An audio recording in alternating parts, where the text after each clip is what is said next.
But the fact that I can sit here and like juggle inventory and not immediately have like another wave of zombies roll out on me from the noise I make per fight is a pretty good sign. All right.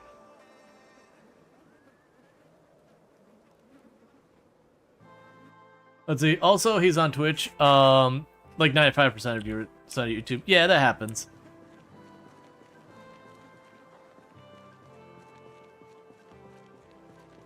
Yeah, no, definitely. Like, I mean, we're dual streaming right now as well. Like, I don't care what platform people watch the stream on. That makes no difference to me. I will definitely say, from everything I've seen, Twitch is the better experience, both as a creator and as a viewer, so far as like their stuff working and all that. YouTube has lots of pain points from what I've seen. Oh, this must be that water treatment plant people were talking about. I didn't realize it's down this way. I saw the one jump in there, which is why I was waiting. I was expecting them to jump through and come behind me.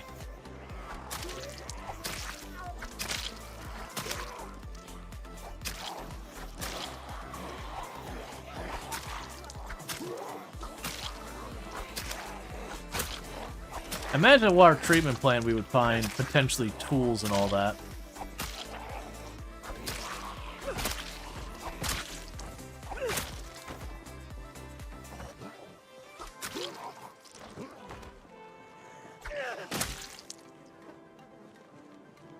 I got a group coming from this side.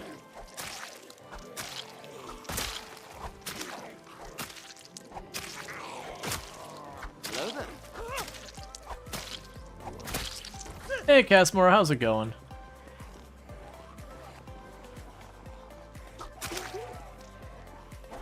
You've heard Twitch for regular streaming, but YouTube for events? Gotcha. If you don't mind me asking, it's okay if you're like, I'd rather not. What would be your reasons for that? Like, what would you feel that YouTube does better, I guess is the word I'd go with. Just out of curiosity, I'm not trying to put you on the spot. Because I found for recorded video, YouTube is just the better choice, certainly. But for live content, I've not really seen much of anything that I've been particularly impressed by. Let's see, YouTube is much easier to pause. Ah, that's fair. Yeah. That's honestly, that's one of the things that really annoys me, is this day and age, we still don't have like a pause and like catch up kind of like thing on our video player on Twitch. We don't have an instant replay. And really, genuinely, it's pretty aggravating that that's still not a thing. Especially considering, for as much as like, Kick just basically went and looked at Twitch and said, alright, well I'm just gonna copy this homework real fast. And even they have a, instant replay now. It's like, come on, Twitch. Like, this has been a feature, like a request that's been a feature that's been requested since long before I started streaming. You gotta get that player up to date, buddy. You do a lot of good stuff, and you've got a lot of good stuff around the community side of things that you manage. But when it comes to you keeping your player up to date, you really drop the ball.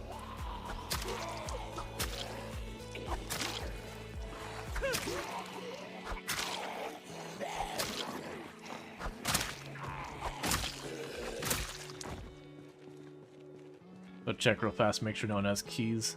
Okay. Yeah, and I've been bitten by the 12-hour thing. That's actually the one thing I'm appreciating right now that's different with being able to stream. If you do a stream for over 12 hours, and you stream directly to YouTube, it actually does keep the VOD for that. But if, for example, I do a stream, and then I go to copy that over to YouTube after the fact, it'll flat out tell you no.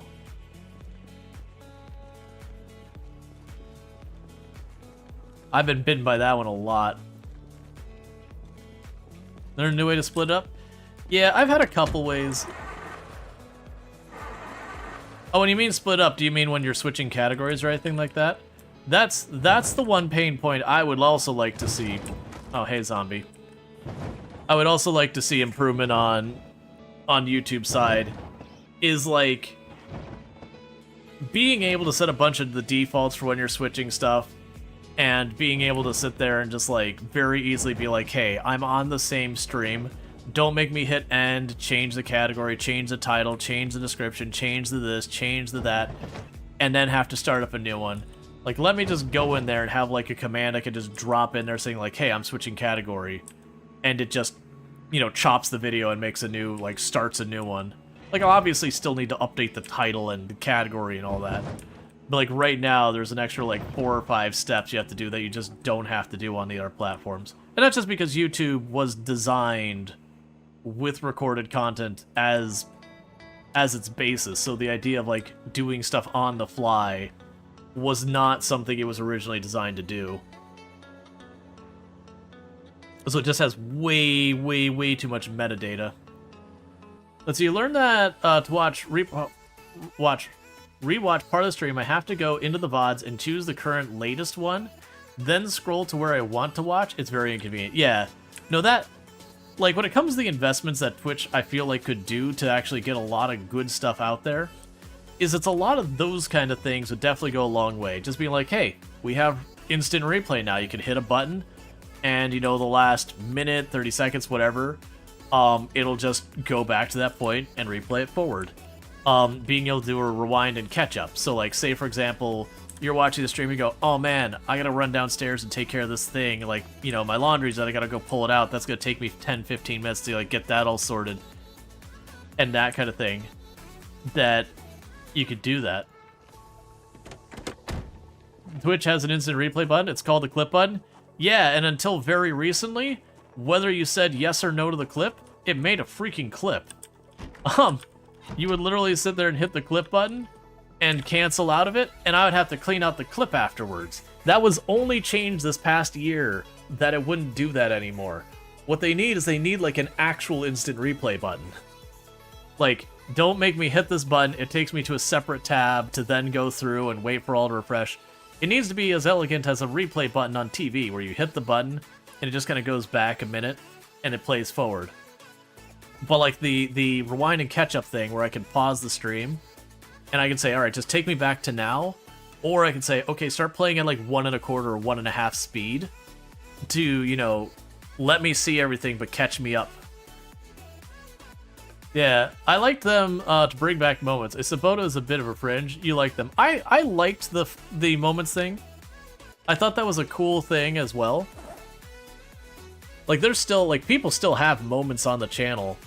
Like, because they, you know, they were here when I set the record, or, like, I only ever made, like, 5 or 6 moments. Because for me, I always save them for, like, big things, like when I broke 100,000 zombie kills for the first time, when I set the record and all that, when on a later character I surpassed what was my record, which wasn't the new record, the person was ahead of me, but yeah.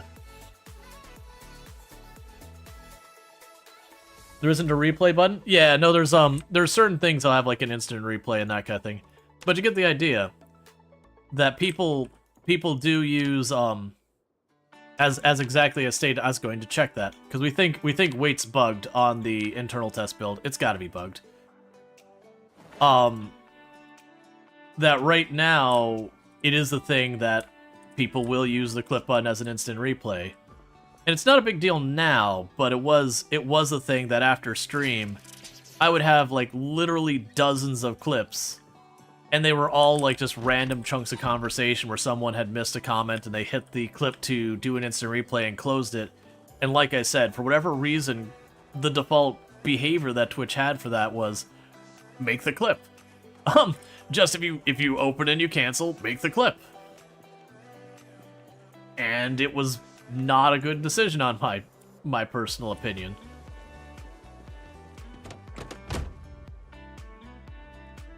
Drop junk in here so we're not overburned. So we are in the range that the helicopter can happen.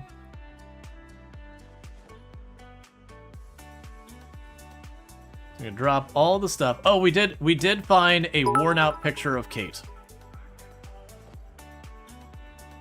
Thank you for the follow. Welcome to the stream. That's not at all what happened. Thank you for the Gigantify. Autopilot gonna autopilot. But thanks for the Gigantify. Drop in one of Allison's emotes. Wonderful Froggo emotes. Definitely check them out. That's just a thing that you do when you stream.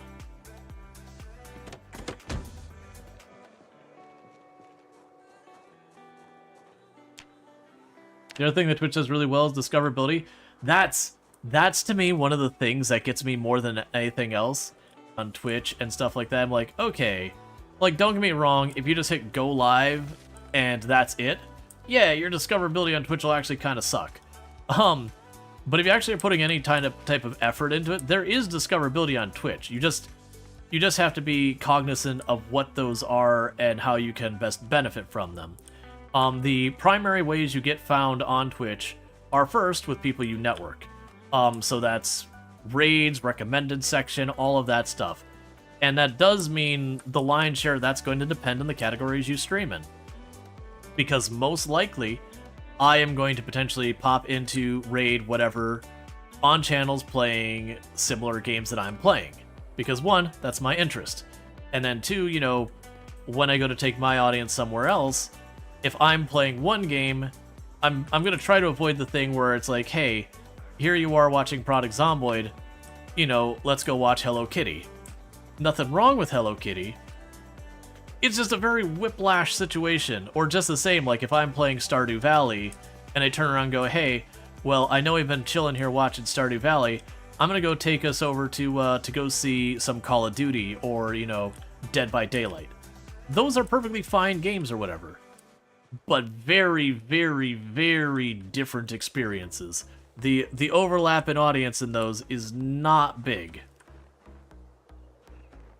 So it is being conscious about, like, your game choices, but also, you know, popping into other streams, being, like, meaningfully contributing to their channels as well. So don't just pop in there and be like, hey, I stream as well this game, you should check out my channel. No, you're probably going to get banned from their channel.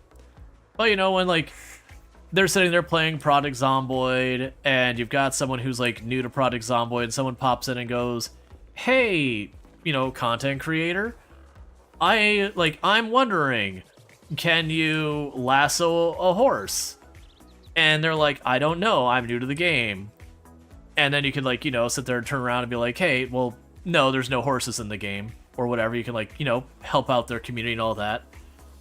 When, you know, their chat is dead, you can sit there and pop in and ask questions and be like, hey, you did a really good job on that poll right there. You know, just be a productive member of their community. And, you know, people recognize when you're being authentic and all that kind of stuff.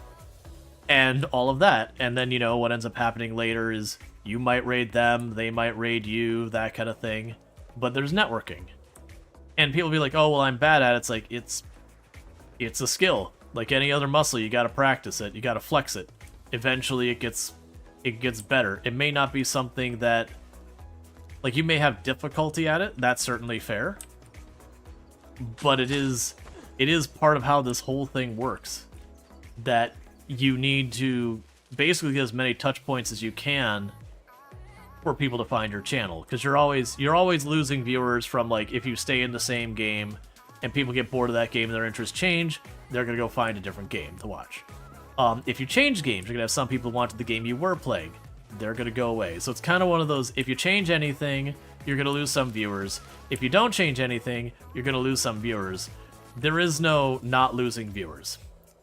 So you do have to be growth-minded, being like, hey, I got to constantly be doing stuff to try to attract new attention and all that. Got to make sure I'm providing value to my viewers and all that.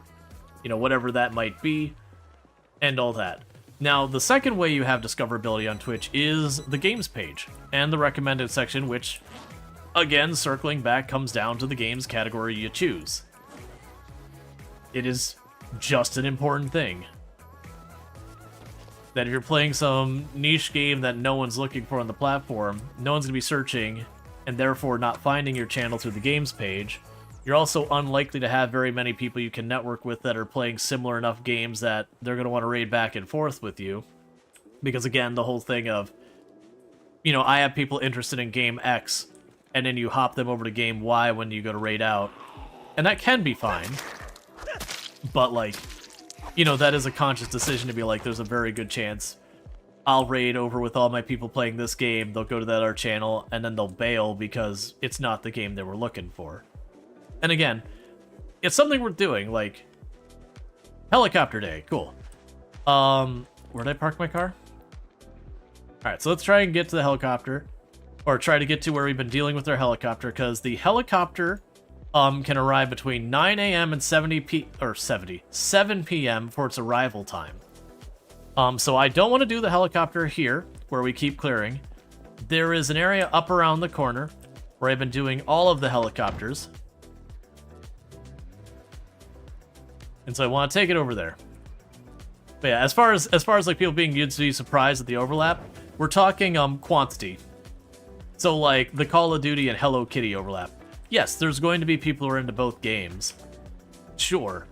But when you're talking, you know, Call of Duty versus Rainbow Six Siege, there's going to be very large overlap between Rainbow Six Siege and Call of Duty versus Hello Kitty and Call of Duty are probably a pretty small one.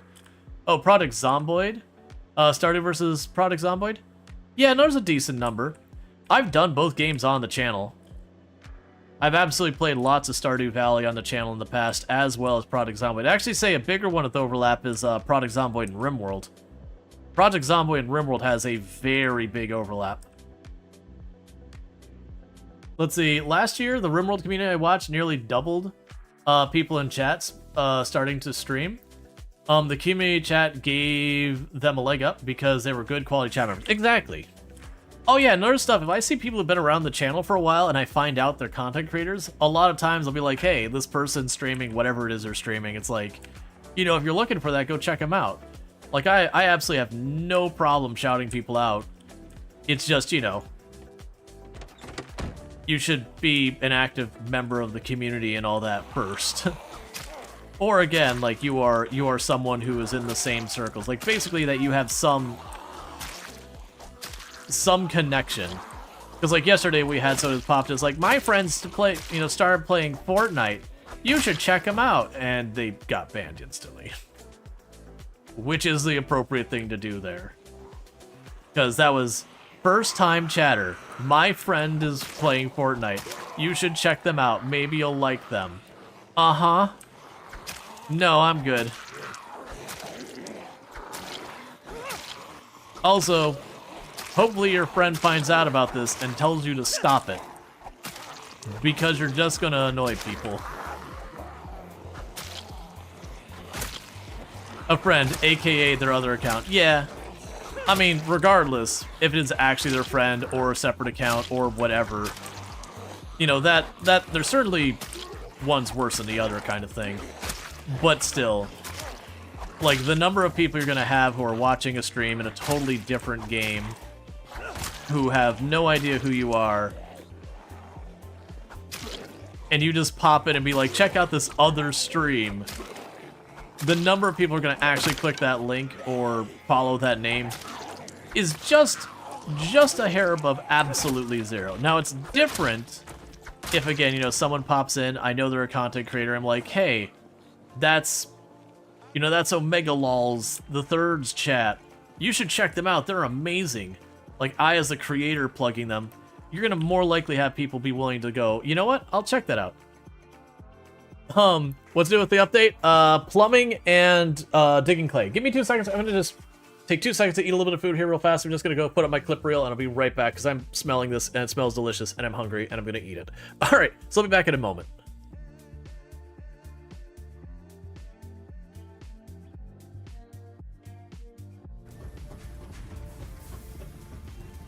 In the meantime, I see some nature and I don't like it.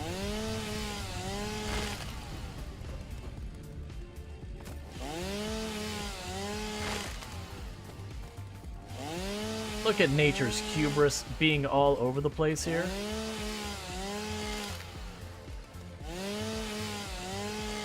How dare nature?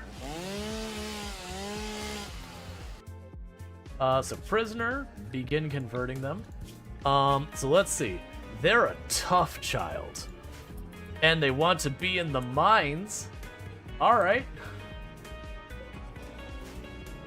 That thematically fits this in a very uncomfortable sort of way.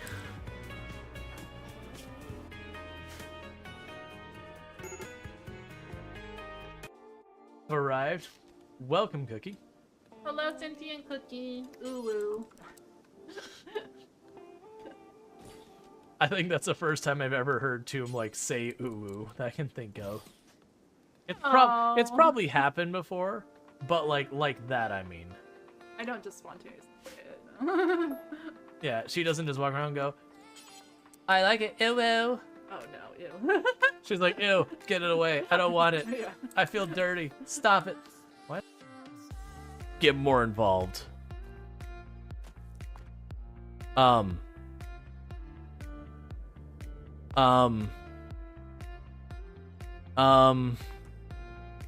don't want to be here.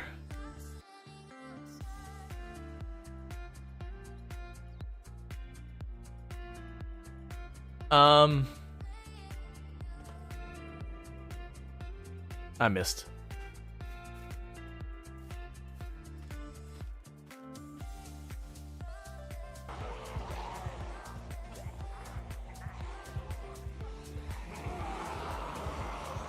I hate all of this. This was a mistake. No, no, no, no, no, no, no, no, no, no, no, no, no, no, no. Okay. I'm still way not out of danger. Okay. That was really, really bad. Because I got cut off and I saw the bushes. And that was really bad.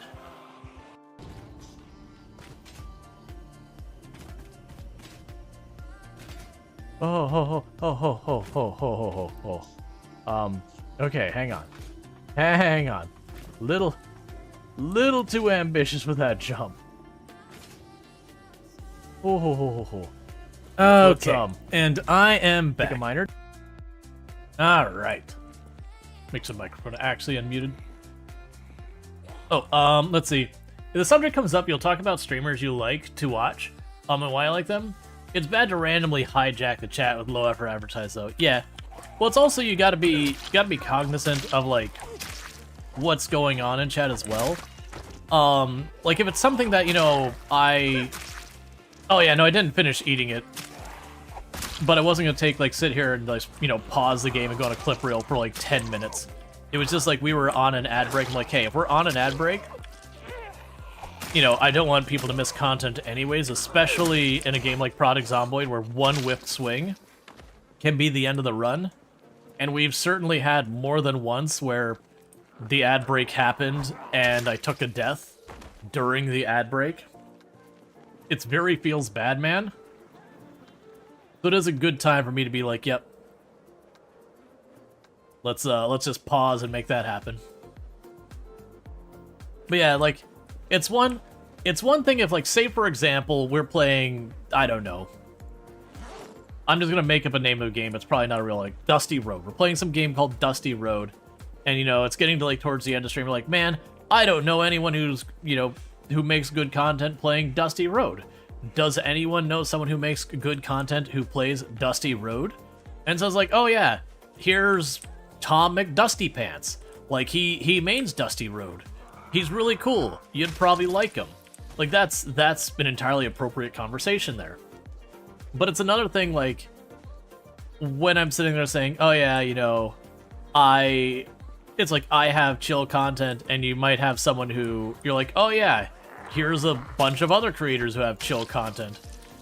That one gets a little weird. Because, it's one thing if I have, an established relationship, connection, whatever. So, for example, I'm... I've rated Curly, Curly's rated me. I've gotten to meet Curly and all that before. So generally, everything on the up and up over there. And if someone's like, oh yeah, Curly was also playing that game. Thumbs up. Absolutely A-okay. But if people just start name-dropping a bunch of people I have no idea who are, there's definitely a point where that starts to kind of creep into that, is this just promoting other people in my channel? like, and it's not bad, but it's definitely kind of like running that line where you're like, okay, like what is exactly going on right now?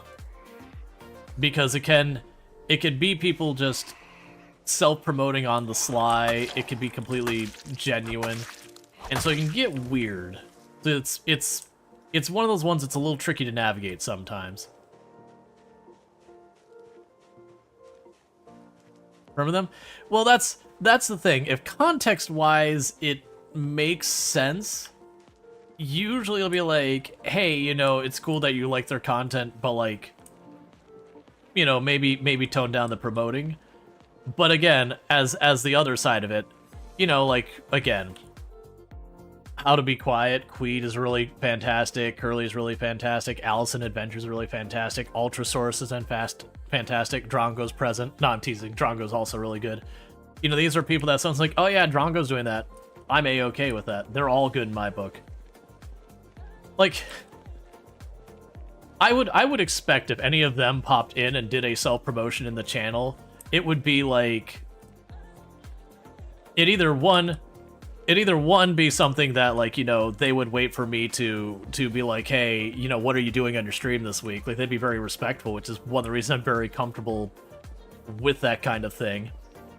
But the other thing would be they would do it as like satire or something, where, you know, I might be like, yeah, I wonder who else is doing Elden Ring right now, and want to be like, oh yeah, I'm gonna be like the middest Elden Ring player, or whatever. And you know, it's arguably self-promotion, but it's on the up and up, because, you know, they're not being like, yeah, I'm gonna be doing Elden Ring on Friday at 5 p.m. during the time you're streaming. Yeah, exactly. It would be like banter kind of thing. Like, it wouldn't be a serious thing versus, you know, the person who pops in, again, first time chatter, I'm gonna be playing this game too on my channel right now. Click on over, and you'd be like, well, F you, man. That's like walking into someone else's restaurant and be like, I own the restaurant next door. I'm doing a promotion. You should check it out. In someone's restaurant. While they're open, who has no idea who the hell you are. Yeah, no, Drongo's excellent. Drongo is one of the 2 or 3 channels I watch the most after my own stream. You mean you like you mean like in Stardew Valley? Oh yeah. No, that's like you look at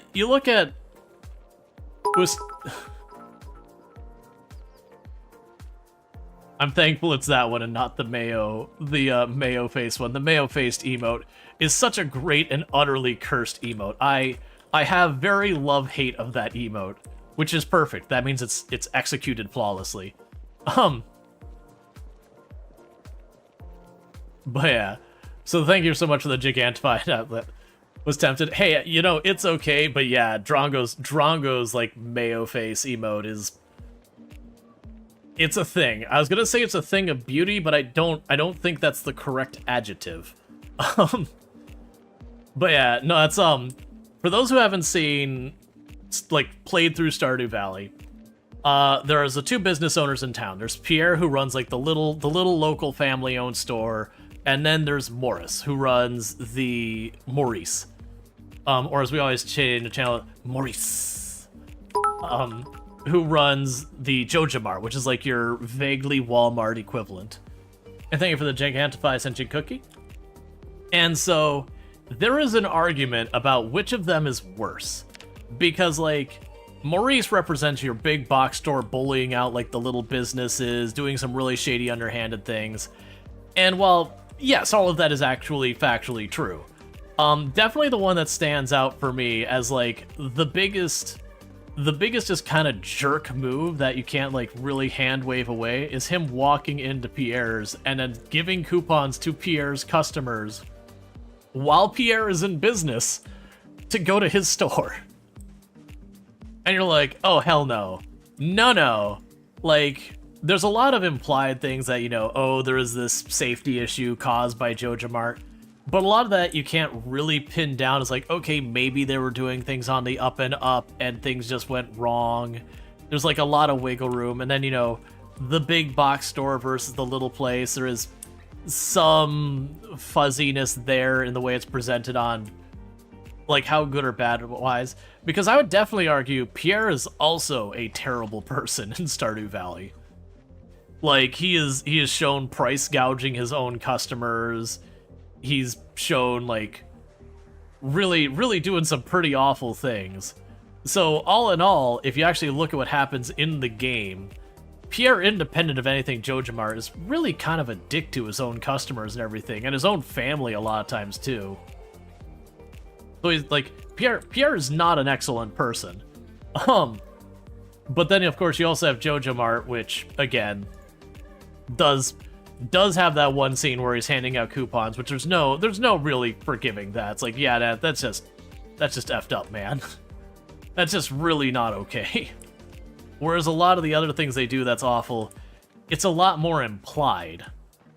And it's awful more in the perspective of, you're approaching this from, it's a little town and the big box store is moving in, and that's going to change things, most likely. Not for the better. Okay.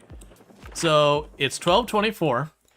A nice Christmas Eve helicopter. I'm just gonna mark it as here. It's a little bit of a lie, but that thing. 13th helicopter, 12/24/93. That is not a dash, that is an S. 93. He's also greedy, and he'll eventually mention his dream to basically become the next Jojiko. Yeah, that's like that's kind of the thing.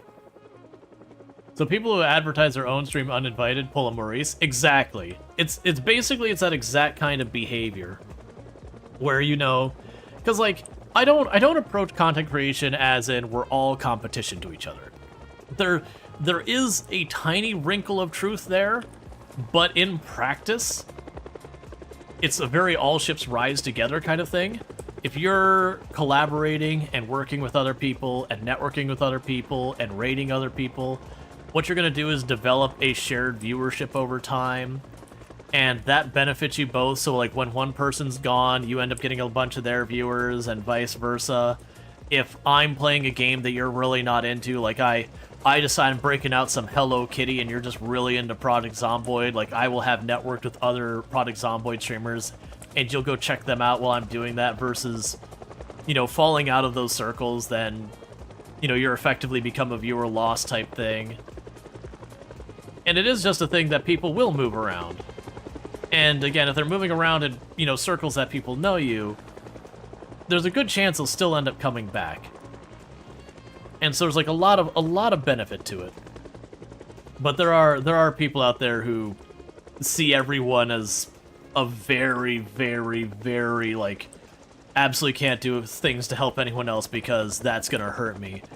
I've told the story a couple times that there was another creator who had been in Project Zomboid at the time that we raided out to a couple of times, and I'm not gonna name drop them or anything, but we had raided out to a couple of times, and, you know, in the moment they're like, you know, thank you for the raid and all that stuff, and everything seemed like it's on the up and up.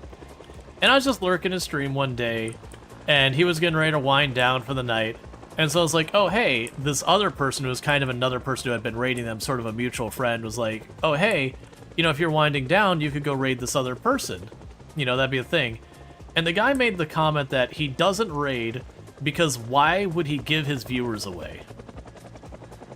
And I was like sitting there in the moment, I was like thinking to myself, I was like, well, F you, man. Like, here I am doing this nice thing that we're all helping each other out. And if this is your attitude about it, that implies that you feel like you're stealing my viewers. And so it's one of the few creators that, like, you put in the list. And for the record, I don't see people as, like, belonging to the channel or anything. People are gonna come and go as they please. I was like, seriously, dude. Yeah, you kind of remember that story? Yeah, that's been a while.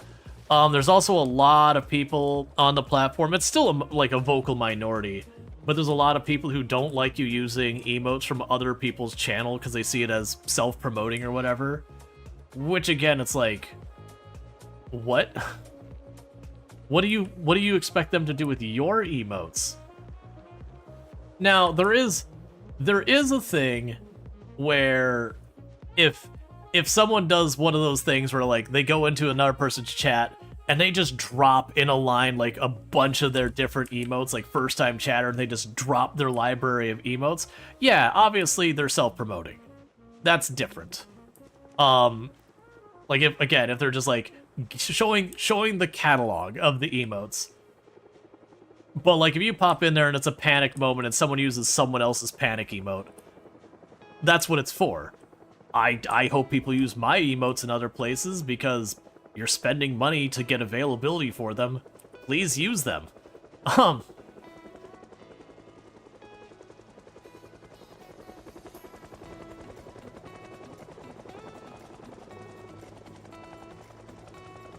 Oh, come on, Cookie. I give you your bucket of fish heads from time to time.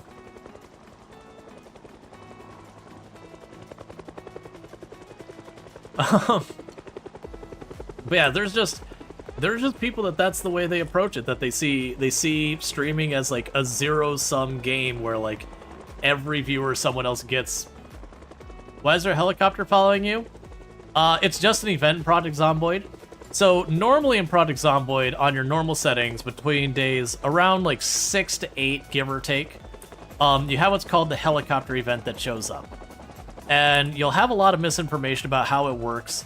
Hiding in your building, unless you're running mods, doesn't do anything meaningful. The helicopter shows up, it circles you a bunch of times, and it flies away. And it'll repeat that anywhere from 1 to 4 times. So anywhere from about 1 in-game hour to 4 in-game hours. And that's just how it works. And it doesn't matter if it sees you, it doesn't matter if you're out in the open, it doesn't matter. That's just how it behaves. Where you hear people saying, well, it follows you farther away if it doesn't see you, or it does less passes if it doesn't see you, like all that stuff. That's because they're mistaking it for the expanded helicopter events mod. And it gets put on the wiki all the time, and it's still wrong. But yeah. But yeah, that's basically, there is a mod that makes it behave in those ways, and a lot of people historically run that mod. And it's just kind of one of those things that it gets reported as being just as how it works, and it's not correct. The way to think of the helicopter is when it happens, wherever you are, when the helicopter's spinning around you, zombies will generally be drawn to that area. Not specifically that area, but just broadly to that area. And so you just make the decision, do you want the zombies there, or do you want the zombies somewhere else, and you gotta make that choice. So my general advice is don't be at your base when the helicopter happens. You can make the conscious decision to like just drive out of town and just keep on going. You can go for a walk and just keep on going, that kind of thing. Or you can choose to go to a different location to just draw the zombies there. There's a bunch of different strategies, but that's the big thing I'd just say is when the helicopter event happens, you're going to have a bunch of zombies drawn to that area. Every additional pass it does, the worse it's going to get, generally speaking. That said, we are on different settings. We are on the sometimes helicopter settings. And so what that means is at a minimum, every 10 days a helicopter can show up. It is RNG. So I'll have one that'll be like 10 days of a helicopter, the next time it might be 18 days, then 14 days, and 10 days again. We have no idea. We just know once I have this helicopter, for 10 days I'm in the clear. Oh yeah, for people looking for the lore reason, I don't believe they've ever been super explicit as to the lore reason, but the very heavily implied lore reason is that somewhere around day 6, you have, like, if you get into, like, a lot of the hidden lore in the game where you're tuning into the random radio stations at certain times, there is a reporter outside the exclusion zone who is on short-range radio with someone inside the exclusion zone, and they lose contact with the person inside the exclusion zone. And they're trying to figure out what on earth is going on inside the exclusion zone, because outside of the exclusion zone, we're getting very, very little news. And so ultimately, they lose contact with their person in there, there is like a no-fly zone, no anything exclusion zone going on. And the assumption is that that journalist breaches that quarantine exclusion zone by flying their helicopter around. And they're basically trying to fly around and figure out what the heck is going on inside the exclusion zone. But like in practice, there's literally not even a helicopter object in the sense of an actual physical thing. There is an invisible object that's circling around. This is not the correct distance. But there's a physical, like there's a you think you're wrong? You check the code, it behaves different if it sees you or not. I've heard that back and forth. One thing to keep in mind with Product Zomboid's code is it has a lot of dead code. Code that was once in place and is no longer in use. Because you'll find lots of NPC code, for example, in the Product Zomboid code. There's no NPCs in Product Zomboid. So far as, like, player. Like, you'll actually find code about bandits. There's no bandits in the game.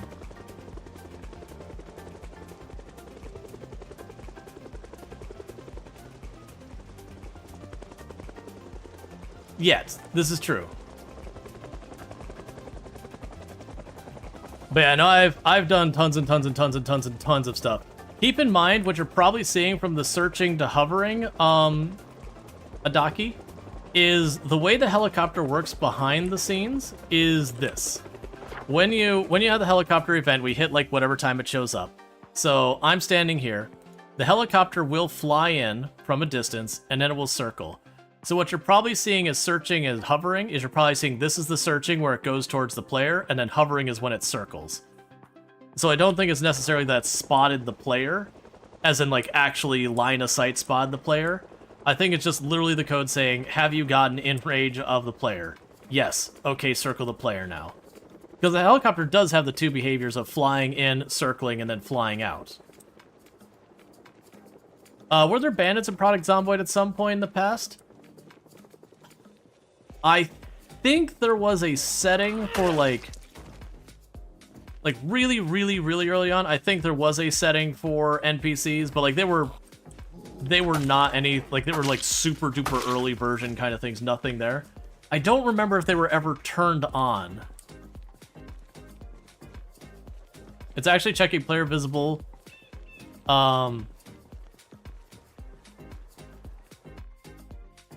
There's a chainsaw through, yeah. If the player is visible, it goes into covering. Again, I've had people who've done a lot more testing than me go through there and say this isn't the case. We've done our own testing and haven't seen that behavior.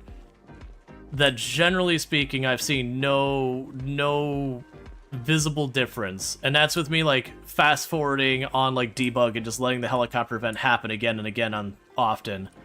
And whether it was inside or outside, we didn't see an appreciable difference from one to the other. So I'm hesitant to think. No, you're talking about the helicopter behavior. Let's see, in the old beta with Bobcat, there was a single bandit. Gotcha. Yeah, but that code still exists. It just isn't hooked up to anything. But there's lots of dead code like that. Christmas Eve in game? Yeah. But for those who don't know, there's lots and lots of dead code in the game like that. Where there's just code that was either once upon a time used or it was going to be potentially used that isn't in use anymore, but it still exists and that kind of thing. Thank you for the follow. Welcome to the stream. So when you're doing your code dives, it is a thing that you got to go and double check to make sure is like, is this the actual place being referenced?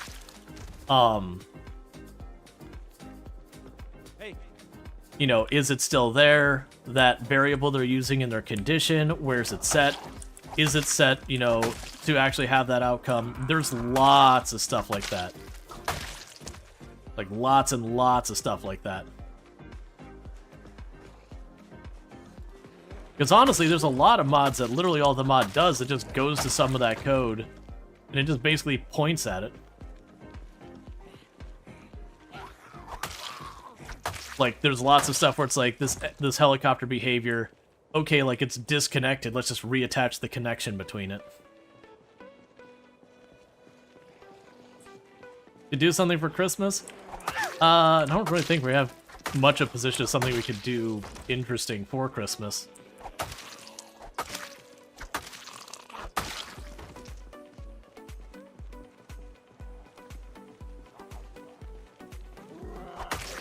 The one person I would go with is Retinaru.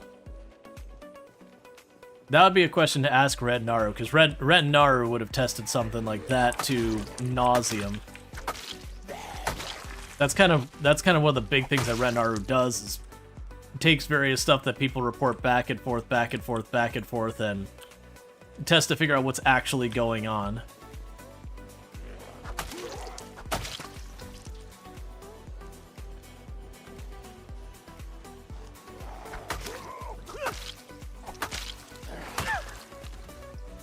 But even regardless to it, even if you are looking at like hovering versus whatever, the answer still boils down to the helicopter's going to bring zombies wherever you are.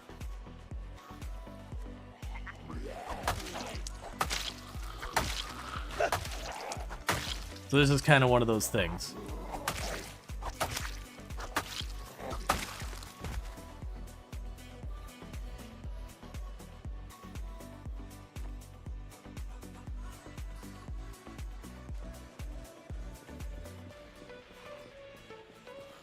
Yeah. I mean, I see what you're saying. It doesn't align with any of the stuff I've had reported to me from people who've tested. It doesn't align with the tests I've done as well. And I understand you're saying you did the code dive. And we have definitely been misled by code dives many times in Project Zomboid, do the dead code and all that. So I'm still hesitant to believe. But regardless of that, the answer still is the zombies are getting brought to wherever you're doing the helicopter. So, do you want the zombies at your base or someplace that isn't your base?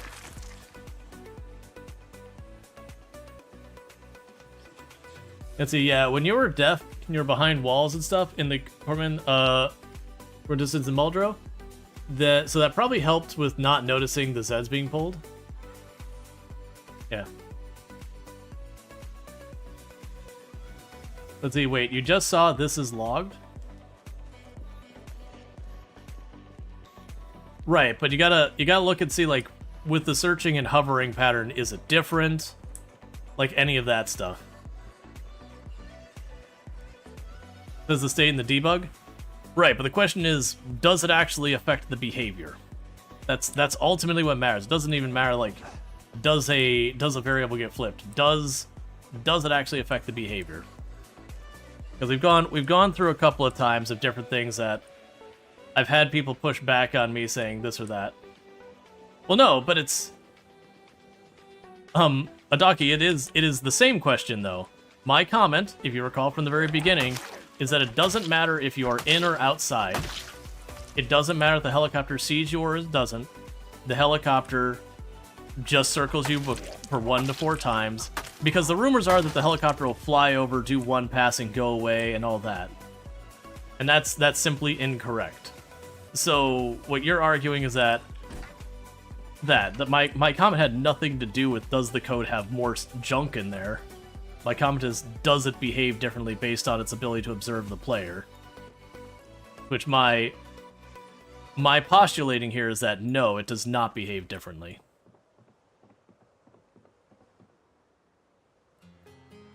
A bunch of water and all that in here. I don't give a crap what the code does. I give a crap what the behavior is observed when it's done doing it.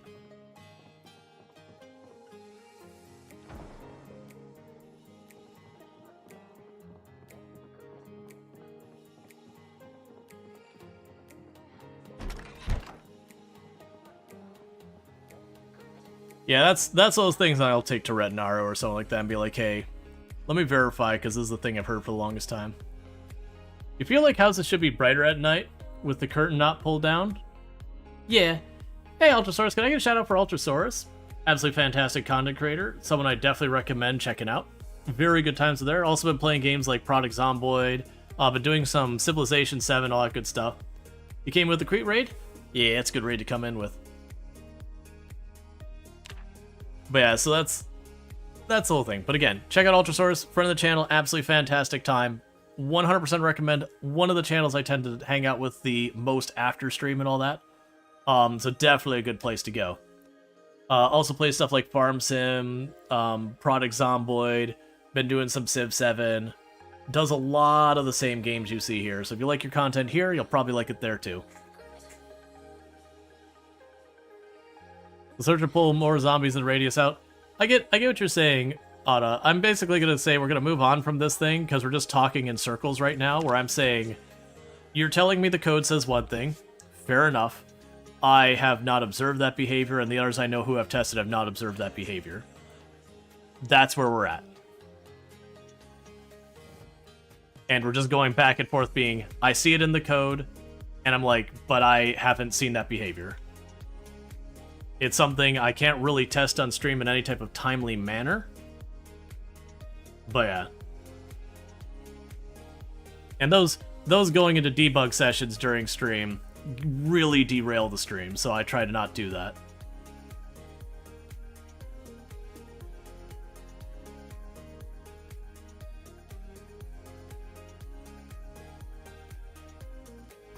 But regardless, still doesn't change any of the how you approach it. At least not in my book. Oh yeah, debug also has weird behavior. I wouldn't say this is one of those things though. There we go.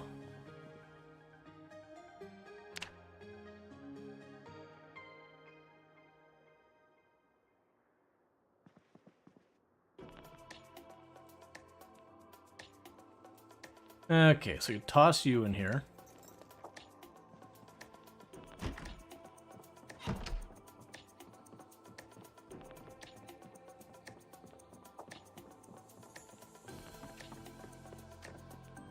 Oh right, there's no water down here. I got rid of all that a while ago.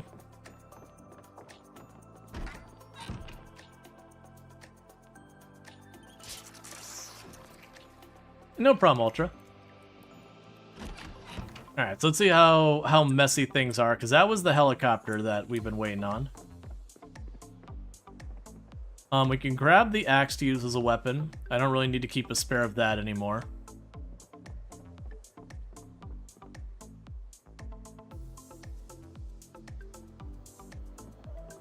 This was where we were staying for a while. Oh, those vice grips I can use for my blacksmithing. I don't really care about most of the stuff here.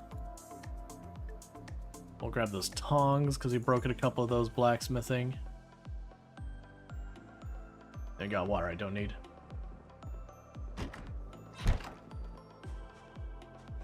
Because yeah, we've definitely had a number of things that people in the moment will test, and I'm guilty of this one too. That will test a bunch of stuff in the moment, and just the nature of our test is flawed, not considering all the variables, yada yada, and gives us incorrect results as a result of that. So it's just a thing.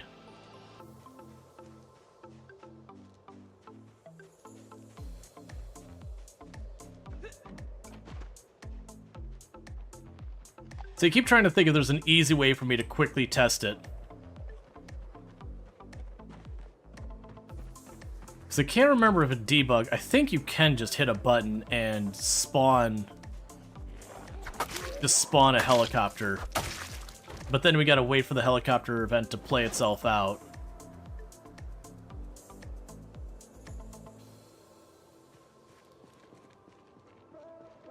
Watching everyone play Product Zomboid is giving you so much FOMO. Yeah. Didn't we have another zombie in that field? I should kill that. Keep this place safe. Because, I mean, the test would be, like, if you want to do a proper test, you do, like, 10, 20 helicopters that you spawn.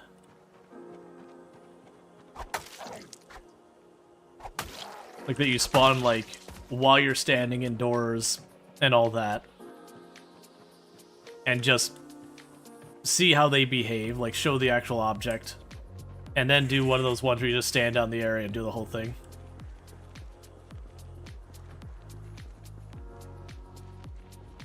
Yeah. Oh no, exactly, Lurkus. Like, you'd have to do that, because you can't just do, like, 1 or 2. You'd have to do a bunch of tests.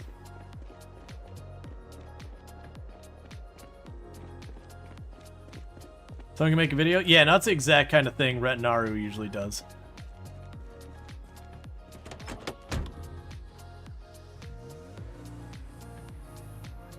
Yeah, no, I'm almost at 1,000 subscribers on YouTube, which... The big thing with that is, if I'm not mistaken, at 1,000 I can start doing what's called hosting, which is their equivalent of rating.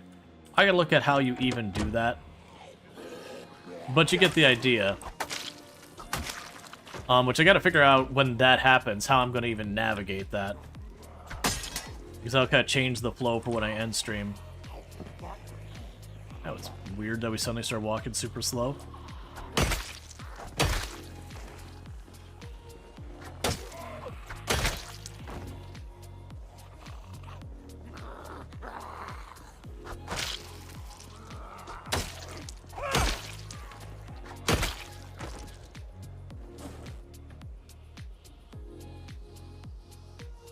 Alright, so we're out of those ones. We're now onto the hunting knives. That's not the one I meant to switch. That's fine. We can just move the hatchet to the other hand. Yeah, I would be surprised. There's a good chance Retinaru's already done a video on that.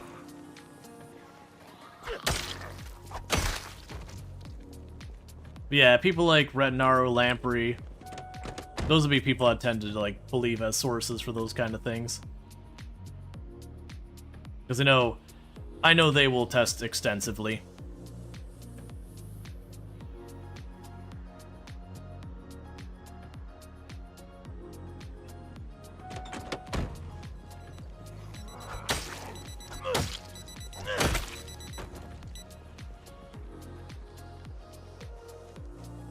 Because, like, I've also, like, just for context, I've had people argue with me that you can survive a bite without mods or changing settings before.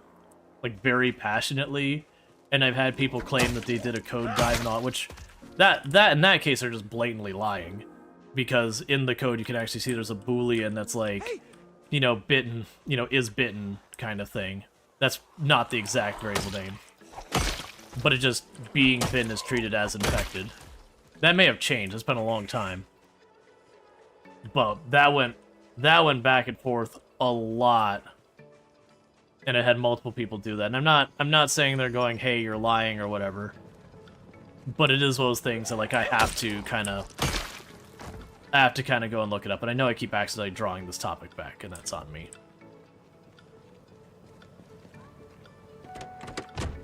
But the big point is helicopter. Where do you want your zombies? Do the helicopter there. If the helicopter catches you by surprise, and you don't want your zombies at your base, go away from your base, even if it means just walking away.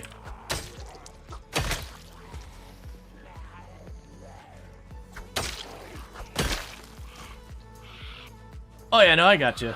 A donkey. Yeah. Yeah, so yeah, as a software dev as well, you've probably run into instances in your own work of dead code where you'll find that method, you're like, oh, this method does this thing? Well, that's a problem. What calls this method? And assuming you got good IDE tools, you just go, oh, literally nothing, or like this thing gets called, and then the other thing doesn't get called, and the other thing doesn't get called. But yeah, Product Zomboid's got lots of that.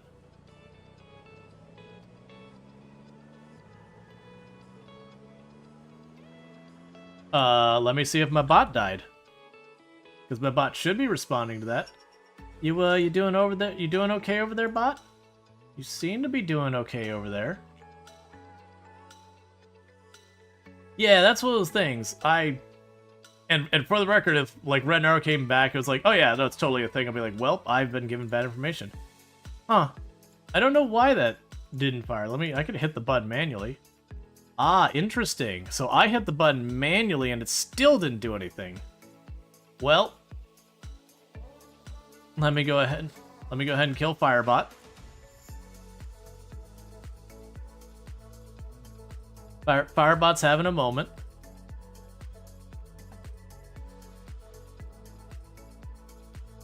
Which honestly, it's been a long time since we've had Firebot act up. Okay. So in theory, it should be back alive. You want to try that, Oh no, you didn't cause an issue. You're good. You didn't cause a problem. It's... Something's wrong with the bot. We only find that when someone tries to use it, and something doesn't work the way we expected it. There we go. Yeah, Firebot was just having a weird moment.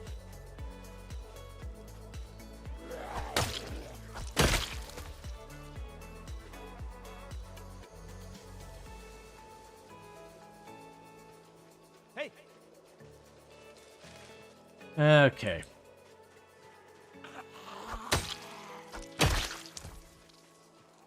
Yeah, so we're continuing to clear out the zombies again and again after helicopters. And that's just because this is like an area we're trying to keep safe. It's a relatively quiet part of the map. So we are making a point that any zombies we see, we try and get rid of. And what'll end up happening is gradually over time, we'll see less and less and less and less zombies until, like, it'll almost be a novelty when you're like, oh, hey, a zombie. Not seen one of those in this area in a long time.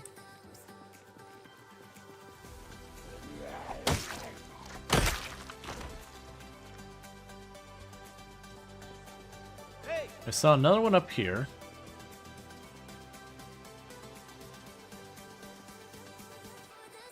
There you are. Well, yeah, keep in mind I am playing at 16 times population, so I'm playing in max pop. So if you look, we've actually just crossed over 15,000 zombie kills. And to give you an idea of how 16 times pop is, this is really the only area we've ever killed a zombie. You notice there's just a handful of buildings around here, and a lake. We did spawn in Rosewood, but we didn't kill anything there. We ran away because 16 times pop. So literally 15,000 zombies almost exclusively in this little lake area. Whereas Rosewood itself, I don't know the population off the top of my head. I would guess 30 or 40,000 zombies over there. How long are my days? 1 hour. We're running mostly default settings, except the zombies cranked up. We have the helicopter set to come back again and again forever. I got rid of the random zombie settings because I find pinpoint zombies with slow movement to be absolutely obnoxious. Oh, so daily here, that's how many zombies I have killed this day.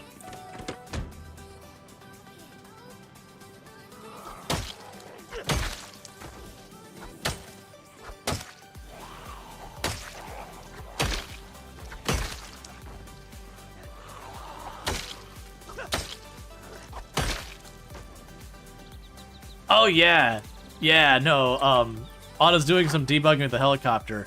Yeah, for example, if I do this, like down here with the helicopter, wherever the helicopter spawns in, it will activate almost all the cells along the way as it gets to you, circles around, and then flies out. It'll really cause you some grief. It's honestly a thing that, like, with one and done helicopter, probably not something to even worry about.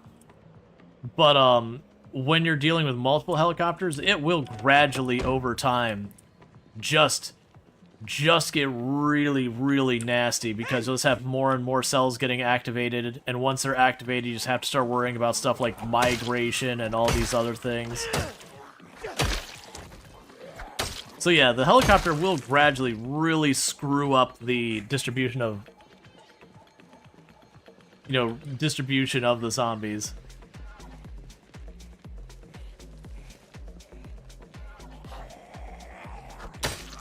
Let's see, you haven't messed around with Build 42, you play too much multiplayer in Build 41? Yeah, so pinpoint hearing is still a thing available in Build 41, but it's something you have to opt into. The Build 42 Unstable branch currently has the zombie hearing, sight, and toughness, and movement speed all set to random, which includes pinpoint and deaf hearing. And the thing is, to give you an idea of how ridiculous pinpoint hearing is, if I remember correctly, Mr. Lamprey set off a house alarm down here in Rosewood one time with pinpoint on, and zombies up here were reacting to it.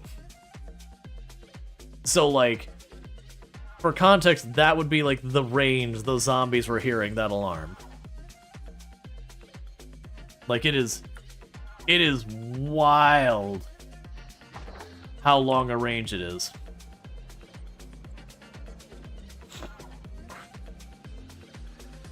Now it's a house alarm. And the problem is it's just like, if I remember correctly, and I could have this detail wrong, I believe it is a flat multiplier. So it takes the range of the sound and says, hey, it's 300%. So if you have a sound that's supposed to go like a cell or two because it's a super loud sound, now it's going like 6 or 8 or 9 cells because you've just applied the multiplier to it. Now, if we consider combat, you know, I might whack a zombie and a zombie this far away might hear me. But with pinpoint, it's now off the screen. So it is one of those things that for your default settings for Apocalypse, I do not feel pinpoint hearing is an appropriate default. And like I said, it's random, so only like a third or a fourth of zombies have it.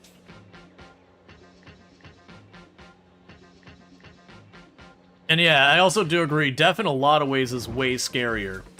Because deaf indoors is terrifying.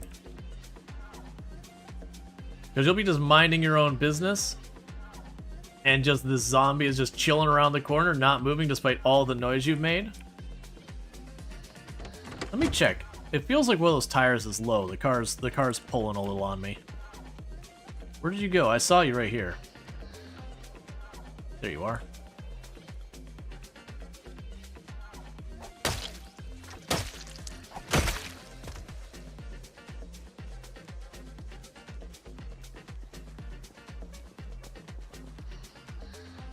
Let's grab that in case one of the tires is low. Stream's going good. Alright, so let's take a quick little peek. Because like I said, the car seems to be pulling to the side. That's usually a bad indicator when your tires is low. So, on the immediate stats, the car looks like it's in good shape. Yeah, our tires are all low. Okay, that's fine. Easy fix.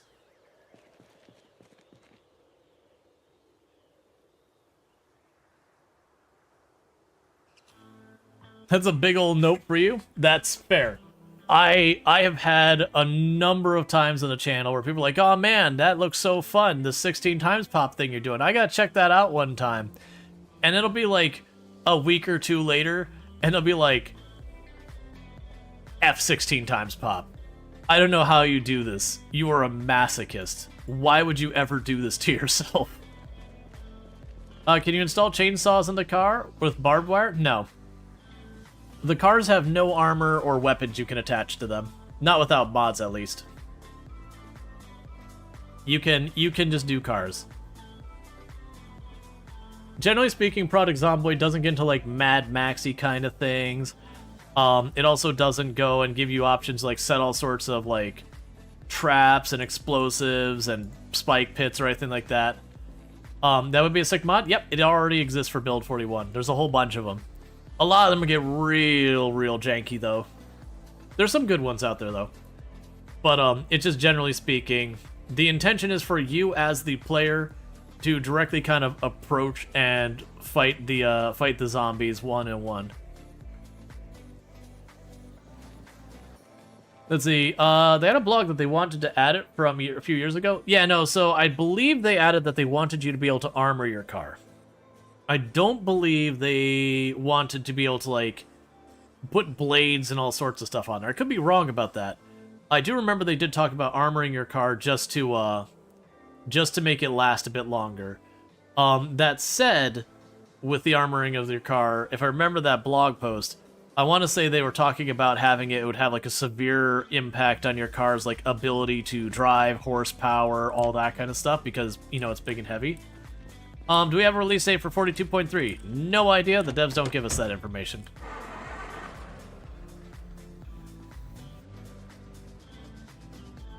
I mean, you could make a bunch of bombs. There are a couple. Like, if we look here, you got a short-range motion sensor to bomb and all that. But it's really just the fire bomb and the pipe bomb. The smoke bomb is kind of useless. So these are the two big ones. Now, the firebomb, honestly, is really sad. It's like the Molotov where it just kind of goes poof, and there's a little bit of fire. The pipe bomb does add additional damage to it.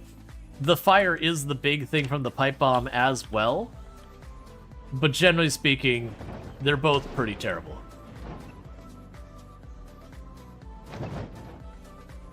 You can shoot out the window at least? You can. If you roll down the window, you can shoot out the window.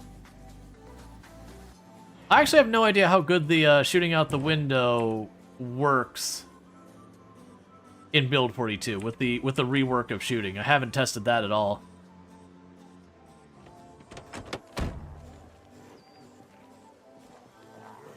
Except an over elaborate. Oh, I still have the tire pressure thing in my. There we go.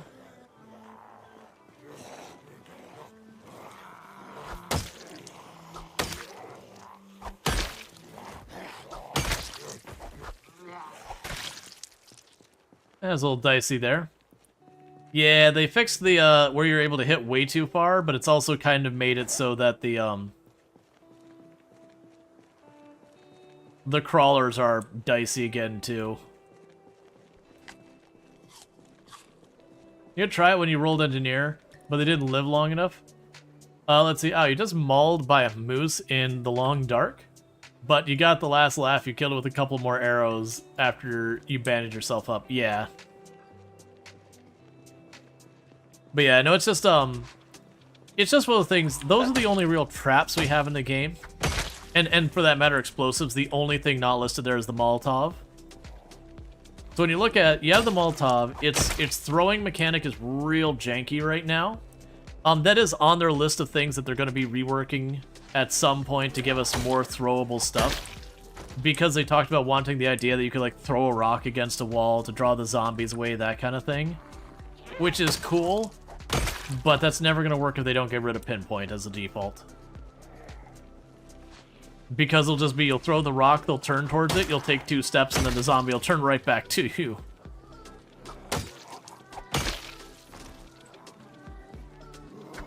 Not unless they, like, massively buff stealth.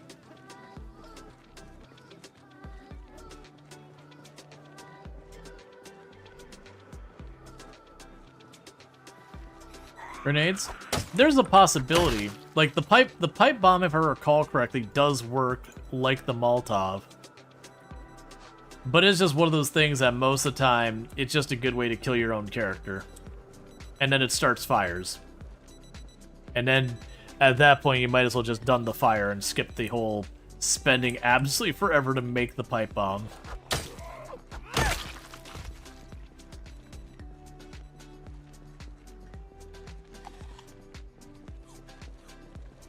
But yeah, the intent is to not make 7 Days to Die where you have like the siege and you've got, you know, your buzz saws and spike pits and all that.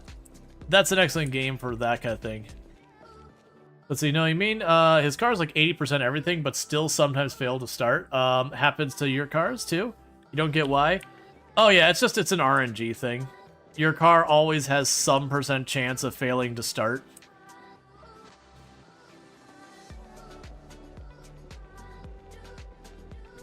And it's just kind of one of those things that, you know, the worse the quality of the parts are, the more likely it is to stall.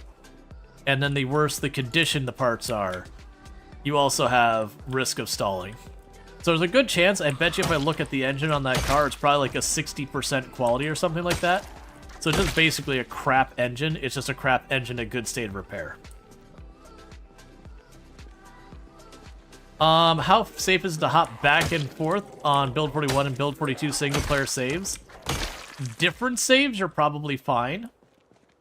Opening up the same save, I would not recommend doing that. You'll probably just corrupt your save.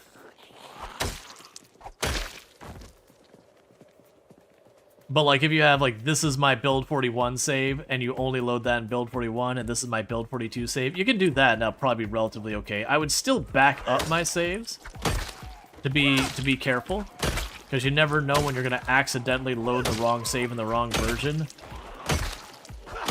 And yeah.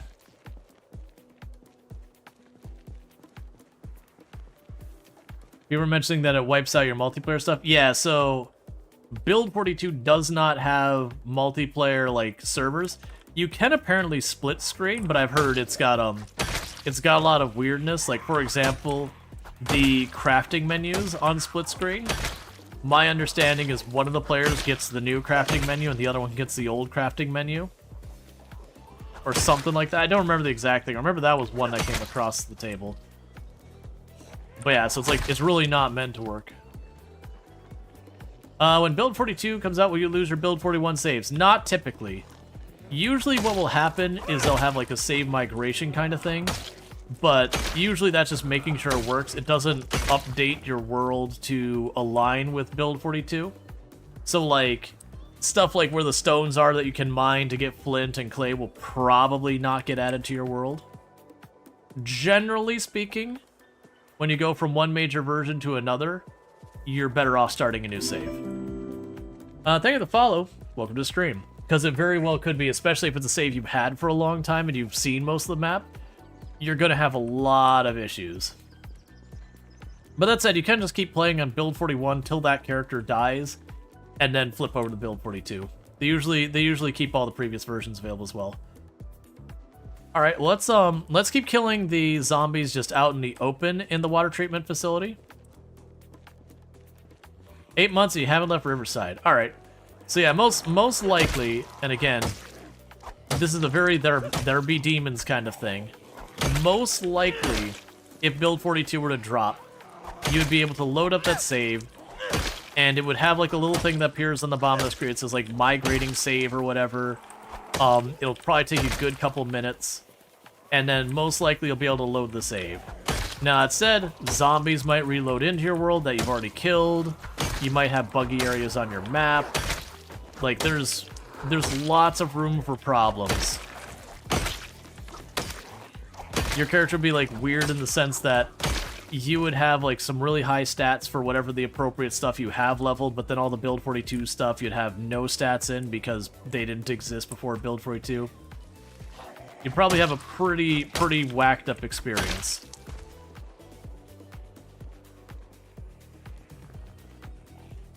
So it would technically probably run, but just one of those things that expect there to be problems. But that said, for build 42, you're probably not talking anytime soon for like a stable release.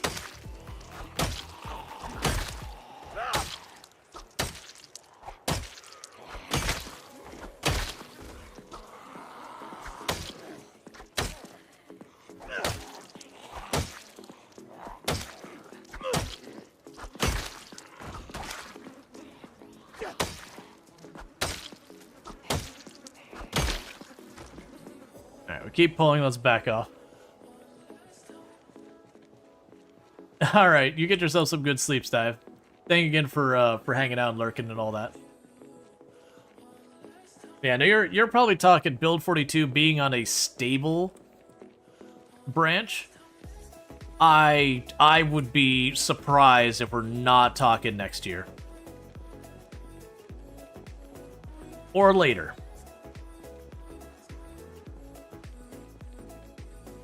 Realistically later.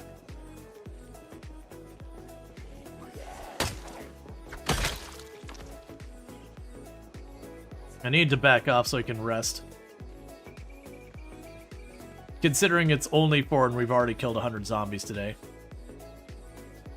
But yeah, for people saying, oh, your car just keeps stalling. Like, what's wrong? Why when it's at, you know, not stalling. Stalling's a different mechanic.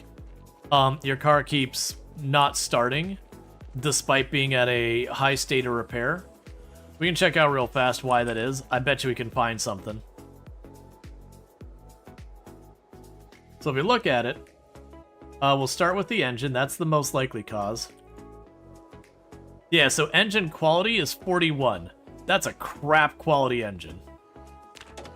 That is, it's not garbage tier, but it's sure approaching garbage tier engine. So basically, we got like the budget, cheapest, junkiest engine we could find, shoved it in there, but it's in a really good state of repair. We pulled the engine out of a Fisher-Price Hot Wheels car, and we went ahead and just shoved that in our car. And, you know, You gotta set your expectations a little.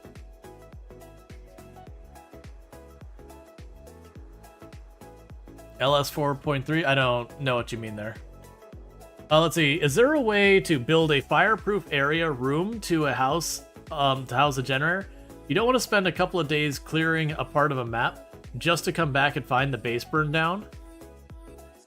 Just repair your generator? Your generator only explodes if you let its like its state of repair gets like almost nothing. Yeah, and also don't put generators inside. You will kill yourself with carbon monoxide poisoning. Yeah, no, I've in all my time playing Product Zomboid, I have never blown up a generator. I almost didn't see you. That would have been a very sad way to go. You think that chance at like 50% or below? Yeah. But so you found a knock utility van. Almost everything in right condition, but the engine quality is 99. Oh yeah, no, I did that once. We had ooh, was that I'm trying to remember. Was that Venus? No, I think it was before Venus. That I found one of the fire department bull drivers, but it was a 100% quality, but it was a wreck where everything was flashing red. And I did take the time to slowly replace its parts to get it all the way up to being like a proper high quality car. And it was amazing. It took for freaking ever. It took for absolutely freaking ever to repair it though. And thank you for the follow. Welcome to the stream. Mechanics is top 5 occupation. So mechanics is one of those skills that is extremely valuable in the game when you start living for a long time. It's not needed. It's purely convenience. Like, keeping a car just running you can do without too much. But being able to get, like, you know, your preference car and having it so it's usually sitting at like 70-80% overall state of repair kind of thing is really strong. Now, if you're playing on Apocalypse or anything, you usually don't have to worry about it nearly as much because you can just go find yourself a new car and keep doing that again and again. Oh yeah, and for the question earlier, yes, this is the water treatment plant. They got like a big sign right there that says water treatment plant. This, I'm not seeing a gate to that spot.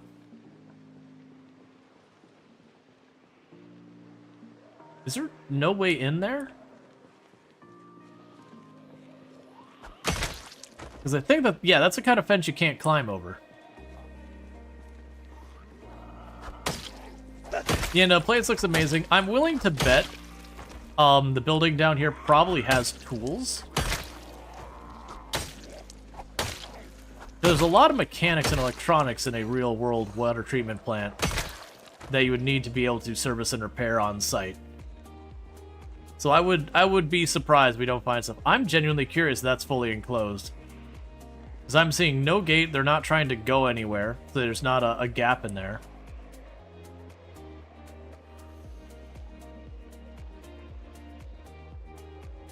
Yeah, let's back off, clean up this, deal with our friends behind us.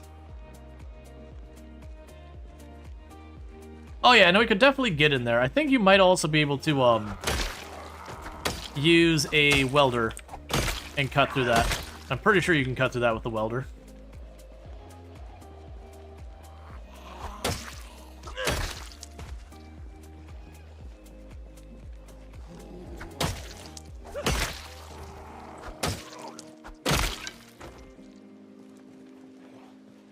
Alright. So I just broke our ice axe, that was coming.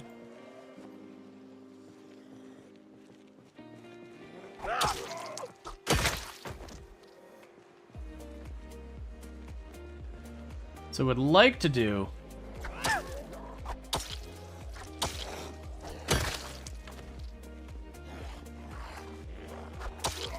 is not have to like fully back up out of here.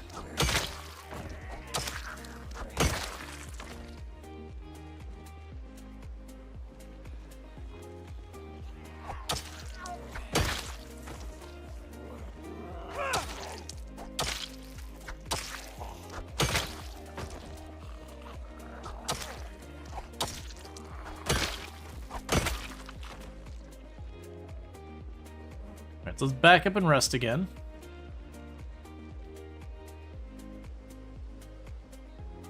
Could probably do one more pull.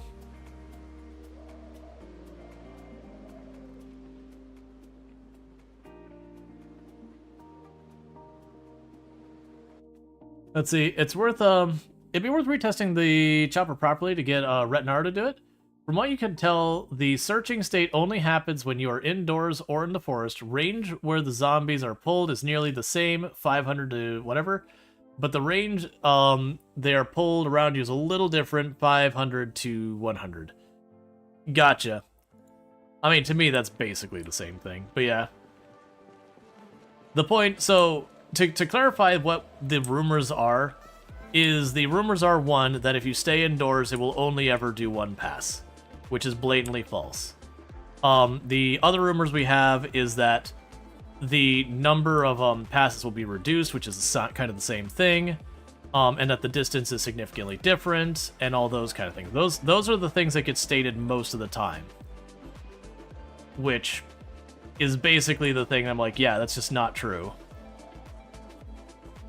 I would still be, I mean, man, even testing 50 to 100, man, that's gonna be annoying to test because it's not, in purpose, it's just not really that big.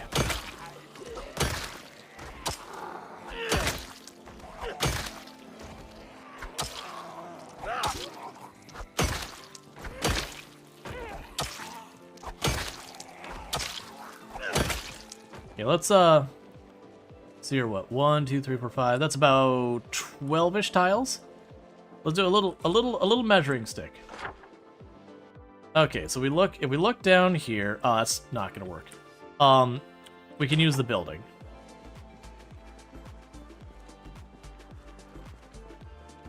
Yeah, that should be somewhere around 12 tiles as well. Okay, so that's about 12 tiles from there. So that means the distance difference would be somewhere in this ballpark over here. So if we were to try and extrapolate that, if the helicopter followed me around this distance, if it spotted me, the other distance would be about this distance, which is a larger area, but probably not going to make a difference because it's going to be still impacting the same cells. And then when we consider the volume of the helicopter where it can be literally heard from over a cell away, it's really dang near the same size.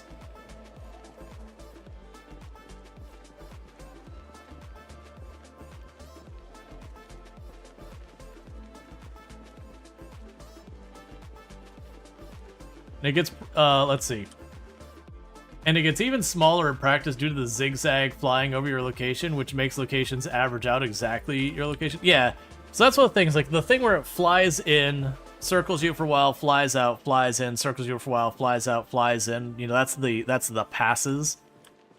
Honestly, those passes, like the entering and leaving, are the things that really screw you. Because, like, you'll have the helicopter, it'll go all smooth, you're like, man, things are going great. And then, you know, your base will be to the north of what you're doing, and the helicopter leaves to the north, and all the zombies turn north to chase it. And you're like, you helicopter. Because, you know, a ton of those zombies are going right up towards your home.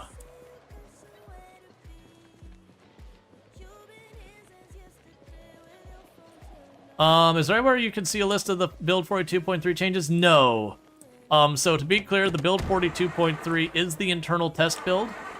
We have been asked to not share the patch notes that we are given because they're not the final patch notes of what you might get. It's probably going to be like 95+% the same, but there'll always be those like one or two things that, you know, they were testing something and it didn't quite get to the way they wanted to, or it had side effects. They said, all right, let's hold back on that, or, you know, needs further testing, whatever. There's also going to be additional stuff that they will also be adding in, which is some of the stuff that has been both wonderful and has gotten them in trouble in the past. Like with Build 42 when it dropped, there was a lot of issues in Build 42 that dropped that we didn't have in the test build because of changes made there. And I don't think it's like anything nefarious or bad or whatever. It's just they were actively working on it. Yeah. Let's see. To test nearly perfectly, you'd have to set up a map with a perfectly uniform zombie distribution. Well, I think for the helicopter, you could ignore the zombie distribution part of it for that part. That would be more your in-practice implementation. But we would be able to potentially go and say, show me the helicopter object, watch it around. The thing I would find difficult is the actual measuring the distance. I think that would be the tricky part. Because what you need to do is wait for the helicopter to get to you, and then pause the game and try and figure out, okay, what is the distance of the helicopter that is now circling me? And try and measure that out. I don't, and I could be wrong because I don't do enough in debug. I don't believe there is a way to just say, what is the distance between me and this object? So we'd have to, like, check the tiles and all, and there's a good couple ways you can do that.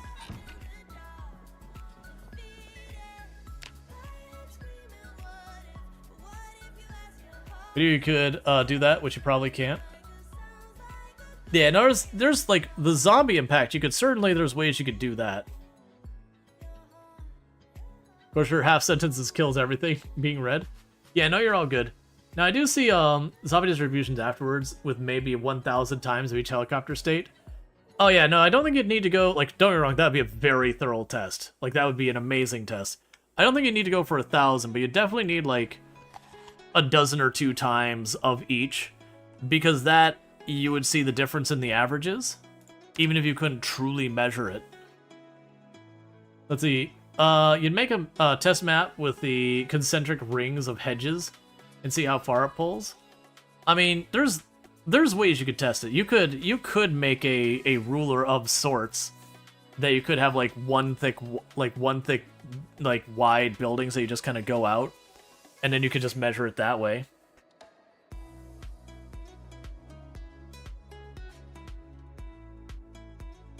But there's a lore immersion difference. If the helicopter spots you, it'll be closer. Yeah. No, I get what you're saying.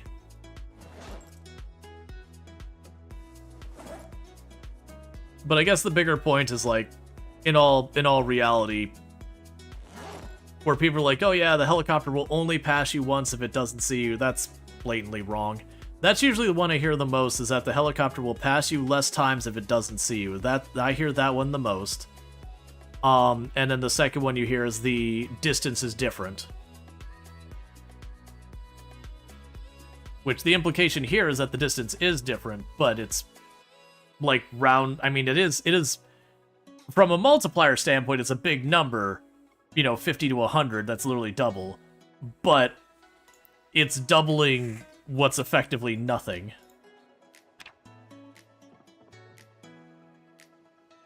It's like if you had a nail and you doubled it.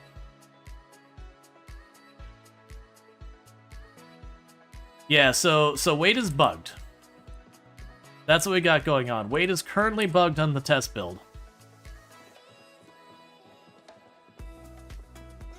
I wouldn't say it's people huffing copium. I think genuinely where a lot of this came from is there is a mod called Expanded Helicopter Events. It's a cool mod. It's actually, if you're looking to like mix up your gameplay, it's actually one of the mods I would recommend checking out. That they do have a lot of stuff the helicopter does that it just doesn't do in vanilla. It does have very significant distances it goes. It does have differences on how many passes it'll do and how long it'll stay. It also has helicopter events where you can have like a bandit helicopter that'll fly over and will start shooting at you.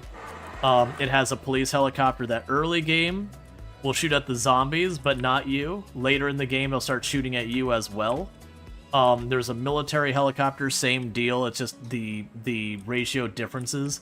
Early game, it'll support you, but a little bit quicker, it'll turn to attacking you as well, just treating you as one of the zombies. They also have like a supply helicopter that'll like drop supplies and all that. It's a cool mod. It's not one I've run, but yeah.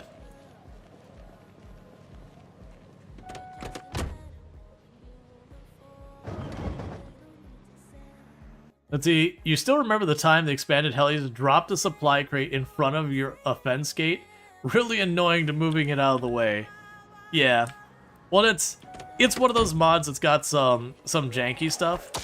Because, like, for example, the different helicopters seeing you or not was really kind of weird that sometimes you'd be under a roof tile, but it didn't count as a roof tile, so you get shot anyways. You would be around a corner from a window, and it would still give you line of sight and that kind of stuff. Like, it was always a really dodgy mod. It was a fun mod, but it was definitely one of those ones, if you're doing more than a throwaway run, maybe turn off the police, military, and bandit helicopters, or I think Raider, or whatever they called it.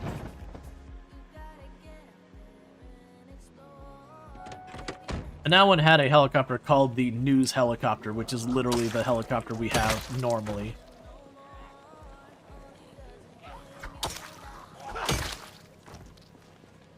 Illusionary correlation.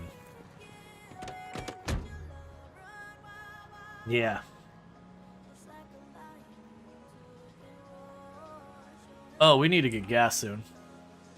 There's also a CDC air traffic mod. That's a lot of different aircraft events. Less centered around the player than vanilla, which would you choose to leave on or not? Yeah. Well, that's the thing. Most of those mods, you had lots of options for them. Like, you could turn on this event or that event, you could turn these on, you could change, like, you know, for example, I mentioned as the game goes on, you survive longer and longer, the helicopter will start treating things differently.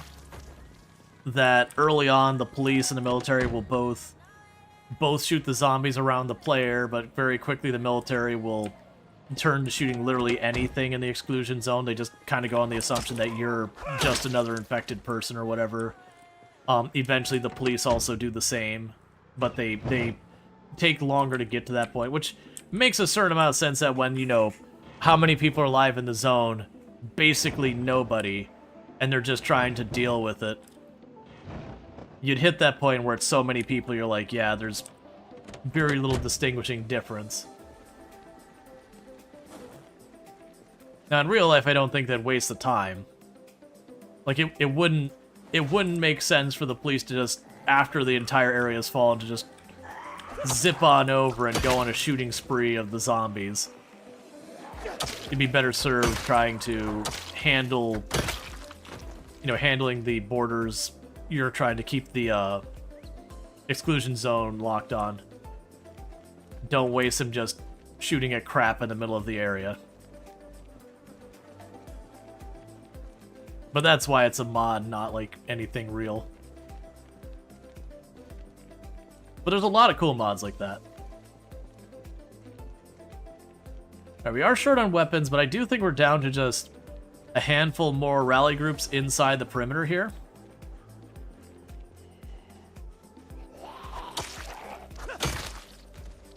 And then we can check the buildings, and I have noticed we've been making noise outside this building, and nothing has popped out, so I'm actually kind of expecting the building to be a little on the quiet side. Which would make sense. So I actually, I used to work local government, which included the water treatment plant for the area and all that. Ooh, large knife, I'll take that. And generally speaking, at any given time at the water treatment plant, there's only maybe a dozen people at the plant. You have like 1 or 2, maybe 3 controllers, depending on what part of the shift you're in, who are keeping an eye on things. You had some chemists and all that. You had some mechanics and all that to like make sure the automation and all that was working fine. But by and large, it was mostly a an automated system that you just need a lot of people there in case the automation failed and all that kind of stuff. It's honestly not unlike the type of work Tomb does. Just instead of treating water for a city, she treats water for animals.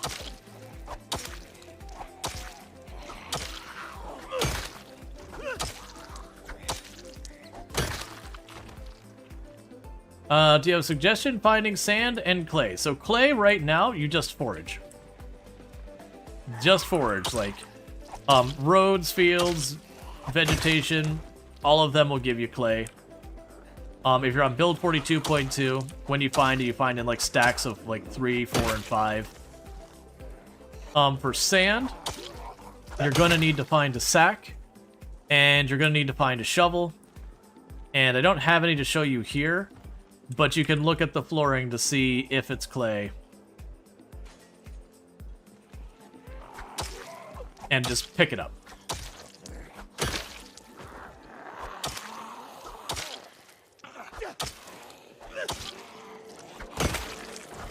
Now for build 42.3, we're going to have nodes similar to where you've got like your limestone and your flint that you'll be able to dig up.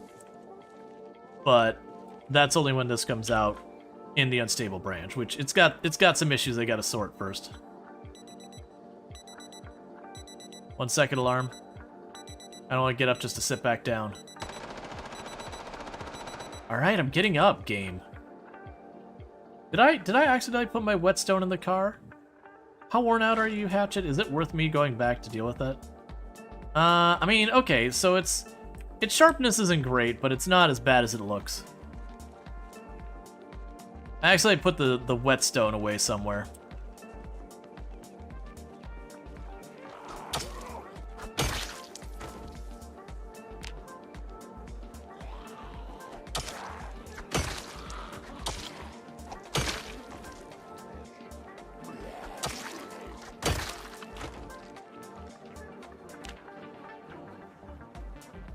Trying to wait on the muscle strain.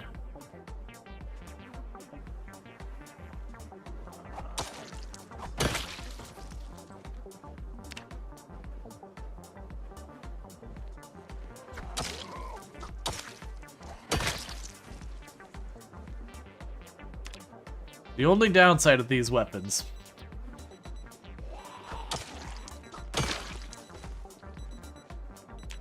is the muscle strain is a real big pain in the butt. But yeah, now for clay right now in build 42.2, you're foraging. This is what you're doing, is you're foraging.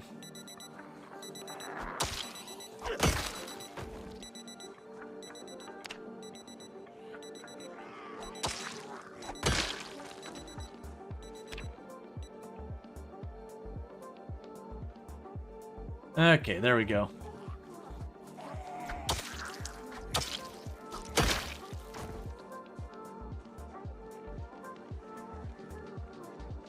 Yeah, I think that's fully enclosed. It also looks like there might not be any windows on that side.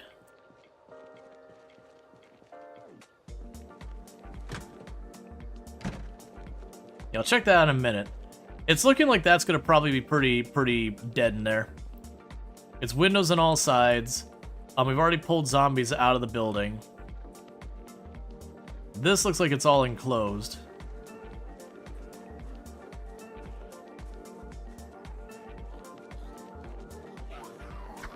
I hope we can make cheese soon. Yeah, that'd be good. We're gonna probably get a lot of stuff added to the game over time.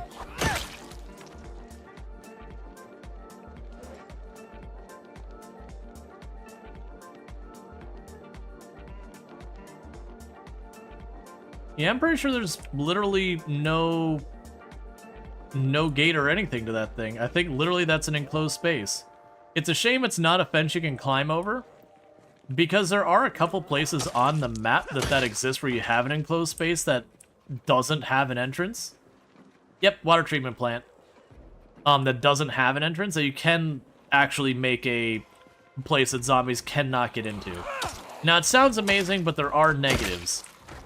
For example, if the zombies do aggro to the area, they'll just line up along the outside of the fence line. And then you run the problem where you can't get out because if you climb over the fence, you'll jump right down on top of the zombies and just die.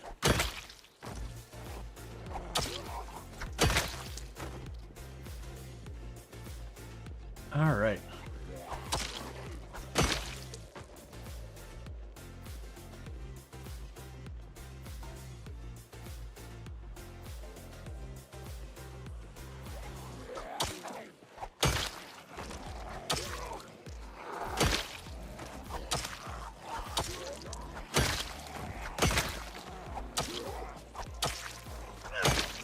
Is there a hole in that fence? No, it's just... Oh, I bet you it's got an open bay door or something down there on that side, so we're getting the zombies from inside the building just trickling out.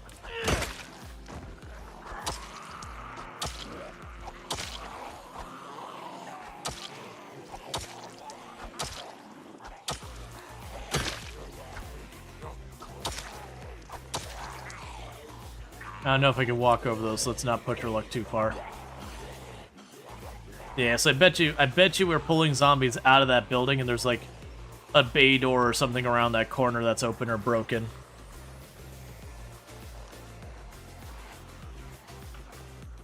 You know, someone who wanted mayo added? I mean, mayo does exist in the game. Can't make it yet. But it does exist in the game, technically. Alright, so get properly bullied out of here. Between the exertion and the muscle strain, it's just a waste of my time to keep fighting. Yeah, that's an enclosed space. I believe as we travel along, the zombies will figure out their way out of there. Like, it's the exact same thing where we had the zombies that were on that little island that just vanished. And that's because when stuff is far enough away, the game does do a little bit of, like, cheesy, cheeky adjustment of the numbers. It does try to check to see if there's paths and everything when it's deciding with zombies moving. But it doesn't do, like, the full-on pathfinding the zombies normally get. Because otherwise, every time the helicopter showed up, your entire game would hitch and your computer would catch fire.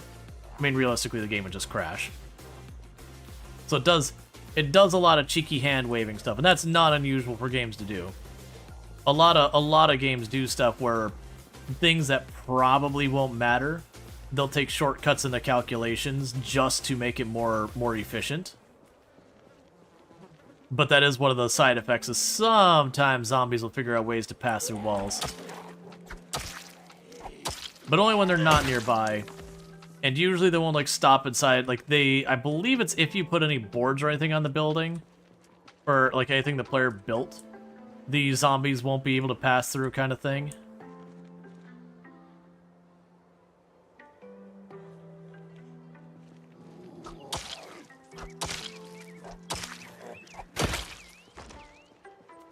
Alright, so let's go over here. I should have a whetstone in here. Unfortunately, we got a bunch of zombies in the trees. Yeah, I think it's because we grabbed a stack of them as we were running around, and I actually dropped the whole pile versus just... Oh, they're in the back seat. Alright, I can't deal with that one until the zombies are gone. I mean, I can. It's just a lot of risk for something not worth taking that kind of risk for.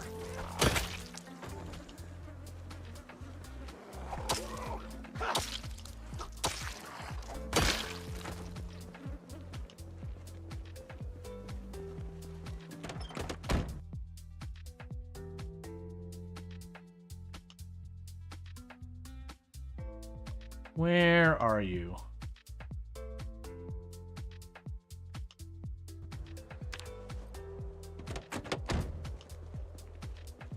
Okay. Back up a little.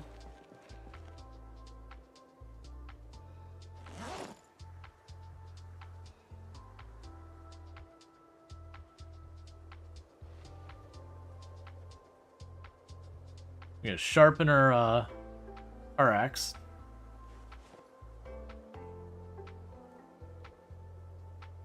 Yeah, it's still dull, but it's not as dull.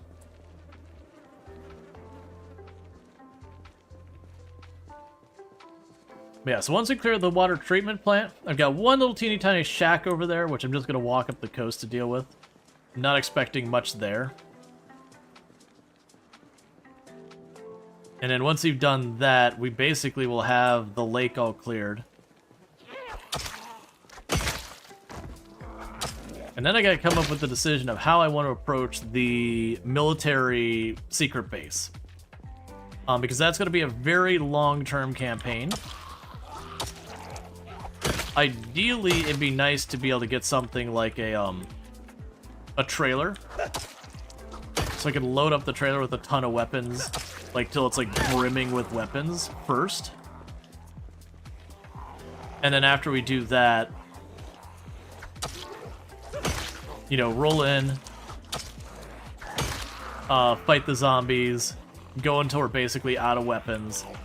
You know, knocking down whatever trees I need to along the way.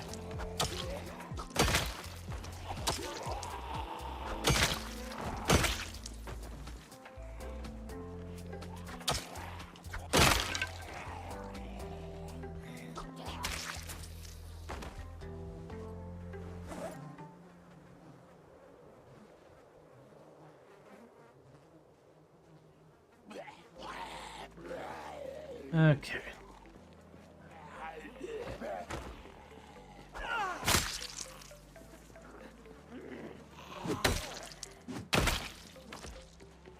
Cool, so let's back off again. You should make a forward base. Yeah, no, so realistically, to give you an idea, both the previous times I've cleared the military base on 69 Pop, which this one's different because the base has been overhauled. So it's probably way more dangerous than it used to be. But both times I did it, basically what I would do is, because that one, the zombies just spread out too much, so I'd work my way down the road, and then, like, around here, I put, like, a little teeny tiny little enclosed building that all it was is a little square that could just drop a tent in and be safe. And then around here, I dropped one. And then down here, I used that building. You know, once you're in this, we just kind of got stuck there the whole time. Yeah, so very genuinely, we did have, like, forward bases I made as we went. Just, I would kind of push forward until, you know, I had cleared enough that I could go back and drop a spot. So that'll be a little tricky, because what I'll need to do is bring enough rags and all that. I can make, like, a little square, whatever. It might be a dumb question, but you probably explained it several times, right? But what do apocalypse settings do? You never learned about it. Oh, so when you're looking at the settings, there's Builder, Survivor, and Apocalypse, I believe are the names of the default settings for the game. So that's like your easy, medium, hard kind of thing, which is not exactly right, because some of them are differently hard. But Apocalypse is the more combat-oriented of the settings. That, generally speaking, it's kind of your baseline of what the game's set up. You've got one helicopter, it shows up one time.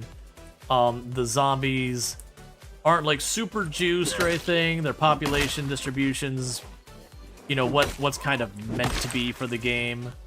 There's no major penalties on, like, availability of food or loot or anything like that. But you kind of get the idea. It's just like your baseline. This is like the standard play. And then you've got Builder, where what it does, it kind of brings down a lot of the zombie pops, turns on a thing called multi-hit. I believe Builder has multi-hit. But in turn gives you a little bit more stuff to promote building stuff. I don't remember all the details on Builder. But yeah, so Apocalypse setting is just like you've chosen your normal, like, hard settings. Like, kind of think of Apocalypse as, like, the default, you know, quote-unquote, this is the game, the way the game's meant to be played. Or, like, your baseline.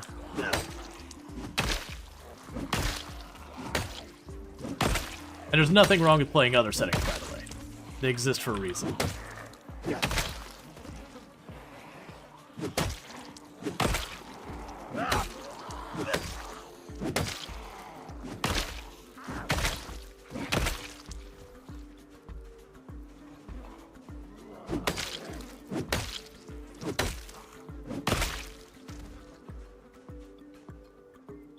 I think you've already read that newspaper as well.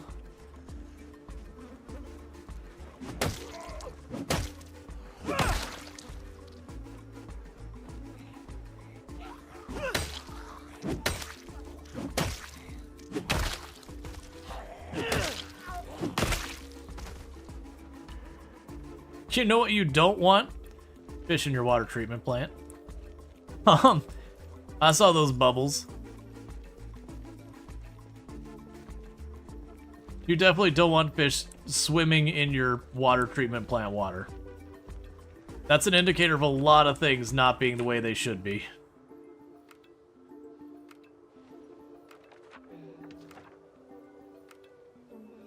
Alright, so is this one? Okay, so this is a new article. So Knox News, exclusive. Knox has the best Independence Day ever, according to Knox News.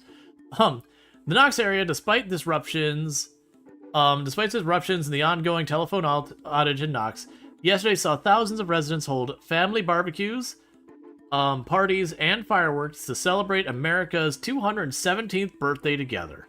An elaborate parade, 20 decorated floats passed through Knox on its way to Louisville, with the local elementary school student Una Turner portraying Lady Liberty in the lead car, accompanied by brass bands from West Point, Riverside, and Bradenburg, playing patriotic tunes.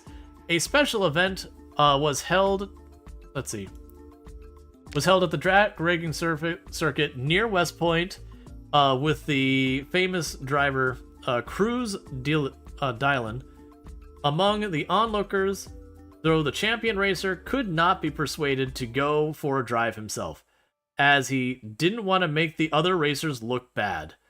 In the evening, fireworks, red, white, and blue, lit up the evening sky. Glasses of lemonade and beer were raised to America, and to memories of the many, and then we don't get to see the rest of that. Foul smell could be natural process. Ohio River, Joan Delnhunt, a local geography teacher, has theorized that the foul smell in the Knox region is emanating from the Ohio River and may be caused by an invading algae taking root in parts of the river. Delnhunt noticed pieces of brown seaweed washed up on the riverbank several days ago. It reminded me, we don't know. A spate of dogs worrisome. Knox area. Chef John Carroll has reminded residents that their responsibility to keep their dogs under control. Following a spate of attacks on farm animals and residents, dogs should never roam free. The sheriff said, if you're at home, they should be fenced in, or kept indoors so they can't escape. If dog bites someone, the dog, yeah. So if we're looking at this, this is giving us, oh yeah, and we have like a little tiny thing, unusual illness affects residents of Muldrow. No end in sight to the Knox phone outage. Yeah, so this is just another thing saying like, hey, there's this phone outage at the time that the Knox virus breaks out, and this is like very early on, they're like, hey, you know, we got some people who are sick, but we don't know anything. And then this is just kind of another one of the things is maybe this is the cause for the Knox virus, the contaminated water.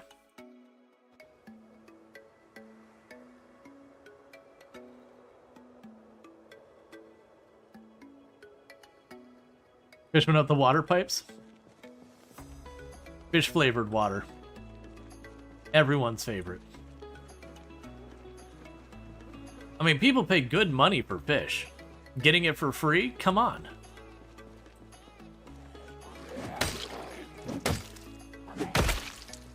Depends on the water treatment plant. Some do use actual fish in the filtration process.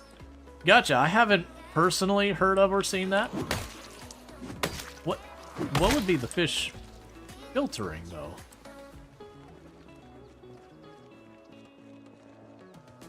You just got sushi, and you paid too much for it. You could have gotten it for free in your tap water.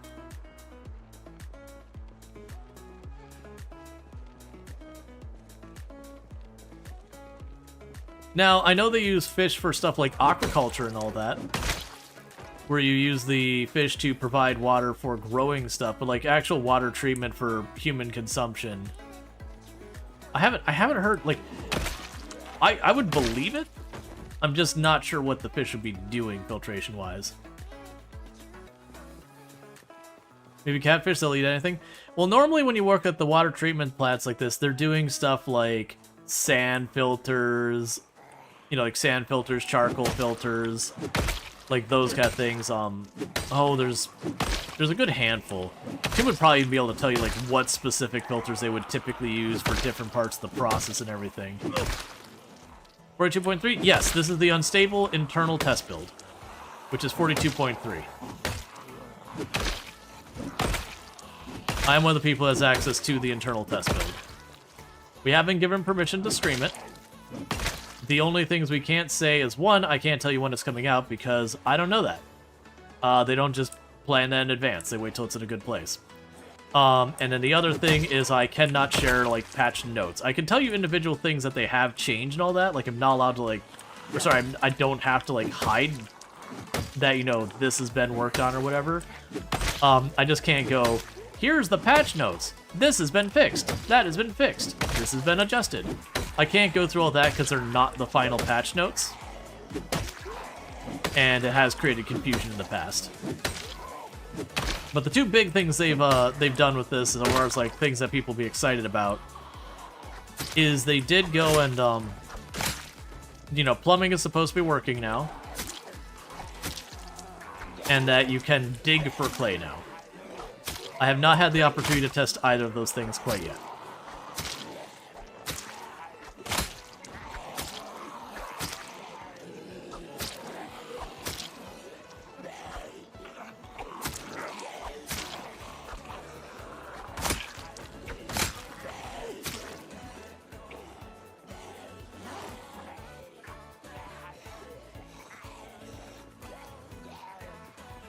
Alright, so we need to back off real quick.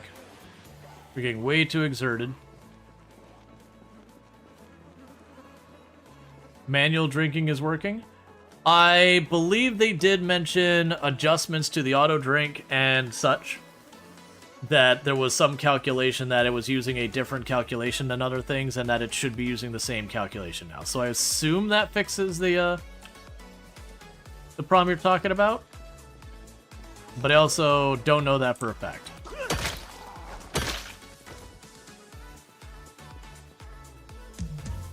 Thank you, Randall Thor 1812, for gifting a sub to Casmora. Holy crap, we had the sub gold. That's been a while. Thank you so much, Randall Thor, for gifting a sub to Casmora. Let's see, they did adjust the range. Let's see, for those who are a fan of Archer TV show, Sterling Archer, didn't drink water because, yeah.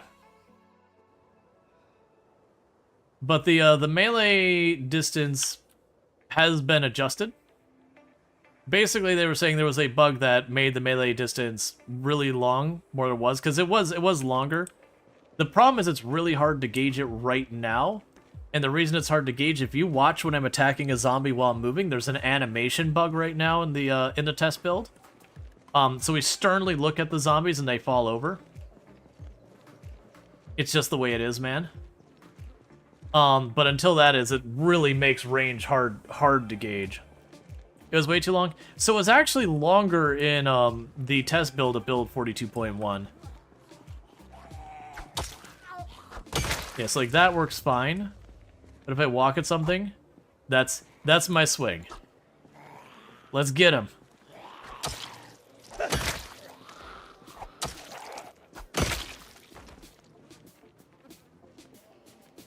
How many points we at? I can check that real fast. I mean, it's easier. It's easy. Like I have to pull up the. Bear with us 1 second. We might hear an echo. The plus points we're at. We are currently at 65.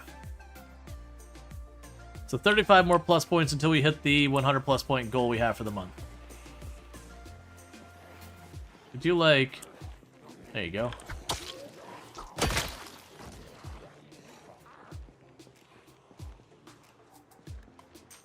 Alright, I feel like we killed enough zombies around the building. Let's just go in here to the wastewater treatment plant. I expect this to be a relatively easy building to clear.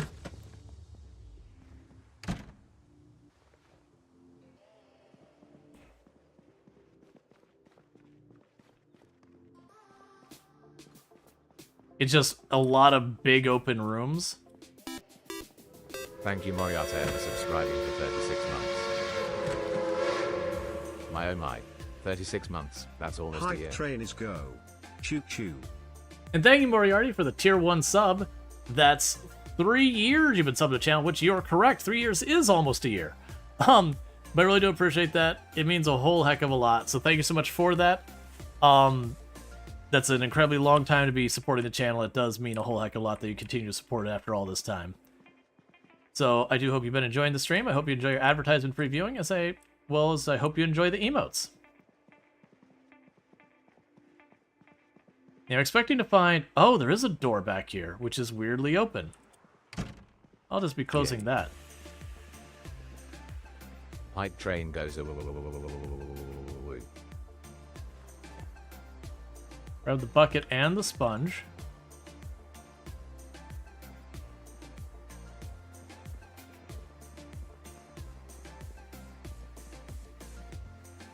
Okay.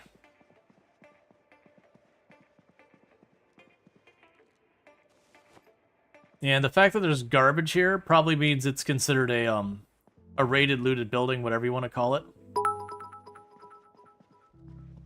Showy WOO, showy WOO. And thank you, let's see. Thank you, Sunji Cookie, for the 100 biddies. I do appreciate that. And thank you, Randall Thor, for the 200 biddies. I do appreciate that. Did little bro unironically say uwu? Yeah, they do that. Don't worry about it.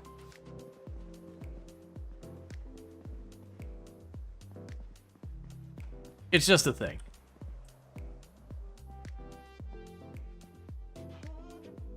really don't need this many paper clips. I'm pretty sure I have...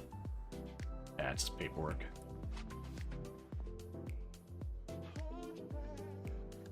Excuse me?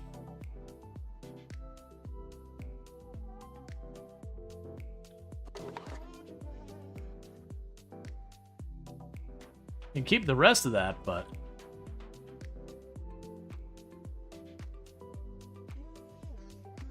Oh, you're trying to put in the briefcase. Hang on. There we go.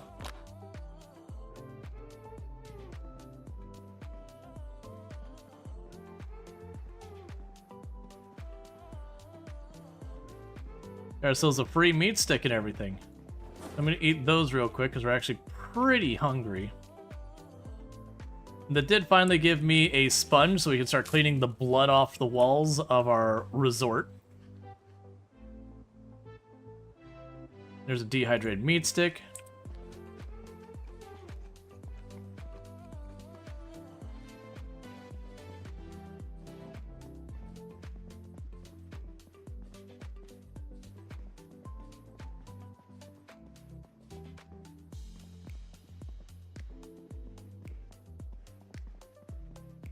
Yeah, so when the building's flag is looted like this, you get a lot less good loot, but you do get a bunch of stuff still scattered on the floor and all that. It's fine. This would be a good place if you wanted to get electronic skill. There's a lot of computers you can take apart. You'll want the lighters? I have been grabbing most of them, yeah. I've got literally, like, almost 100 lighters back home.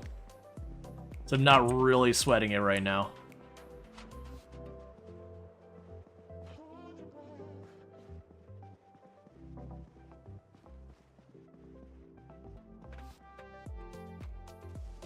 And matches. You can also do fire without a lighter or matches or anything else like that. A notch plank will do the same thing. Okay, so there is a roof access, which is interesting.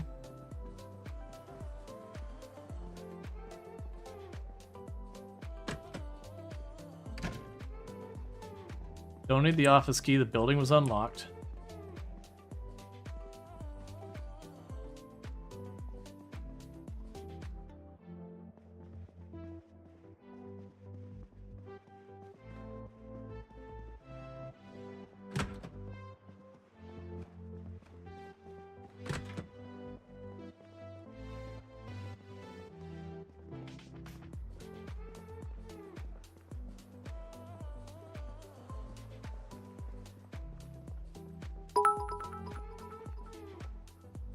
Hype. Alright, and thank you, Randall Thor, for the 300 biddies. Keeping that hype train going. Not letting that come to an end. Just keeping it real.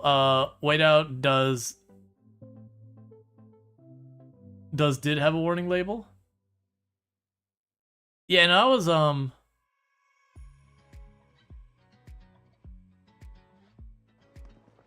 yeah, that was just the thing. I think your character actually gets messed with. You can actually do stuff with the whiteout, if I remember correctly. There's weird interactions like that. Like, it is a thing in the game that you have to be careful if you're using painkillers at all, and using alcohol to deal with pain. A lot of people make the mistake, they'll be like, oh, I took painkillers, it wasn't enough to get rid of the pain, let me go ahead and take, drink some alcohol. Thank you, Draconic Door, for subscribing for 11 months. And that will kill you. Yay. Alright, so we finished this building. And thank you, Draconic Dork, for the tier 1 sub. It's 11 months you've been subbed to the channel, and I really do appreciate that as well. So, thank you so much for that. It means a heck of a lot. Let's see, your husband was born in the 80s and sniffing whiteout was actually a thing people did as a teenager. Yeah, it was one of the things people did to get high.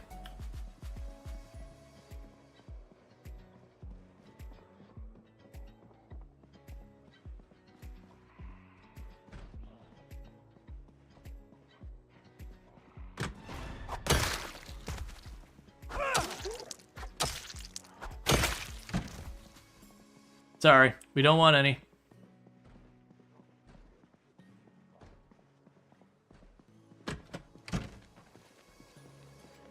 Okay. Got 66% of the plus point goal. Well, thank you. I appreciate that. Getting much later than I thought it was. Okay, that's fine. Too late for us to do another pull and not have to drive home in the dark where I can't see. I think we'll have one more in-game day, and then we'll probably have this place cleared.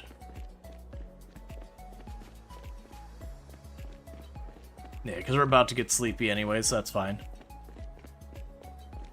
And that'll give me a minute to do a little bit of foraging the next in-game day.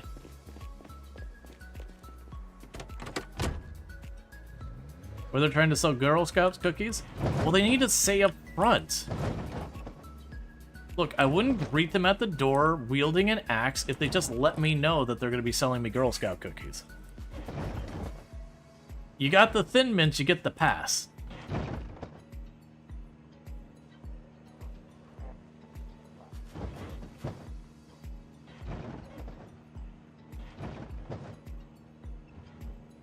You assuming whiteout is Tipex? I have no idea, but it's basically...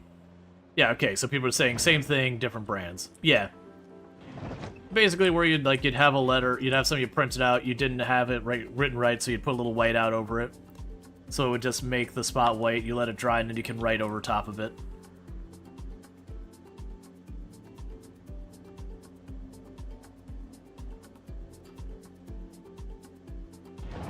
Yeah, correction fluid.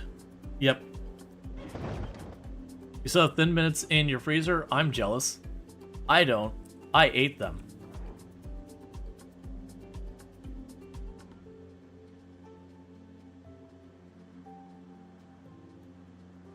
And then I haven't had an opportunity to get more Thin Mints in a while.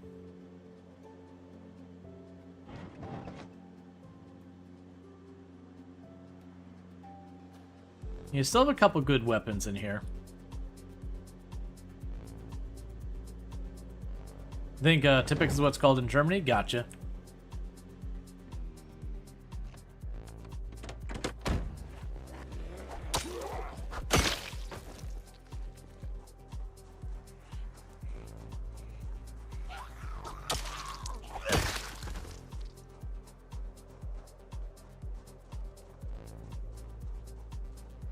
Another one down there.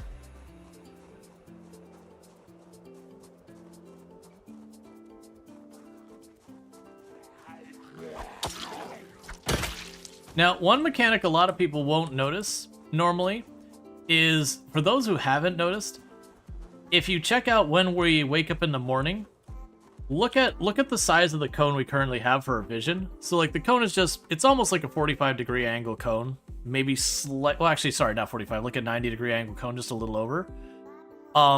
When you do look at this normally, it'll be much wider. So hitting a level 2 hype train at 28% with 3 gifty subs and 600 biddies. So thank you so much for that. I really do really appreciate that support. It means a heck of a lot. Thank you. Couldn't keep doing this if it wasn't for all of you.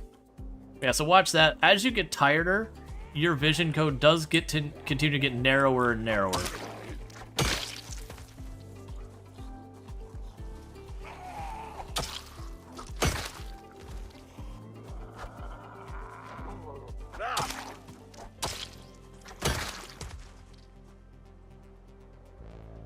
You see at least 2 more over there. 3 more over there. We got 2 of them aggroed, the other one turned the other way. I'm basically trying to avoid going inside until I stop having zombies coming after me.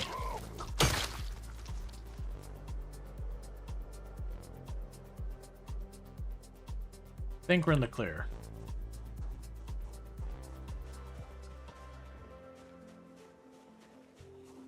Where? I heard you.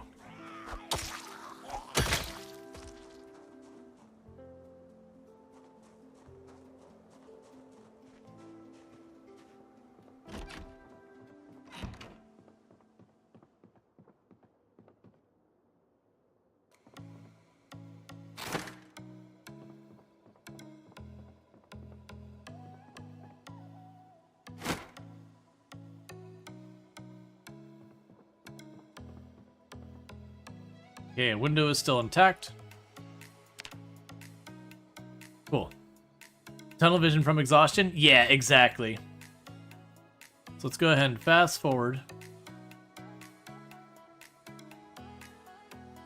But as you get more and more tired, it's just your character kind of loses situational awareness a little bit more as time goes on.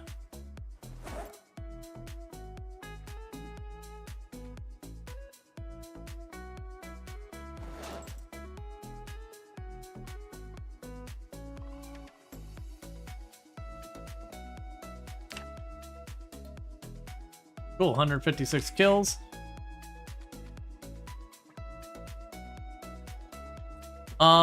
Was it time of day? I thought it was just brightness and how sleepy you were.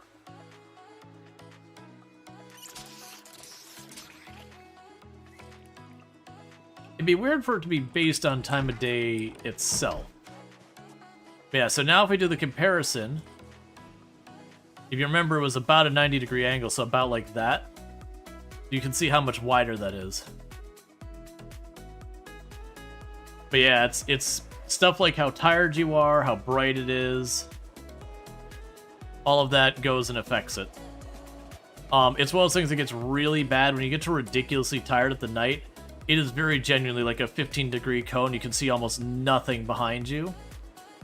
And it gets real sketchy real fast when you're doing that. I'm trying to kill a handful of zombies I see right here.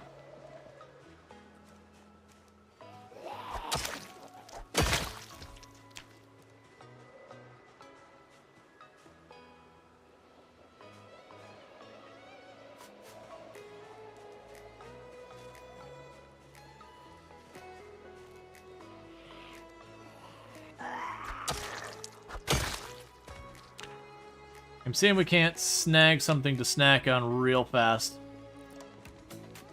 before we head back out. I can eat the butter in a pinch. It will make us real sad.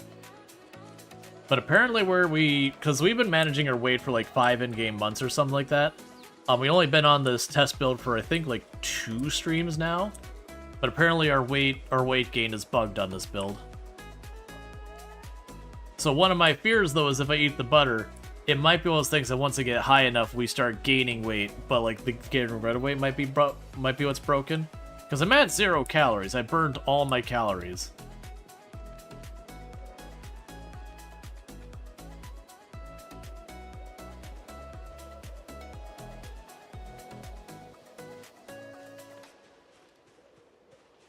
I don't wander too far. I'll probably just go up this driveway and back. We don't see anything. We don't see anything.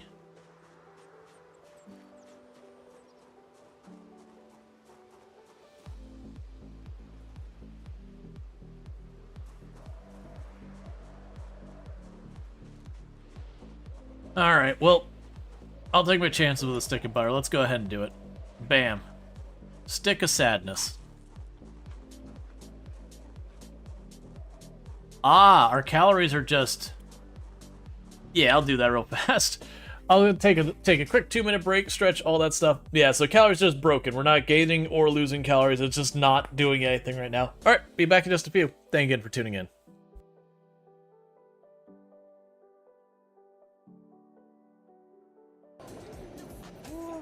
Gliding down!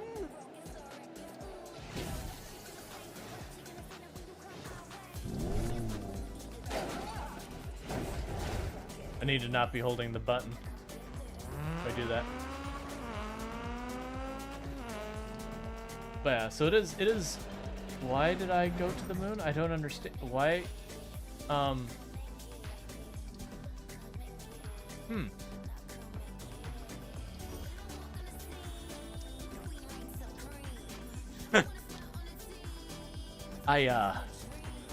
think I found a bug in the physics engine. What do you think, chat? I'm not sure what I hit, but I didn't just slam into the roof and get stuck here. Like we kind of glided up here. I have to find out.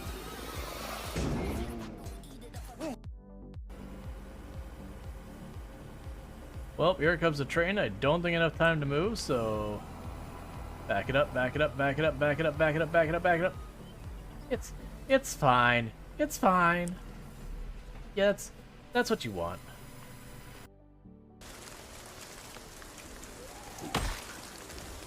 Okay.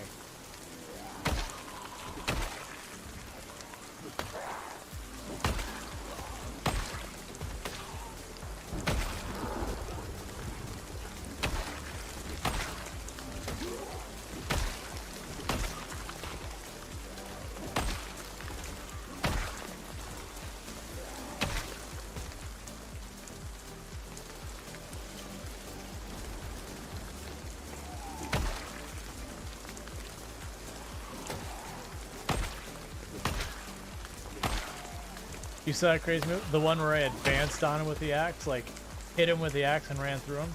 I did not feel good about that move, but I'm like, man, I'm getting cornered here.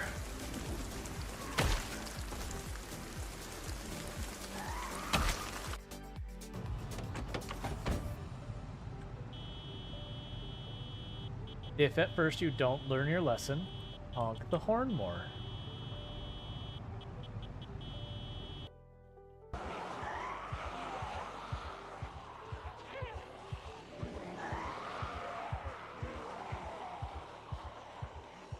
No tree lines.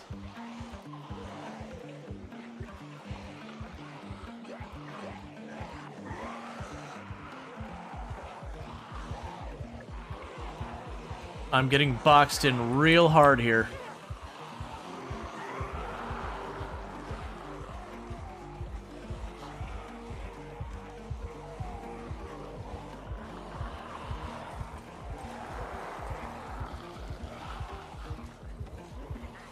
Okay.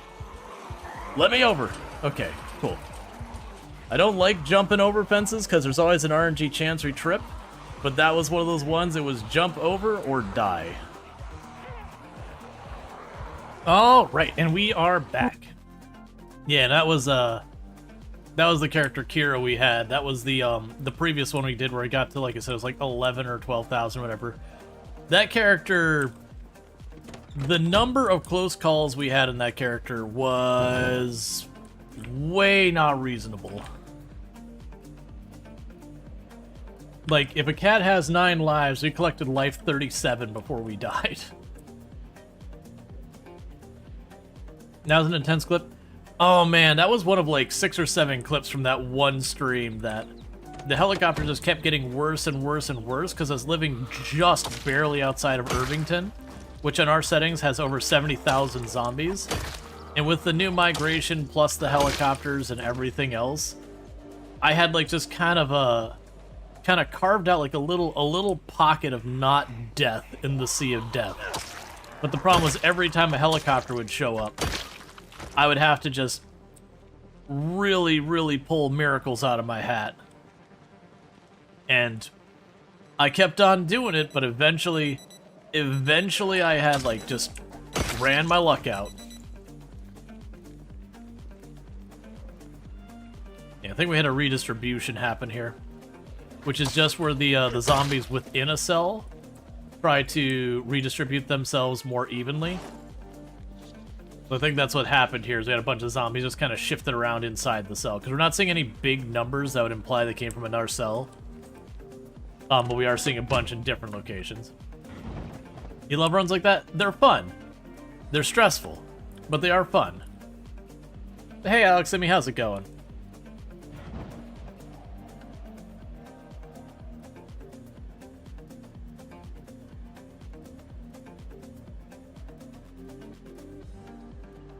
But my hope is we'll clear this building this in-game day. Maybe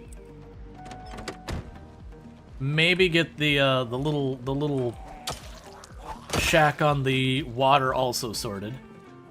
If we get that, I will try and do the circle around the lake. Because this is the last set of buildings, I believe, on the lake. I could be wrong about that. But I'm going to circle around just on the off chance we find like a trailer or a really nice car or anything else of particular interest on the lake, because you have your events and you can get some really goodies there.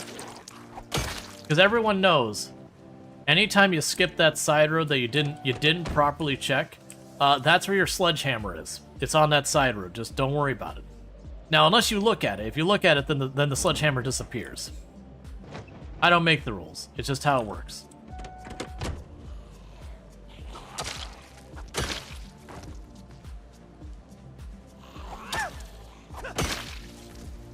It's like that one tool shed you skipped that definitely had a generator and a sledgehammer and the generator magazine all just in there. Yeah, Schrödinger sledgehammer. Yep.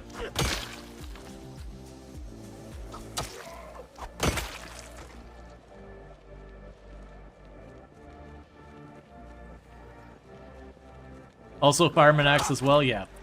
Oh yeah, no, literally, it's got like 6 crowbars, a machetes, a fireman's axe, 2 generators, the good one and a crap one, and you know your generator magazine, your sledgehammer. It's all in there.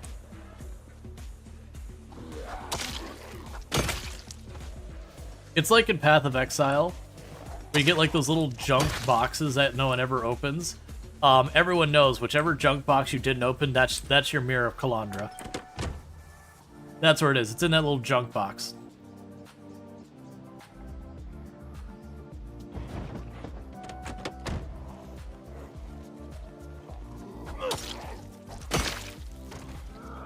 That was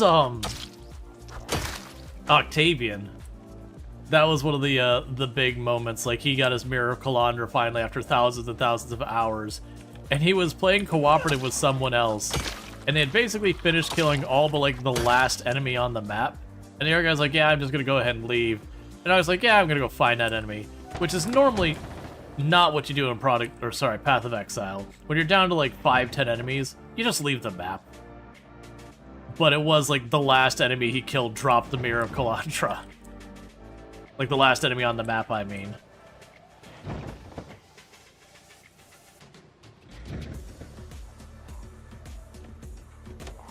That is close enough. I should have done that. Did I actually turn off the car, or did I jump out too quick? Yeah, keys out. Okay, there's at least 2 zombies that are behind us. I don't know if we drew them out by driving by.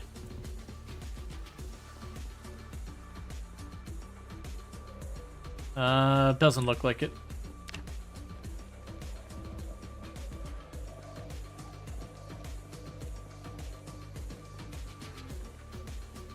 That said, for people like me who just don't care about the sledgehammer, it's a cool item, but I'll almost never use it, so whatever. That was, oh man, it was Clark Burke. Clark Burke was the one we used the sledgehammer a lot, because he was the one who stayed in the prison. And we did take the time to, like, knock out half the walls in the prison just to make it more tolerable.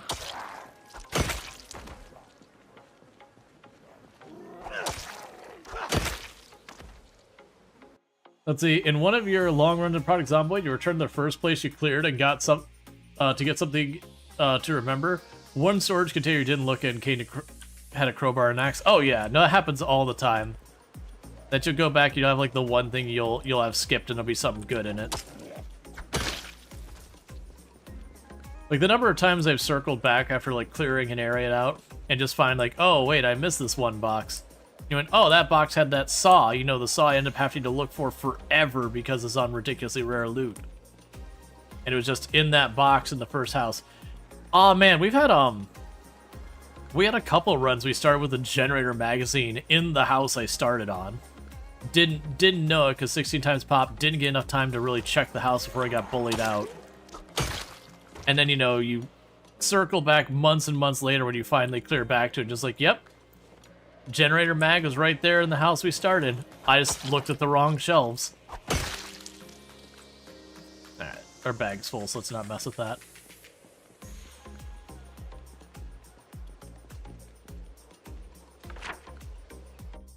Okay, so let's go back down here.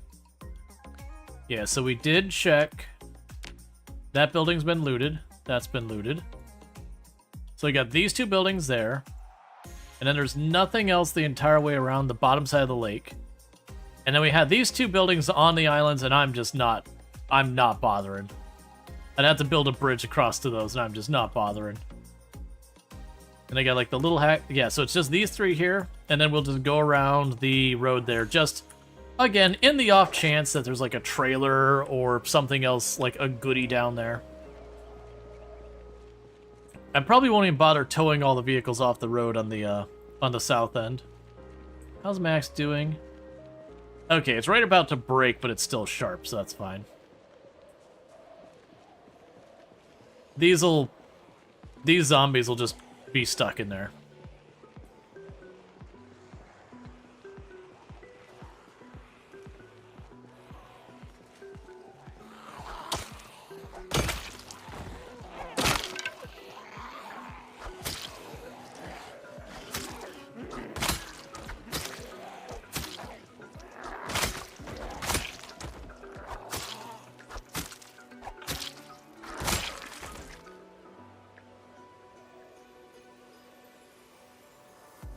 Oh, right.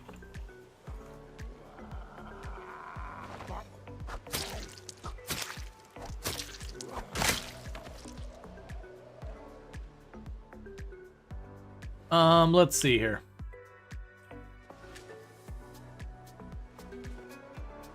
There we go. Let's see. Do car battery chargers not work on heavy-duty batteries? I can't remember them working. No, you used to be able to use the car battery chargers you could use on any car battery. You just had to have the car battery charger, and it had to be hooked up to a generator. Oh, I also just realized I don't have my next weapon staged. There we go. I mean, it also used to be way back they worked, but it was also a thing that you used to be able to just put a car battery next to a generator in general, and it would just recharge. They did do away with that, though.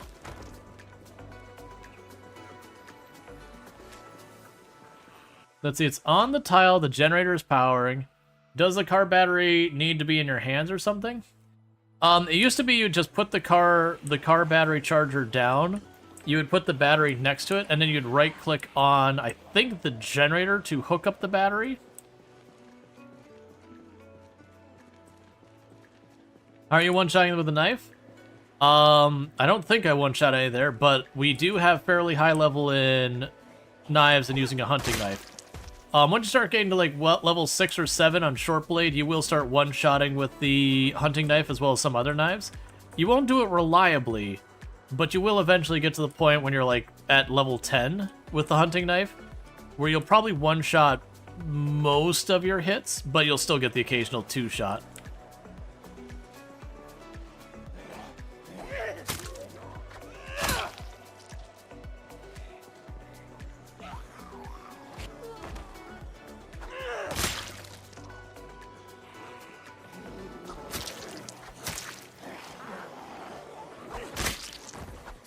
As a normal player, would you recommend you stick with short blood? Not necessarily. Honestly, usually when people do the question of like, what is the best weapon category in the game, or usually it's the best weapon in the game, and my usual answer is whatever weapon you have available. Generally speaking, the only weapon I'd say is in a really bad place right now is spears. They took a pretty hard nerf in Build 42. But yeah, no, honestly, any of the weapon categories are good. I wouldn't even say it's like new player, advanced player, anything like that. Pretty much every weapon category in the game can work really well. Short blood weapons are probably your all-around best weapon kind of thing. That was a slightly different animation. So I'm not sure if you noticed, I executed him, he still banged into the door when I did it. I think that was just the animation causing it to be an attack against the door on my part. But it's kind of cool just the way it played.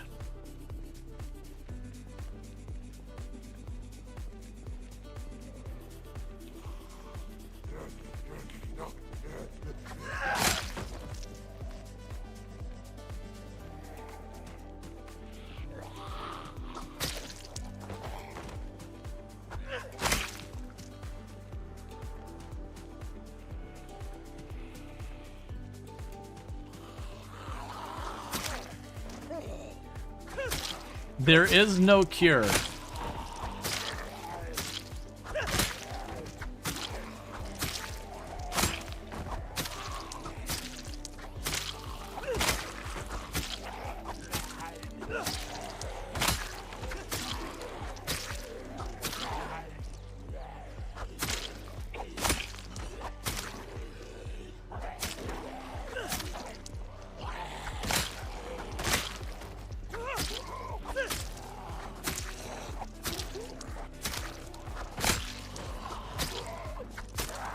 All right.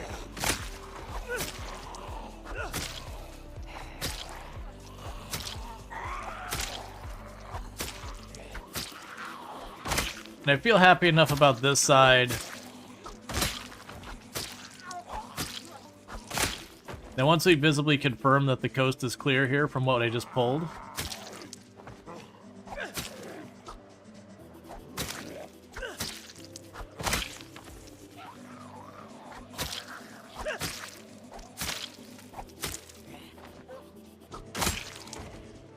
Okay.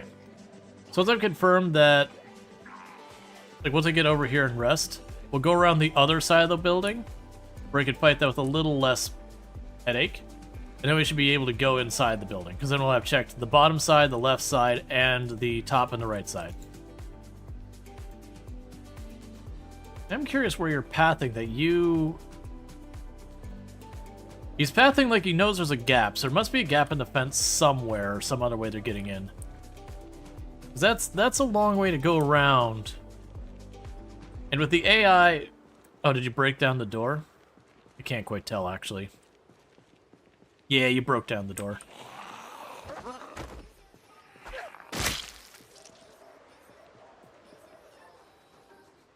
Alright, so let's work our way over here.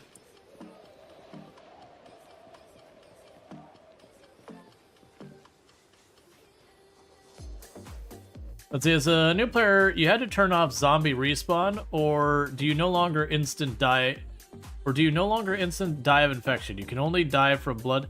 Oh, I leave all the stuff like, you know, pretty much. Yeah, there's no bad setting. This I agree.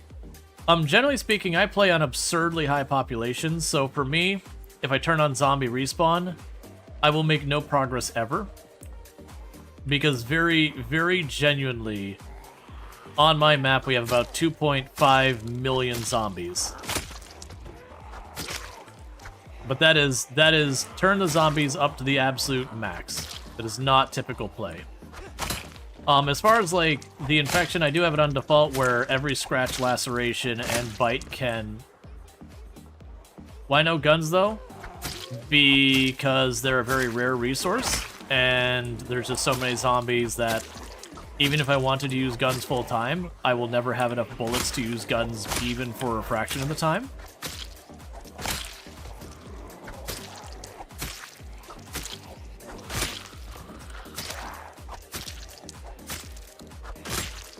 Is there somewhere to see that? Somewhere to see... what now? Couldn't you add a mod to do that? Yeah, but I'm not modding. Not really, I got some, like, UI quality of life mods.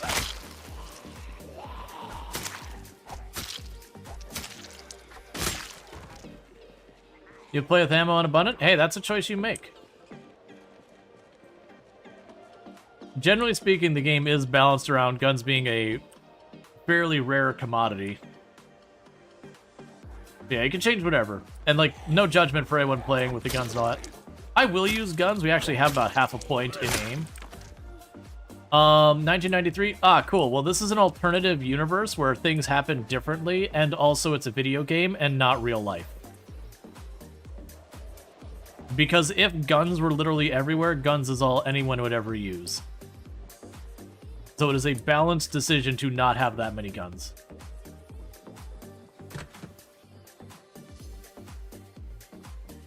And it's totally fine. You can go into your settings and turn that on.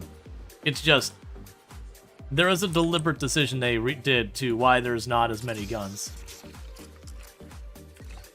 But yeah, so anytime we do the realism talk, people in the chat know, you want me to give you...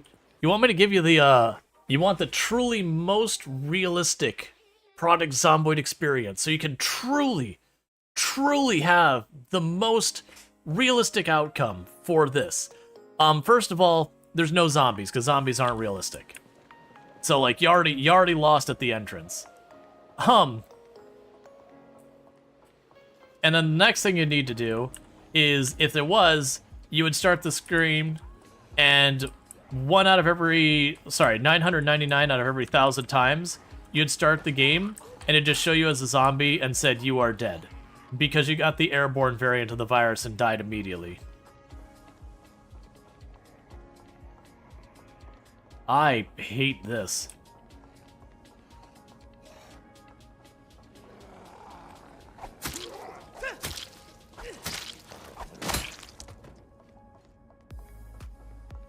Yeah, guns can be fun. Like, I'm not saying guns are bad in the game or anything like that. To be clear. My comment is more, the lack of guns in the game is a deliberate and conscious decision. For those who don't know, there are places you can get tons of guns. If you want an obnoxious number of guns, boom, that building right there. Guns. If you want a bunch of guns, there is... Where are you? You're over here. Where's Echo Creek? There you are. Boom! Right there.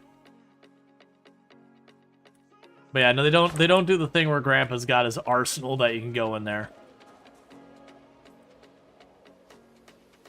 Let's see, anyway, almost all the... Yeah, so there's a whole thing that the idea is also a lot of the stuff got gobbled up right at the beginning of the zombie apocalypse.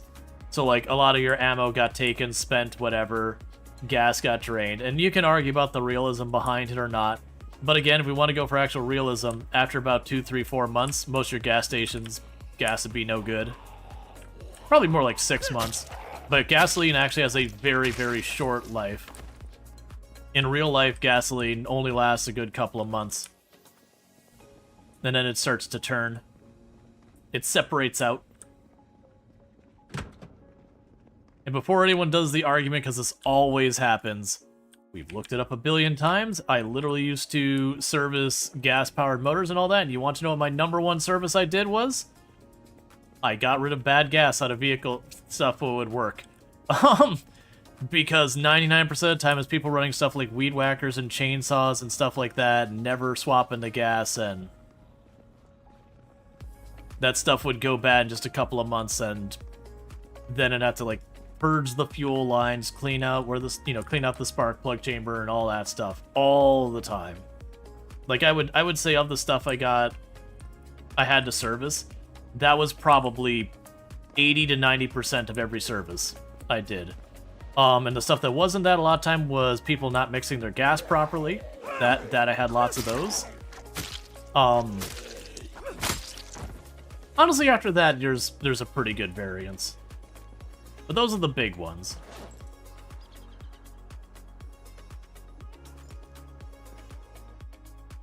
Let's see, you want hand loading a Remington factory? If you yeah. Actual realism as a reloader. You have enough components and 50,000 bullets you'd never run in a lifetime. Well, yeah, that's the whole thing. But imagine for a moment you started the game and you walk into the first house and you find Grandpa's arsenal and you got 10,000 bullets, and you literally never need to loot another building in the entire game. So you start the game, you shoot a couple of zombies, and you go, wow, this game's stupid, because you get really bored because loot doesn't mean anything, and it's just one of those things. So it is a balanced decision. Realistically, if they did that, what they would probably need to do is nerf guns into the absolute dirt, or otherwise things. But yeah. It's totally fine if you want to go and use mods and settings to do that. Like, again, don't let me yuck your yum. My bigger comment there is the low number of guns is a deliberate decision. I went into that building, right? Yeah, there's like nothing in that building. Alright, so we got the little building over here.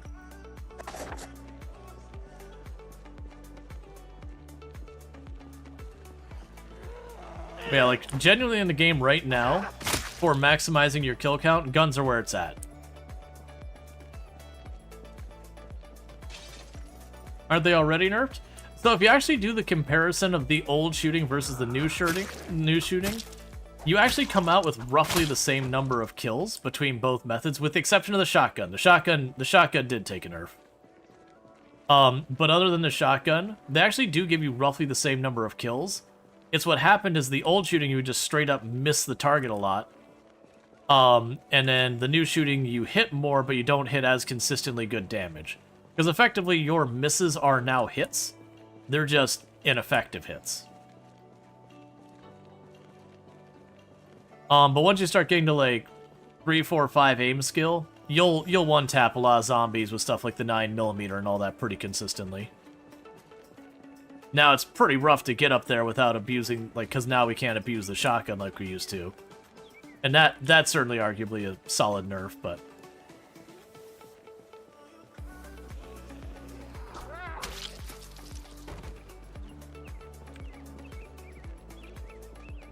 Alright, so... I gotta decide how I'm getting to that little place. Let's go up north farther. I think the way I want to approach that cabin is we'll go north to where there's the area that got burnt out a little bit. Or I could find a nice little gap in these trees somewhere. Just cutting through the trees that are that dense in the fog, where we've had a decent number of zombies wandering around. That's just begging to have a dead character. Maybe the sawed-off shotgun is still good? I mean, the shotgun's still usable. Right now it's got, like, its aim is a little weird.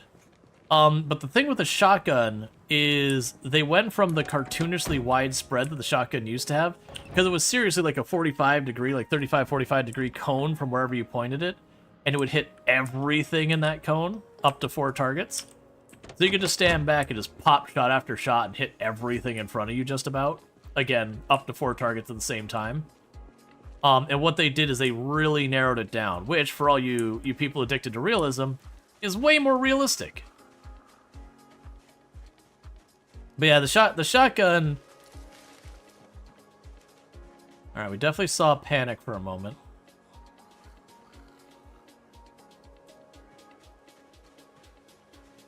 Oh, there you are. You're tucked in the tree.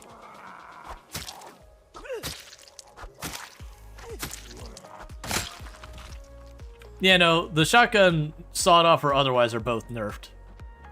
They made it so it can't just catch 4 targets. The cone is much narrower.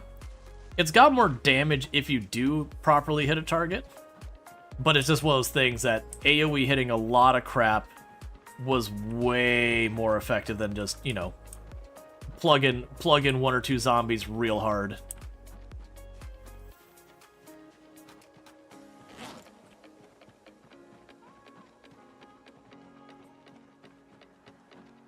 But yeah, no, still, to this day, though, the guns, if you just want to kill massive number of zombies, once you get a couple points in your aim skill, you can actually wipe out more zombies per day with guns than any other weapon.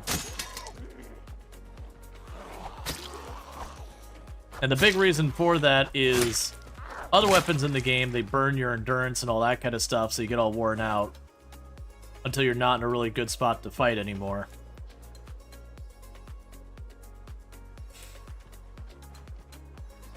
But yeah, no, generally you're expected to fight the zombies in melee a lot. That is a deliberate decision, so you have to take a certain amount of risk getting in there. Guns are like... I treat guns like I do katanas and that. They're just a really, you know, powerful and amazing weapon. And you can have a good time with it for a little bit. And then you run out of bullets. And then you go back to fighting normally. Ooh, I think that's a new newspaper. We'll read that.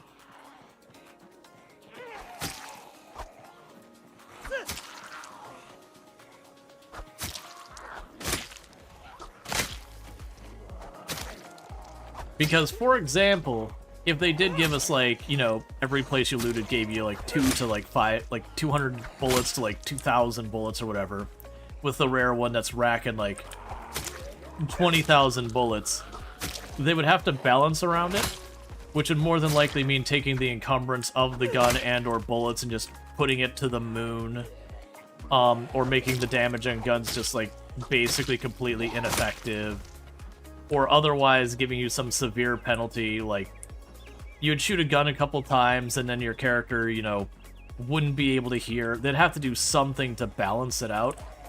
And a lot of that would probably be less fun than having somewhat limited, like, availability. Like, it's the same thing where people are like, oh man, I should be able to find katanas everywhere. And you're like, okay, I mean, they could do that, but to keep the game in any kind of balance, it means they'd have to nerf the katana into the dirt. And to be fair, actual ammo is usually genuinely pretty heavy.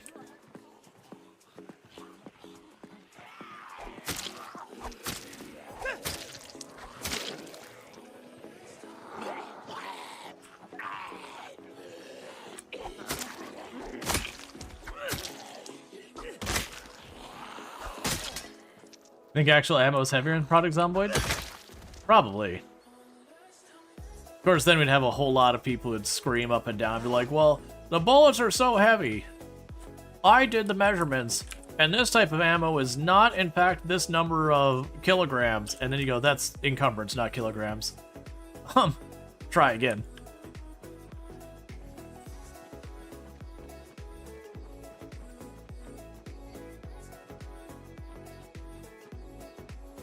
Is there no actual building here? Ha! Haha. Is there not actually a building here? It's just a lie on the map? That honestly is fairly amusing, actually. Because right here, supposedly there's a building.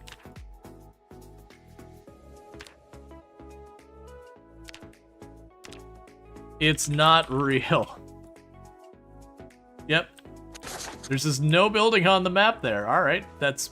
I mean, it makes a certain amount of sense, because, like, they do have the occasional cabin out on the edge of that. But that was one of those ones I'm like, man, you're weirdly out of the way out here.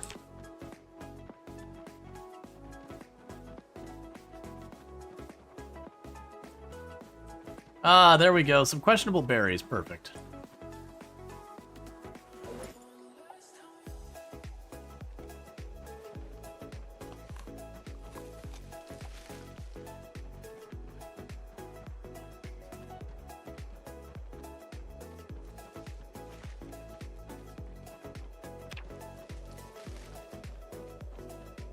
House got bitten, got up, walked away. Oh yeah, you really hate it when that happens. Hidden underground bunker. Let's see, what you can't carry 2.4 million rounds. Yeah, it's not like just Team Fortress where, you know, you walk up, you bring the, you get like the minigun ammo crate, and you just have several hundred rounds of minigun ammo, or whatever is gun's considered Gatling. It's a fictional gun. You know, Gatling, whatever gun. Just big guy can't sit there and carry several hundred rounds of ammo on his person while also carrying the gun and everything else with no backpack or anything. Because we also want to get into realism. When you start your character and you want to carry stuff, you should only be allowed to carry what you can put in your hands. And then when you get pants, you can put some really, really light things in your pockets. There's my car. Yeah, no, actually, I enjoy the melee more than the gunplay. The gunplay is fine. It can be satisfying. Let's see. The three causes of gasoline degradation is oxidation from air and contaminants, differential evaporation off the chemicals compromising the gasoline and contamination, including water contamination from moisture in the air, whose attraction the additional of alcohol increases. Yes.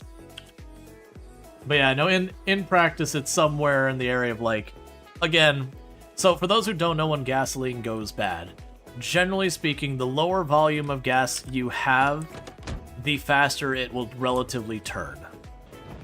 And when it does, it usually separates out into multiple different substances which don't work as gasoline. And there are things you can do to help it, like, if you pick it up and you kind of just churn up the gas a bunch, that'll prolong it. It won't make it last forever, but it'll prolong its lifespan. There's stuff that's called like fuel stabilizer that chemically kind of agitates it to try and keep it good. Thank you for the follow. Welcome to the stream. But otherwise what'll happen is it'll slowly separate out into a thin alcohol-like liquid and a much thicker, almost like pasty substance. It's like this kind of like beigeish tan paste. And thank you for the follow. Welcome to the stream. I want to say one of the things is like a very roughly made turpentine or whatever. But even if you check like a giant tank like you'd have under a gas station, usually you're talking, depending on the type of gas and all that, you could be talking like, I think it was 3 months was the shortest for a very ethanol heavy gas. And then it was something like diesel, I think was like 6 or 8 months or something like that. And then like kind of the best of the best gas for shelf life is usually like 1 year if you kind of really push. And technically you'll get some of it past that, but the point would be if you just put the spigot into the gasoline and started pumping into your car, most likely your car wouldn't be able to run on it.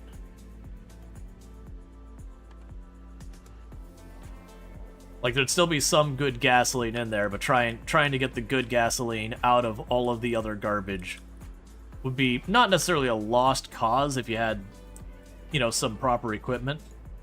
But most likely, you're probably just wasting your time.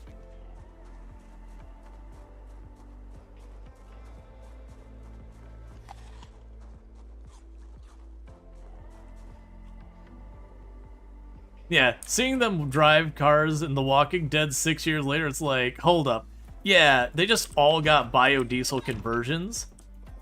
And they just all started, like, making corn oil and all that.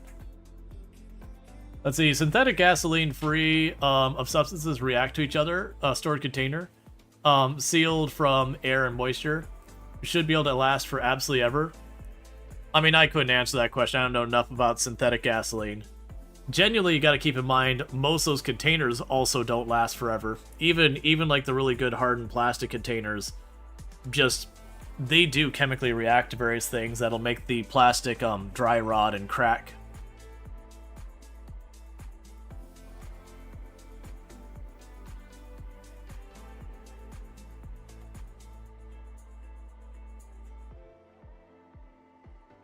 And a lot of your seals will dry rot and crack as well over time. And there's things you can do to like prolong them and all that. The point is keeping gas good over a very long period of time is a very difficult thing. That's one of the reasons why when you look at the reserves that various countries keep, they don't keep reserves of gasoline, they keep reserves of crude oil. Because once you start processing and separating it out, that's when you start really getting a reduced shelf life. Alright, go ahead and do the stretch and all that while we're waiting for it to get later. It's kind of like the same thing about like pasteurized milk versus unpasteurized milk. That once you start doing a bunch of processes to like really clean it up to get all the junk out of it, and to make it, you know, safer, healthier, whatever, it shortens its shelf life a lot. You can also try to redistill gasoline, recompost it in the right mixture, but you have to know the chemistry for that. Yeah, no, that's the thing. There would be ways you could take the products and make it into something a car could use. More than likely, the easier way to deal with it, though, would be, again, you know, doing something like a biodiesel conversion on your car. Because then that would allow you more opportunity to just make your own gas.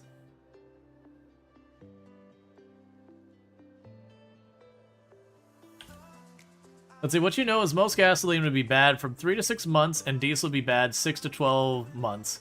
With stabilizer, most GAN would be bad 8 to 12 months. Diesel could last for 2 years, however, the vast majority would likely go bad within 18 months. Yeah, I have no idea about how long you can stretch out stuff with stabilizer, just that stabilizer can...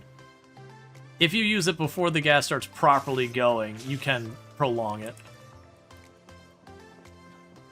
Yeah, that's exactly. If you go to biodiesel, then you have the options of, like, you can effectively take your crops and process those down to oil and then use that oil.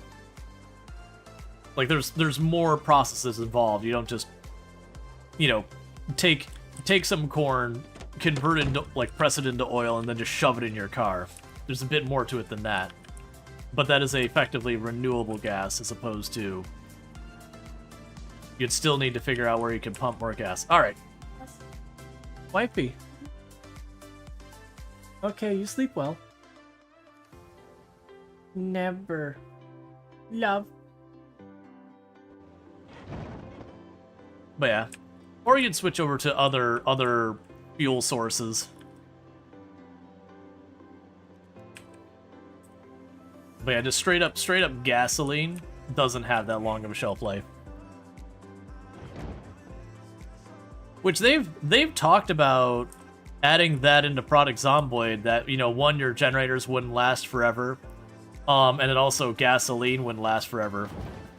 And they were experimenting with different ideas for different alternatives kind of thing.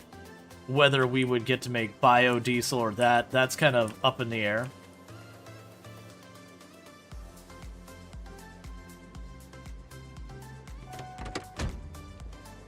And if we do run out of gas, I have 2 gas cans in the trunk. Back to the horses, probably. And thank you for those follows. Welcome to the stream. Oh, and we hit a follower milestone. How many followers we hit? Oh, okay, 8,300. My brain was like, we weren't anywhere near 9,000.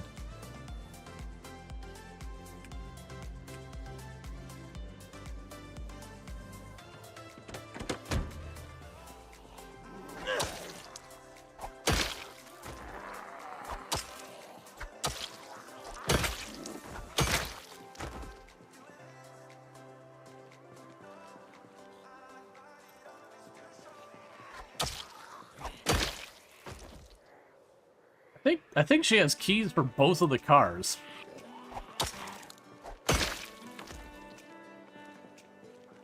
I do like, there's a meme that goes around every once in a while for product Zomboid. It's like Kentucky car owners probably.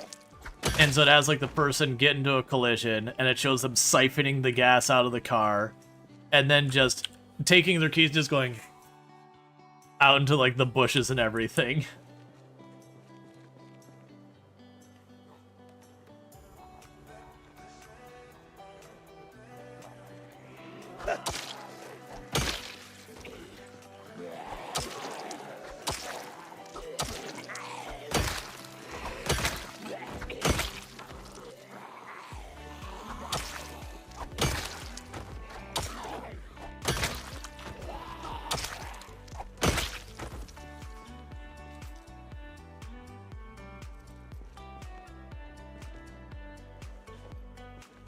Alright.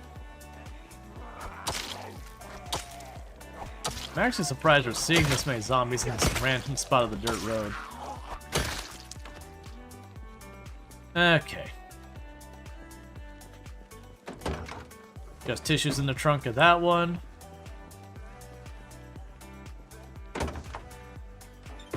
Plastic bags with plastic bags in them.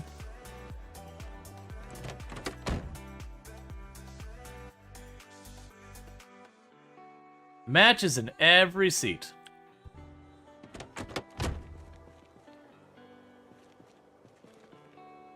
Oh, I apparently can't get in that side because it's all blocked up. Or I'm just going the long way around.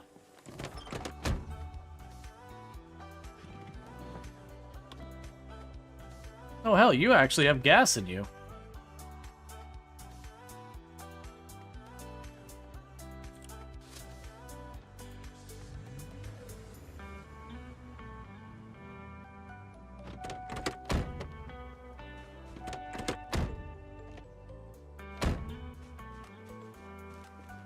Yeah, it's a wrecked tank, though. Alright, so what I'm gonna do... But so you do find it weird that it's according to news reports that you can see in-game the perimeter around Louisville is not breached until overnight hours leading to the July 15th. Yet from the start of the game, July 9th, Louisville, everyone has already died. Oh yeah, but that's just the news reports not being lined up with the game. Like, mechanically, the game just doesn't have the ability to do a lot of that stuff. So what I'm gonna do is I got a rubber hose and all that. I'm just gonna take the gas out of this car, put it in the other car, and just pull it off the road versus towing it.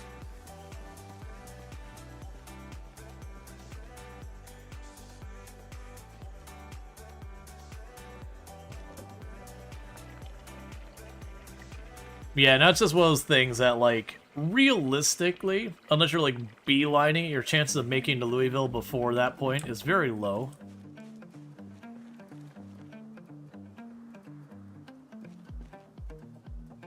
Because I could tow these, but it's going to be way easier for me to just drive it off the road. And then I could take the gas back out of them and put them in my car.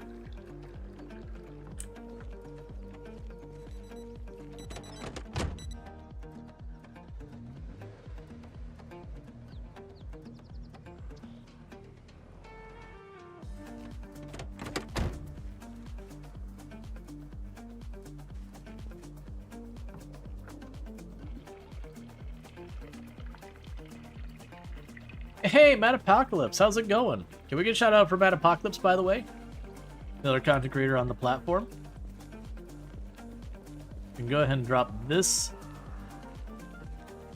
Now that to the car. Because yeah, that'll be like 2-3 units in there. Those wrecked tanks almost never have much in them. It's free gas.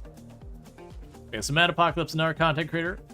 Also been playing some Product Zomboid, so if you're looking for some Product Zomboid, that does occur over there as well. Definitely go and do a drop over there. Cool. Alright. Let's quickly go here. And symbol, sorry, loot, tire.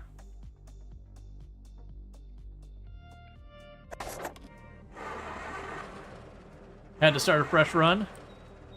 Because you wanted to, right? Like your chat is gonna be like, oh no, you definitely died. You're like, no. I was just in the mood. I definitely wanted to start a new run and just, I knew you all wouldn't let me go unless I killed the character. Nah, I gotcha. Yeah, no, that's, my first character I broke 100,000. No, actually, did I break 100? Yeah, the first character I broke 100,000 with was a similar thing. I didn't miss a push. I went to turn and swing and hit a zombie. It was a greedy swing. And I missed it by like 1 pixel. But that's all it takes. Missed by 1 pixel. I was right there with the zombies. And so what ended up happening is got grabbed. I don't even know what the first hit was. I never bothered really looking back. But it's just one of those things that the first one grabbed me, which stunned me, and then everything piled through and just dragged down. So I've been there. You guys not sleeping? You dozed off, and then your dog woke you back up? How dare. Well, that was a stutter. What are you loading in? We're gonna get ourselves a,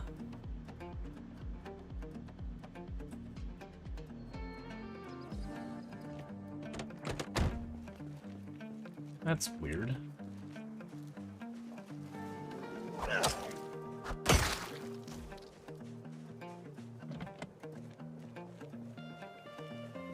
Playing 1% sprinters? Yeah, my only problem with the 1% sprinters is you have to treat it like every single zombie is a sprinter. Just because you'll have, like... You can always have that group that, you gotta pull 16 zombies. Because it's 1% chance per zombie is what the way it actually works. And you get that really unlucky go where you pull the group, and then the whole group starts running, and you're like... Oh...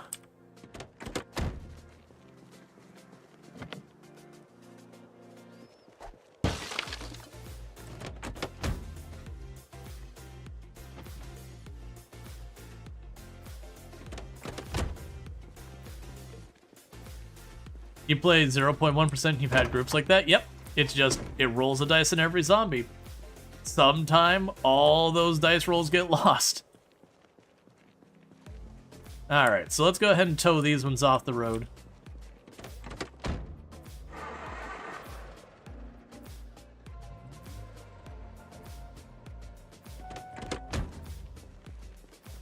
Granted, I'm at too steep of an angle is what's going on here. Granted, in this particular case, I very much doubt...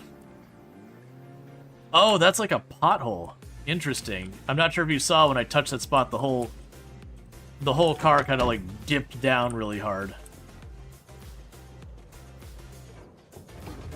But yeah, that's my only problem with, like, to me, if I'm playing with any sprinters, it's just a sprinter run. Because strategically how I have to play, I just have to treat every single zombie like it's a sprinter until it proves to me it's not a sprinter. Otherwise, it's just one bad pull and it's all over. So it's kind of you're living on that borrowed time until you make that oopsies pull.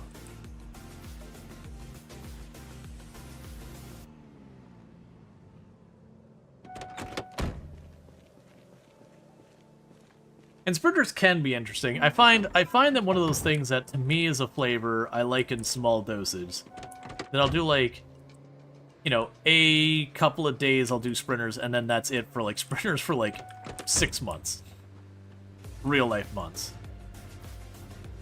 The last time I did, like, properly did sprinters was on Mr. Lamprey, on his multiplayer permadeath server. Yeah, my issue is, to me, I don't feel like there's any progression.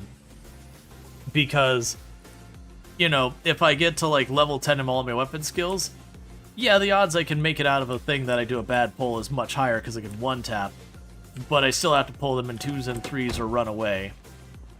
Or, fence and window cheese. And then, whether that's at one short blunt or 10 short blunt, that's still true. 1 axe, 10 axe, it's still true. You can kind of get away with a little bit of shenanigans when you start getting to, like, absurdly high nimble. But even then, it's just forever and ever pull them in 1 and 2. If you don't do that, sooner or later you roll the bad dice, and it's all bad news.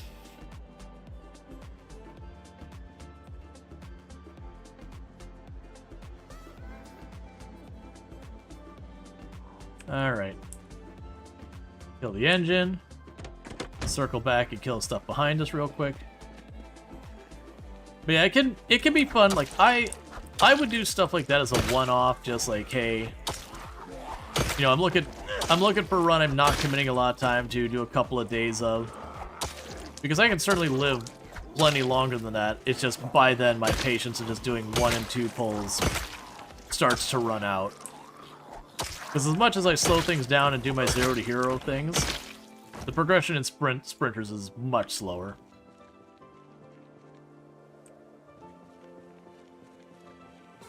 Let's see, 5-100% sprinters on, I don't know what SD means here, but it's different games with the ridiculous weapons and zone effects. I don't know what any of the stuff we're talking about is there. Like, I get the sprinters being a thing, but SD in this case, I don't know what that means. Sunday Drivers is like the biggest multiplayer servers. Ah, okay. Gotcha. Yeah.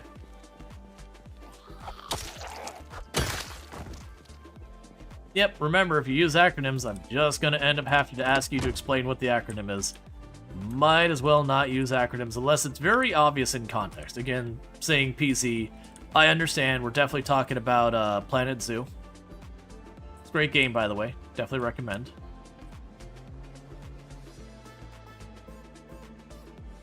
I'm gonna leave it. I was like, I should probably tell him, like, you know what? The last one we went to was a big pain in the butt. I'm gonna leave it. It could just stay there. Planet Zoo is great. Yeah, Planet Zoo is a fun game. Don't get me wrong, it's got its rough edges, but it's fantastic. You like Planet Coaster? You never played Zoo? Zoo's pretty good. Zoo's pretty good. It has a lot of different things you got to deal with, but there is a lot of similarities between it.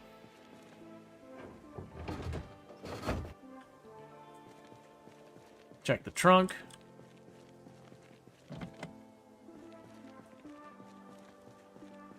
Yeah, Plaid Zoo's been on your wish list because you're or Zoo Tycoon as a child. Yeah. Like for me, I actually kind of appreciate that it's not just make a zoo. Like there's certainly that kind of stuff going on as well.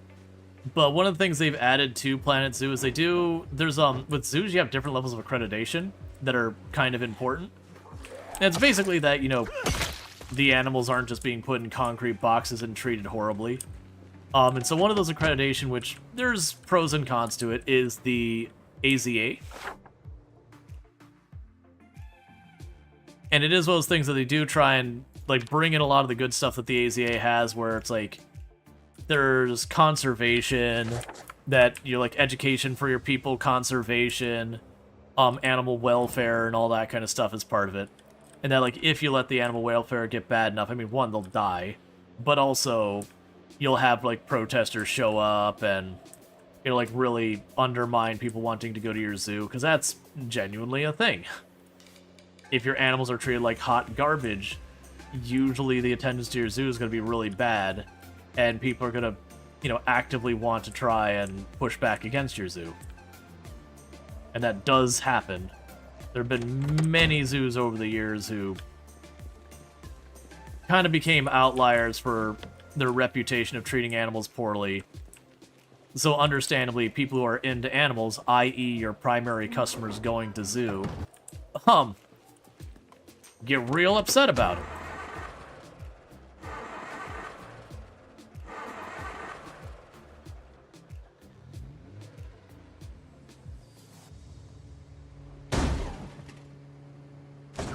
That's not how you do this. Hopefully I didn't hit my card too hard.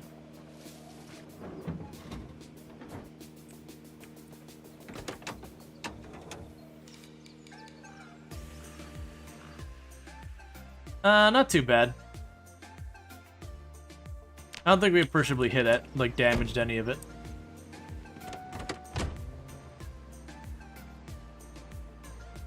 So I should mark. Because I try to mark where a lot of this stuff is, Because, like, the odds I'll probably want to get that car later is pretty low. But you never know when you're going to get to the point it's like, oh, I need to train mechanics. Just let me drag a car home and start ripping it apart, or go to the car and start ripping it apart. You know, take all the pieces off, put them all back on until there's nothing left of the car that's in good shape.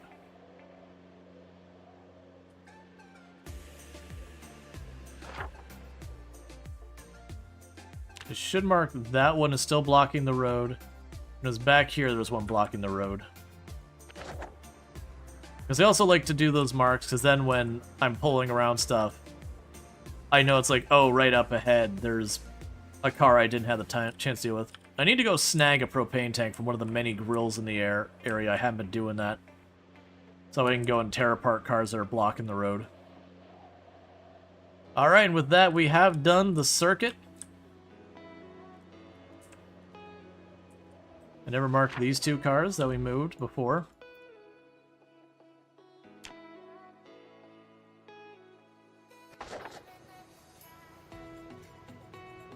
And with that, the area around the lake is, you know, it's relatively clear. It's not clear as in, like, there's no zombies here at all. It's clear in the sense that we're not worrying. Oh man, it's not been even, like, it's been less than. Nah, it would make sense. It's been less than 9 days ago, because this is where we ended yesterday's stream, was clearing the last of this area down here. Yeah, so this way we can go up to where we're staying. Do like a quick inventory of our stuff, and then I gotta figure out what my next move is, because we are planning on pushing the military base as one of our. Oh, let's kill those handful of zombies back there. As one of our things that we're gonna work on. But the catch I have is I need to get a lot of weapons ready first. Otherwise, I'm gonna spend all the time driving out there, only to immediately have to come back, and it's gonna take time to do that.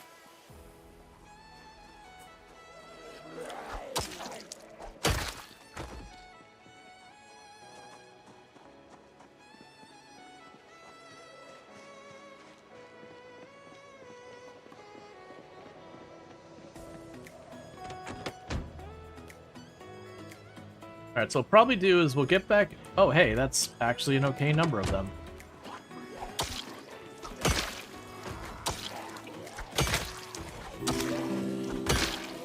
Thank you for the follow. Welcome to the stream.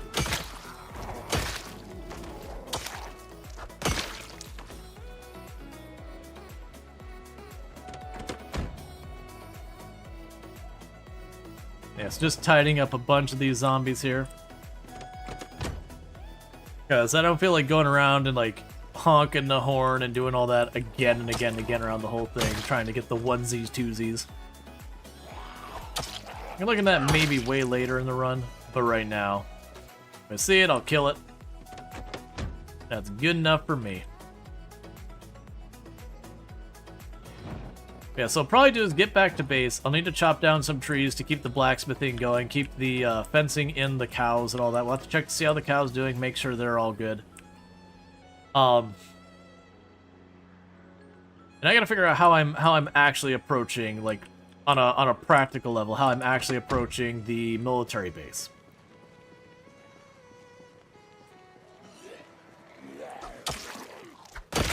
Since they already fixed plumbing in 42.3, do you know if they did anything with the floors as roofs? No idea. It might be in the patch notes and I overlooked it. It might not be. They don't give us any kind of ETA on literally any of that stuff. Like, it's not like, our next update would be whatever. And honestly, if they did, that's probably something I wouldn't be, like, we shouldn't share kind of thing unless they're like, nah, it's cool. Because that feels like one of those things you'd be like, oh yeah, they're working on this, don't worry, it's coming. And then they're like, yeah, we had to pivot because that's a much more difficult bug than we realized, and there's going to be other changes. And then it makes them look bad. Even though it's a completely reasonable thing to happen.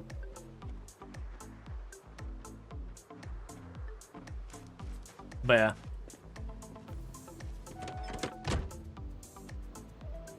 Alright, so just up the road is our base.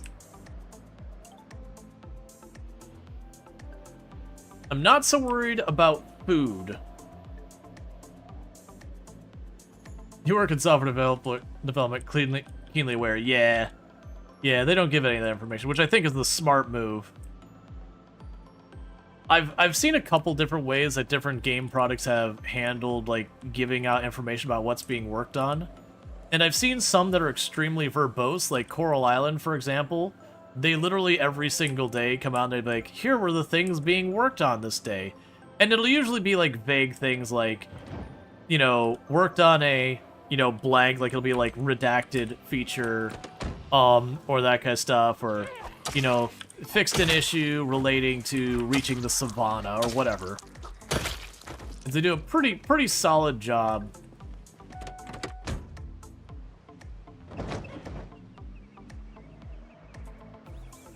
Let's see, you have a question? Someone wants to know your pronouns, and you said you are Blue Jay? Okay. I mean, I don't understand. But you know, you can always do like he, she, them, they, like any combination thereof. Like, there's also additional ones.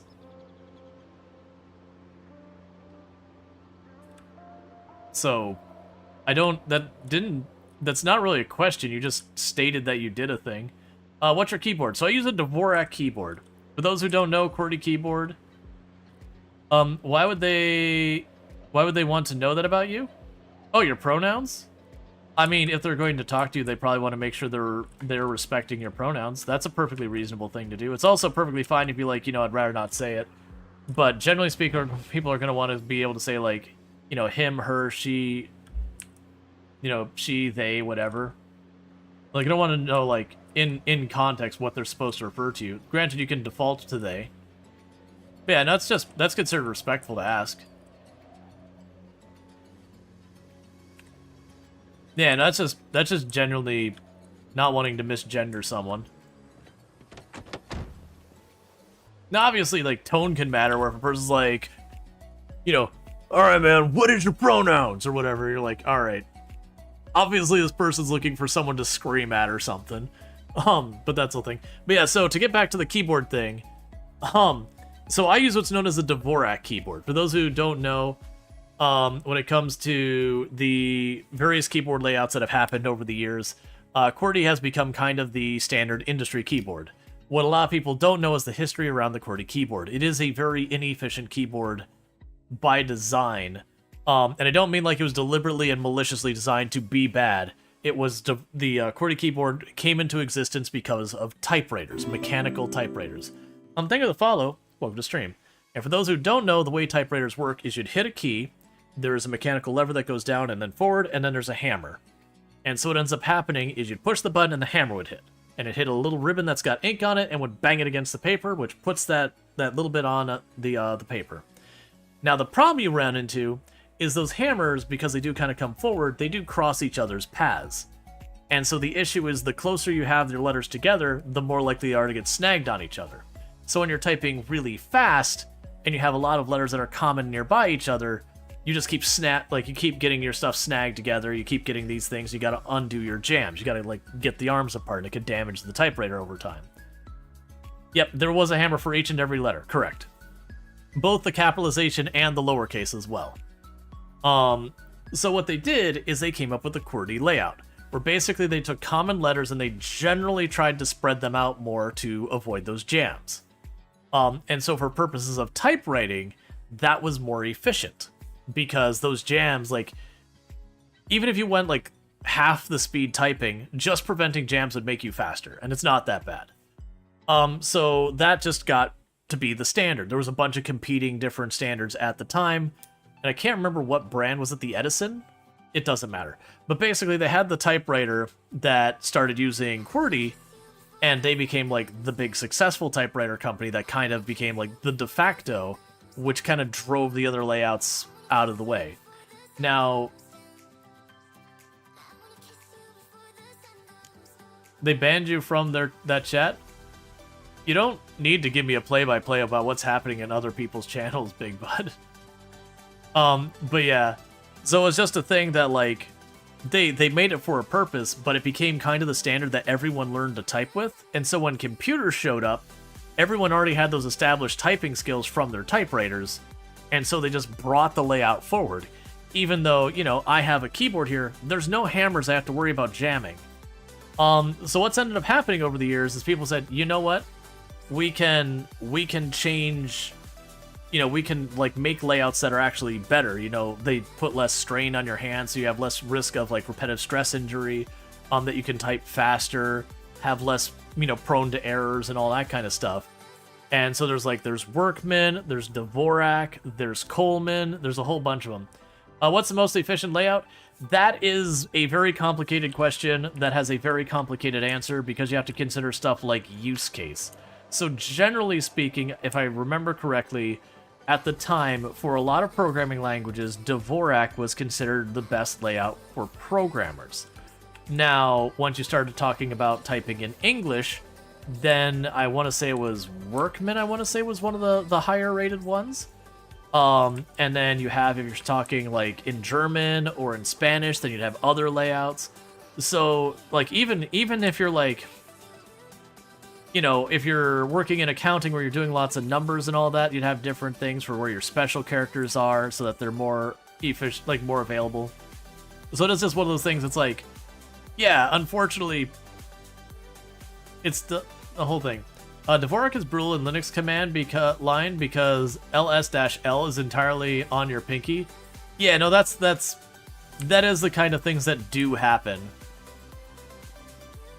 Let's make a fully mechanical keyboard with hammers and hit sensors. I'm willing to bet there'd be a market for that. As much as it pains me to say it, I'm willing to bet there would be a market for that. It wouldn't be a big market, but it would exist.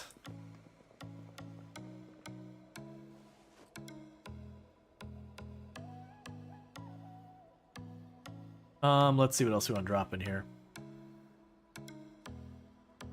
Right, so I think that was a new newspaper.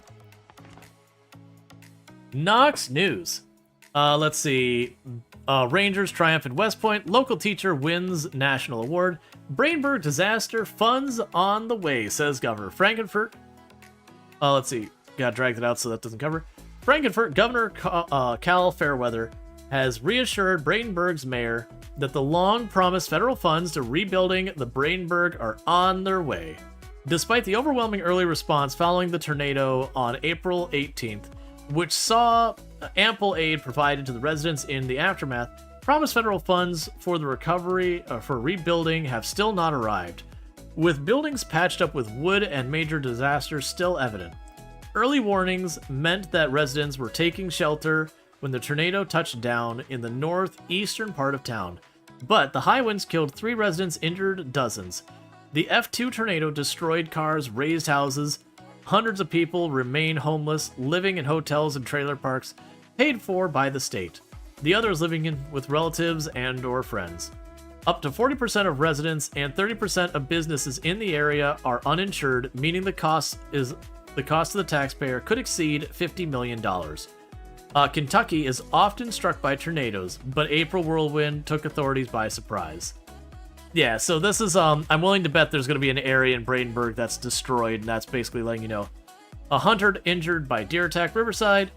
John Nathan Hunter from New York said he was lucky to not have been severely injured after a run-in with a stag in the forest west of Riverside. I've been hunting in the Knox area for years, said Nathan, but I never saw anything like this, especially outside of rutting season. I was lining up the shot on a rabbit when a white-tailed stag suddenly burst out. Okay. Ekron's oldest residence gives lifelong secret. Ekron, full of lively talk of old songs. It's hard to believe Nancy Hum, Ekron's oldest resident at 103 years old, said, "I've outlived all my friends," she says, and then adds with a smile, "but I have outlived all my enemies too." So what are Nancy's secrets? Bourbon with your supper, bed before 10, and never get involved with men. Never. She's like, I got a good thing going for me and I'm going to keep it going. And you know what? Good for her. Let's see. That's what landed you on Colmac. It's easier to learn too because half of it matches QWERTY. Yeah, for Dvorak, the most common vowels are on my left hand. Sorry, the vowels in general, they're not the most common. the vowels are on my left-hand home row, and the most common consonants are on my right-hand home row. And then I always forget, like, whether it's up or down is the next one or whatever. Because the whole thing about that for just, like, where things should be located based on muscle strain and all that. I want to be Nancy when I get older. Yeah, exactly. She's like, I got my stuff sorted out. I have my way of living my life, and it's a dang good long life. You're like, hey, you know what? Don't let me hit you up on all that. I have actually noticed in a lot of cases, some of the people I've known who've lived the longest, like you'll have people who live like very unhealthy lifestyles, the way I'll refer to it. And you'll always have the one who just absolutely defies the odds. Like, statistically speaking, the bulk of them die about how you'd expect for someone not living a healthy lifestyle. And there'll always be that one person who's like, you know what I do? I put salt in my hand and eat it directly out of my hand, and that's dinner. And you're like, oh my god, why would you do that? And that would be like the one person who lives to like 102, and you're like, it's not fair. It's not fair. Like, everyone else is doing everything they can, and you just kind of just decide you just don't care. And you're the one. Yeah, exactly. It's like you look at people who smoke, and very genuinely they have significantly and measurably shorter lifespans. And then you'll have like the one guy who smoked like a chimney and lives to be like 95. And you'd be like, it's not fair. Makes you wonder how much longer they'd live if you did, how much longer they'd live if they didn't. Yeah, no, exactly. Like that's often the unspoken part about it. It's like, you know, yeah, you lived this long, but you know, maybe the quality of your life would have been like way, way higher if you had taken better care of yourself. The problem is we'll never know. Jet says you die. I was gonna say, it's like, no one's saying that. It's statistically speaking, if you smoke, your life expectancy is shorter. Like, it's up to you to decide, like, how important, not important, or whatever that is for yourself. But statistically speaking, it does take its toll on your lifespan.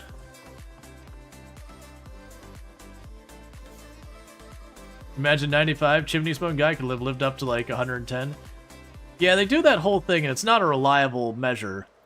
But they do the whole thing where it's like, okay, every cigarette takes X amount of time off your life. And what they're doing is they're doing statistics that... Why did you put that in your primary hand?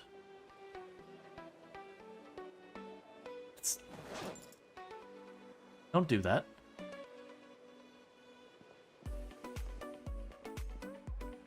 But yeah, it is one of those things that, like, statistically speaking, it does have a major toll on your lifespan. And there's stuff that, like, if you quit, that after a certain period of time, it does start to kind of, like, the amount it counts against your lifespan goes down and yada yada. Oh, let's grab the cloth, because I'm going to build a little. I'll grab the dirty stuff. So that should give me a total of 10 segments of wall. Is this your current base? Yeah, this is my long-term base. That we live on the resort. Yeah, no, it's also a really hard habit to quit. Like, I was one who never smoked. I kind of watched people around me really not take care of themselves, and so kind of learned by observation how bad a lot of that stuff can be. All right, so Beauregard, you're gonna be my test. How are you all doing? You happy? You good? Well fed, not thirsty, calm, cool.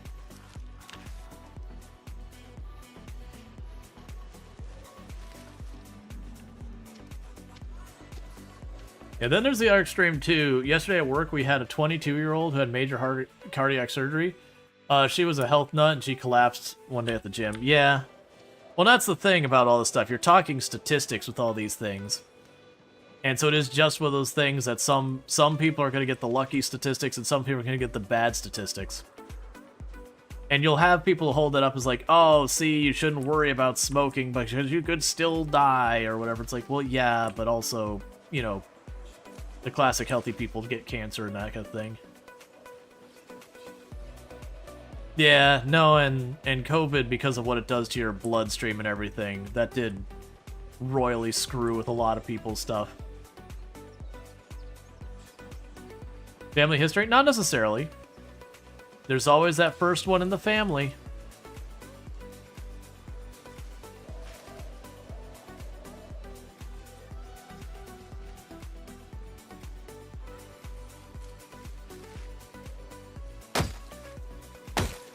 That can be a thing. It can be a family history thing.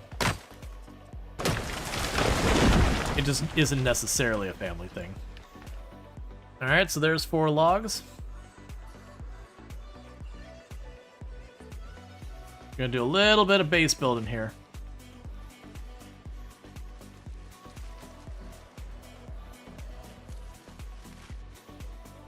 Let's see. A family has history beyond a certain... let's see. Family history beyond a certain duration of memory is history of the survivors. Yeah. Well, that's like when you get to like seatbelt laws, you know, still have like, you know, people from way back are like, man, I grew up and I didn't need to wear seatbelts and I didn't die.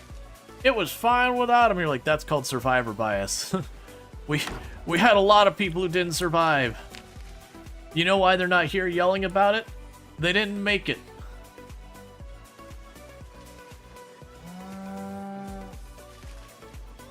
Let's see. You're dealing with long COVID now, and boy, does it found evidence of heart attacks, but ouch. You have been getting better over the last months. Yeah, no, there's been a lot of people I know who have dealt with long COVID. Like, a lot of people. Where did you come from? That they did very physical jobs before, and they eventually had to leave their jobs because they just couldn't do it anymore. They would just be so exhausted. Let's see, you found an animal trailer in a wreck. That can only fit 1 cow in it. I'm guessing because the condition is bad. So I've been only able to fit 1 adult cow and 1, like, baby cow. I have not been able to fit more than 1 cow into a trailer at all. I think they are like one cow trailer kind of thing.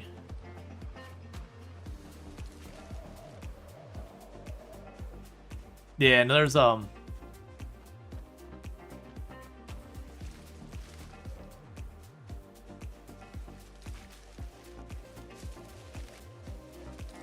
really don't understand people who don't wear seatbelts? There was a lot of bad information that was given out way back. Mostly for people who didn't want to have to wear seatbelts. That basically the information was along the lines of, you are, like, there are specific types of accidents that you do have a higher risk of serious injury wearing a seatbelt. It is a very specific type of collision.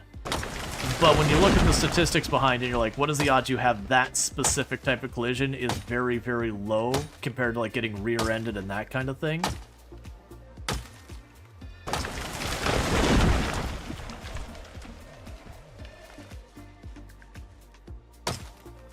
But yeah, I want to say it was like when you it was a front-side collision, so like if someone hits, like, you know, you're facing this way and they hit from the front, so they're like almost hitting you not quite square on the side, that in that one particular case, coming to the side and catching the seatbelt here could hurt you bad.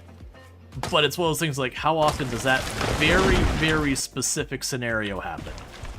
And it's really not much.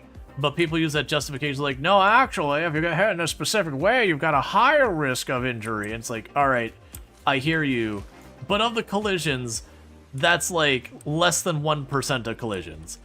So again, going back to the statistics here, your odds of having a collision that seatbelt might save your life is way more than that one odd out chance of having a problem. The way I'll put it, because for those who don't know, I used to work with law enforcement. I wasn't a police officer. I used to work city government, and I did the IT side of it. And the one thing that stuck with me was one of the veteran people who had been at the force for like over 12, 15 years or whatever it was. I don't remember the amount.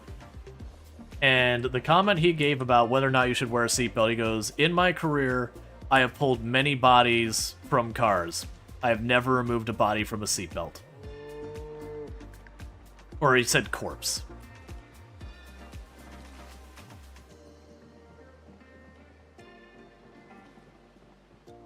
It's just kind of one of those things you're like, eek.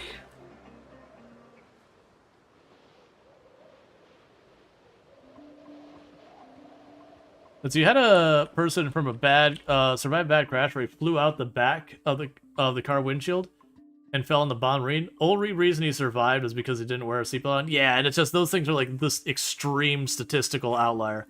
It's like the whole anti-helmet thing during World War II. Misinformation spread about head injuries spiked with helmets. But then they didn't share how many lives were saved. Yeah, and I'll say I was one of the guilty ones that the helmet I wore was the minimum DOT certified helmet. Which is DOT is for here in the U.S. Department of Transportation. They're the ones who basically set our safety rules and all that. Because here, in a lot of the states, you don't have to wear a helmet if you're over a certain age and have a certain level of life insurance. I believe was the requirement. I could have that detail wrong. You know. So basically, young people don't have a path that they were allowed to not wear a helmet, but older people could. So it's definitely not about safety. But the helmet I wore was referred to as a brain bucket, because the idea was if you banged your head, they could take your brain out of the helmet because the rest of you is gone. It wasn't the smartest kid. It was a helmet that basically was a glorified, like, it was like, you know, an inch thick or whatever, but it was like just kind of up here, just on the top. And that's because as a younger person who didn't know any better, my general stance was, if I ever fell off my motorcycle in a situation where my head is what made contact to the ground, I didn't want to wake up. Because the risk of, you know, very, very, very serious injury was extremely high. Now granted, that was again, teenager, naive, not smart. Not realizing, you know, how many times it does save people and how rare it is that, like, a lot of that ends up going that way or whatever. So I'm not advocating for that mentality, but that is just the way I was at that point.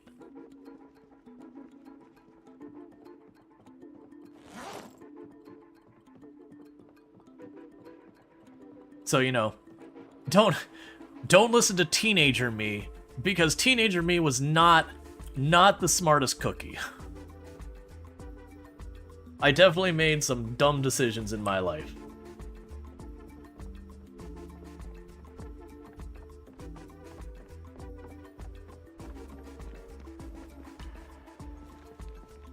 But the DOTs are kind of jokes, since a manufacturer could just say they meet recommendation.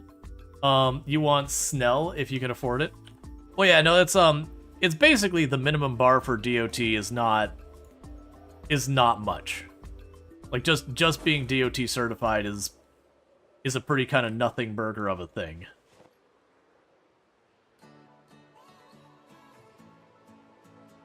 Yeah, I'll slam a stick of butter.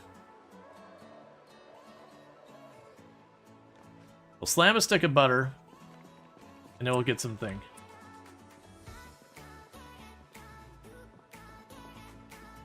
It's an interesting discussion when should state laws protect an individual and their own destructive behavior. Yeah, I mean, a big part of it is a lot of those things. There is other people impacted by it. The helmet one is one of those ones I can go back and forth on, because yeah, you not wearing your helmet and getting into a wreck. You know, on a motorcycle, the odds that the lack of helmet and the negative side effects of that is going to hurt other people more than it would have without the helmet isn't very high, with the exception of, you know, if you're a parent or something, or have like a dependent or whatever, and you do something reckless and get yourself hurt. But that's, you know, kind of a whole thing. But when it comes to, like, a lot of car safety, like the seatbelt one, the seatbelt one does create a lot of danger for other people, especially if you have, like, leather seats. You can slide around a lot on leather seats, especially if they've been freshly cleaned and all that. So the seatbelt helps keep you from accidentally getting knocked out of the way and not being able to regain control of your vehicle.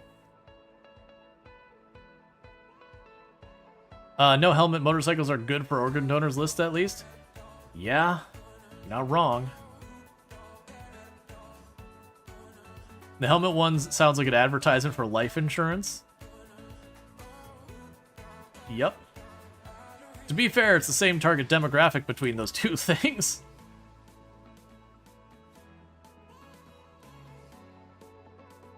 Alright, so we can go here and make those into blades.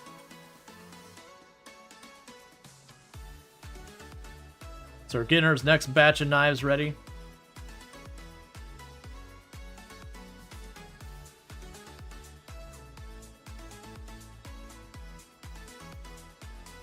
Because one thing I want to probably do is I probably want a level or two in carpentry when we go to push into the military base. Because of the populations we're talking, on my settings, the military base is going to have a higher population than West Point. And we're going to be talking 40, 50, 60,000 zombies or something down there. In the woods, where I'm going to have to cut down trees and doing all that. So if I can go down there with some basic carpentry skills and all that kind of stuff, I do have the opportunity... Okay, that was weird. I know my hammer just broke. It was just weird that it prompted the error in the bottom corner. So let's see. Do I have what I need to make another hammer? What am I missing for another hammer? A stone. I can get a stone in the morning. In the meantime, what I could do is I can go ahead and make the crude knives. Yeah. Alright, you're off to work? Alright. You have a good one, Randall Thor. Thank you again for tuning in. I really do appreciate it. And I do appreciate like how active you are and like catching the YouTube like VODs and all that. It means a lot. You need to make a stone pick to go mine stone. Oh no, you can just pick up stone off the ground. Like, not even foraging, there's like literally you can just pick up stone off the ground.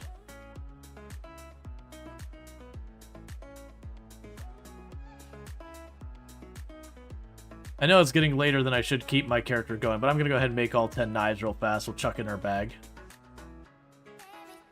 And that'll give me weapons for now. And then we'll need to take... We still got stuff in the taxi to bring in to make some more hammers and all that. Does taking stone off the ground reduce forge bonus sites? I have no idea.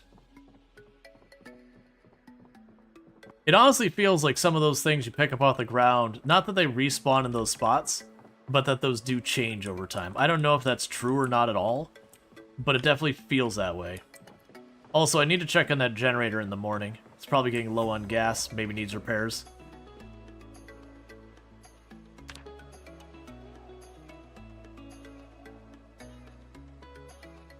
Alright. And we woke up seconds before our morning alarm.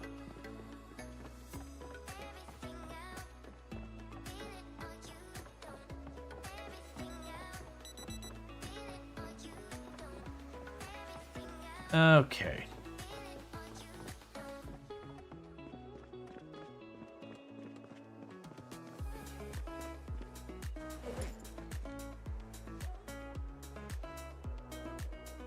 Alright, Luxray, you take it easy. Thank you for tuning in. Okay, so we got the bucket. Now I need to fill up. I'm going to keep the crowbar in there. And the reason I'm keeping the crowbar in the trunk there is so if we see stuff we want to take apart, we can do that.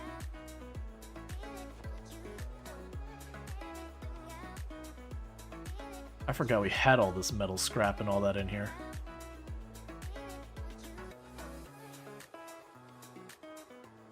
It's literally everything else in there we want.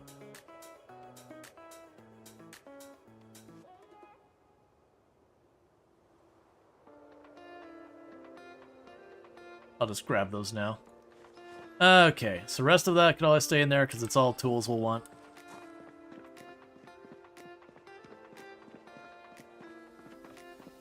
We can pop up here. Those just need to go in there. We can make those in a minute. Is there anything else you want here? The flint should go in there.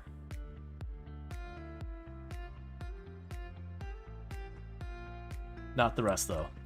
Okay, so we can go over here. Drop the twine off. Drop off the fishing line. And those. I believe the nutzel one over here. Drop off the newspapers. The matches. The hemp, the hacksaw. Flashlight. The other flashlight. The empty jar. We'll drop the bucket over here.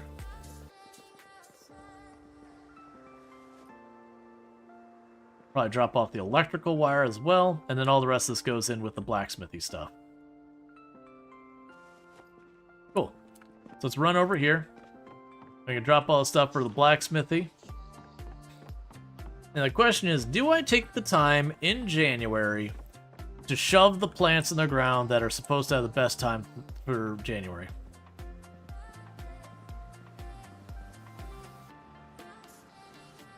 Oh, the all probably could have also been there. So could the clay, but I'm just going to ignore that and just drop this all on the floor. Is this multiplayer? Nope. Build 42 is not multiplayer. Probably won't be for a long time. They'll get there eventually, but not yet. Cool. So we've got all that. We'll worry about trying to do any of the crafting with that here in a minute. In the meantime, let's get out here and start foraging to see if we can't get ourselves some food.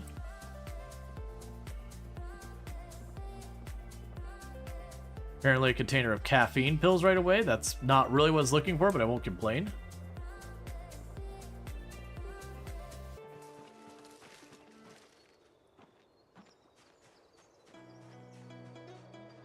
Alright, so all the cows are still in there. They still have food. They still are all good. We can... Oh, we dropped the bag. One moment. Oh, I thought those are flowers. Are those our very own ground tortilla chips? Mmm.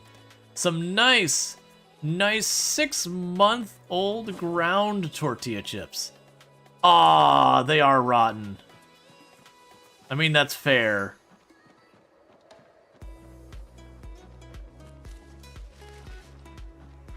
A lot of stuff you forage like that will be fresh. I was about to be like, okay, hang on a second. I'll take some 6-month-old dirty tortilla chips off the ground and eat those. But rotten is a good way to die for no reason.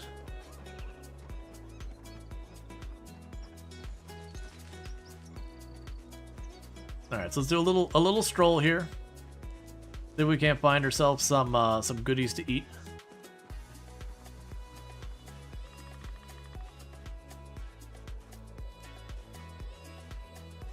Okay, I'll need to go through and pick up all that crap at some point.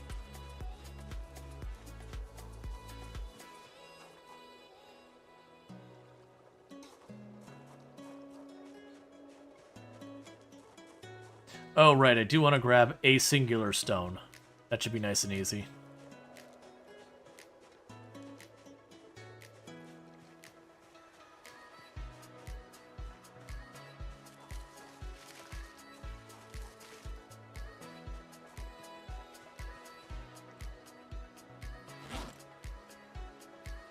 There's the stone for my replacement hammer for snapping with. Alright. And we got a zombie down here. Let's see, what settings do you change for playing on a large TV? You would probably need to turn down your resolution, because generally televisions have a lower resolution than computer monitors. But past that, I unfortunately don't really know what to answer for you on that one.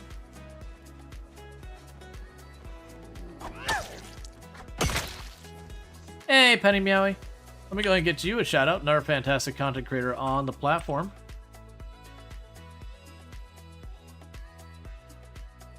For those who don't know Penny Meowie, absolutely fantastic. Your TV is outdated. 4K has been the standard for years. If you're buying a really nice TV, most people, I shouldn't say most people, a lot of people, that's not in their budget, so I can't assume that. Still, regardless, you'd have to figure out, like, whichever. But yeah, so Penny Meow is absolutely a fantastic content creator. Definitely someone worth checking out and all that good stuff. But yeah, definitely also been playing some Project Zomboid among other games. So good times over there. Alright, so we do actually have some zombies have wandered in this area. But yeah, no, we've had high resolution televisions for a while.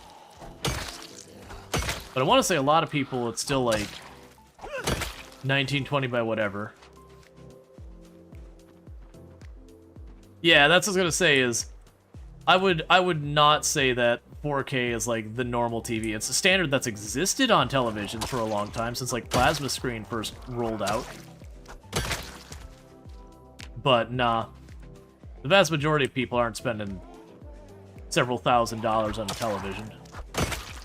Yeah, 1280 by 720. Yeah, typically a lot of TVs are at a lower resolution. You can get them higher resolution. I'm not saying you can't. Oh, free nail. But more often than not, you're not gonna find them like the average household having that. 4K TV start $250. Are we doing this again? Let's see. 4K TV. So I'm seeing 2,800, 600, 800. I mean, this is clearly a lie because this one's saying it's $50 at Walmart. Which is definitely a hot lie. What is this? There's no way. There's no way you're getting a 55-inch TV for $40. Yeah, it's out of stock. But yeah, no, it's still, you can probably get them for a couple $100. You're probably not wrong. But yeah, I would not be surprised if most people aren't spending that kind of money on a TV. Like people who are like super into it, yeah, they'll get the 4K TV. But like I even have some like nice large TVs in this house, like one or two of them that I got from when the company I work for shut down. And I'd be surprised they're over 2,000 resolution.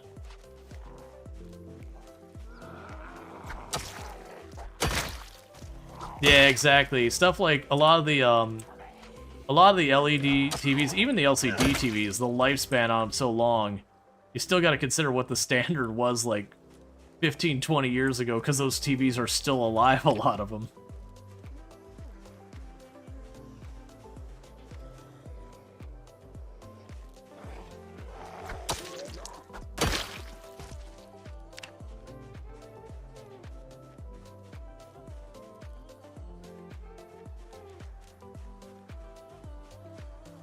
I'm honestly curious if we can get that information.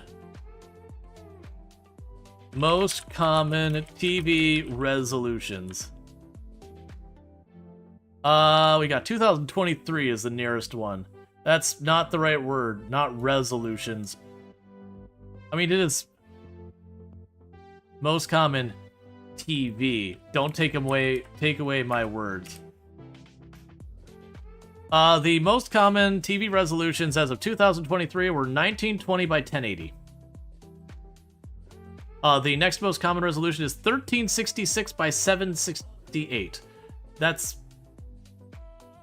Yeah, and we have like the whole thing here. Let me see if we can't find what the source is of this.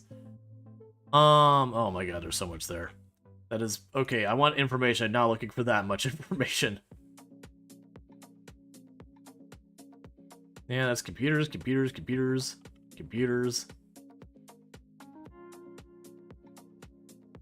Let's see, yeah, straight on the right TV. But yeah. What is that resolution? That is an odd one. I'm wondering if it's like a standard, like maybe... What is your source? Give me your source.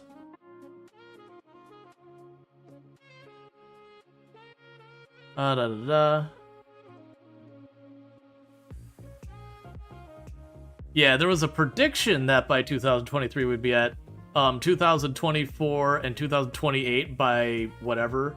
That is a weird choice. That just didn't happen. That's mobile, that's desktop. Where was the TVs again?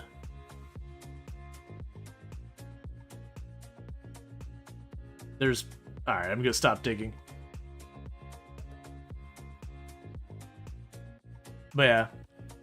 So that's kind of what it's going at is, honestly, I would not have guessed it was up to 2,000 something. I would have honestly guessed we were probably talking somewhere in the area of like the 1440p as like the most common television resolution nowadays. Let's see, to the detriment of the user of the TV, they're not producing any value. Yeah, so that's the unfortunate reality with a lot of smart TVs. A lot of smart TVs, like, they'll do something that's nice for a little while, and then they'll go on, like, most of the other crap they add on there isn't helpful.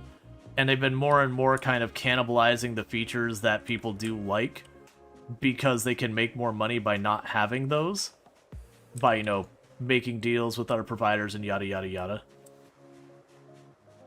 They used to be around 720p. Less than best to late 2000s. Yeah, that was my thought. Is like, I remember when 720p was like the most common TV, and I figured we were probably going to be up to like 1440. And it does look like it is a bit higher than that though.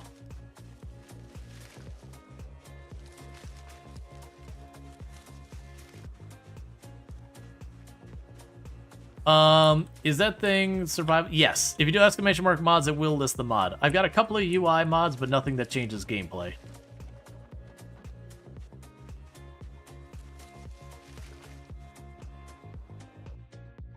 Oh yeah. So if you do the exclamation mark mods, you're looking for the, where are you? Another Twitch stats mod.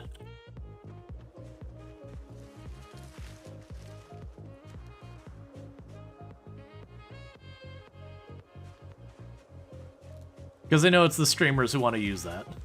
I mean, other people do as well. But, like, it's one of the things that almost all the streamers eventually will get to. There we go, berries. I can eat those. I'm wasting a chunk of my day chasing down the berries.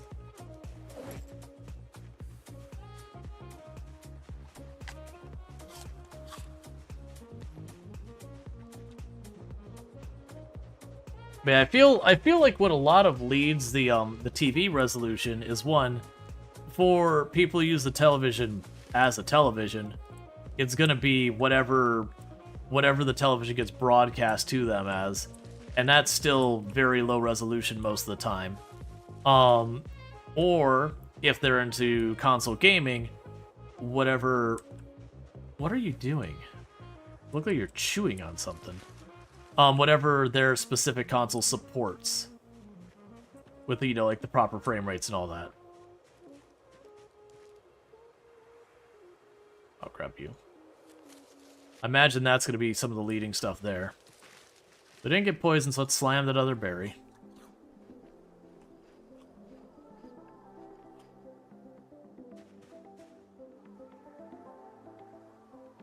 Oh, I'm on the hatchet. I don't want to use the hatchet. I want to cut the trees down with the big axe. Because the big axe gets work done. Ah. So that does seem to maybe scare the cows. They're probably gonna have to live with that.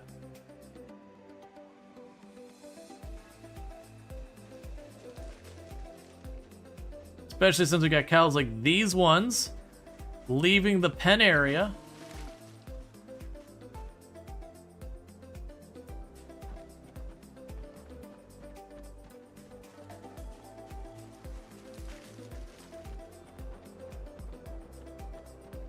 Hey.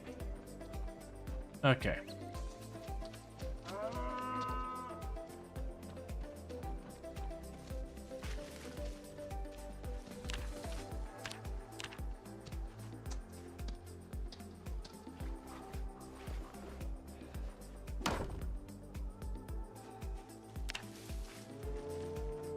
All right.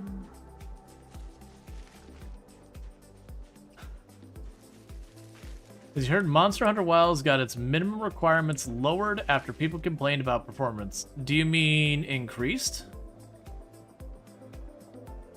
Because lowered would require that,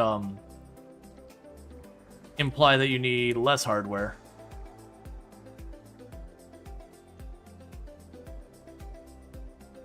No, that's what I'm saying. You're saying You're saying that they had the people complain about the game's performance, and you said that they had the requirements lowered. When you lower the requirements for something, you're saying that it can run on a worse computer. So to me, that wouldn't make sense. If the game didn't run well, and then you said, okay, but now you need less hardware, that's a head scratcher for me.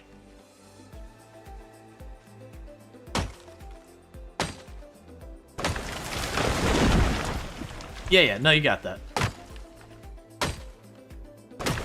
Yeah, so it has... You have to have a better computer for it. That's happened a good number of times where a game comes out and then, like, genuinely the specs they require were just not sufficient.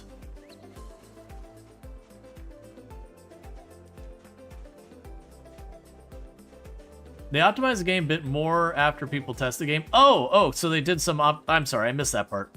Yes, so they did a proper optimization, and then they're like, oh, hey, now we've done this. You actually don't need quite as much, you know, hardware to make it work. Carpentry 1. Would you look at that?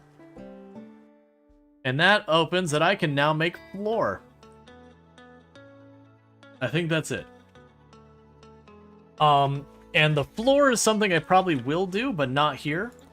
That'll most likely be a thing we'll work on as I'm pushing the military base. As I mentioned, it's gonna be a very long-term push. And so one of the things we need to do to make it not completely obnoxious is the trees I cut out of the middle of the path and all that.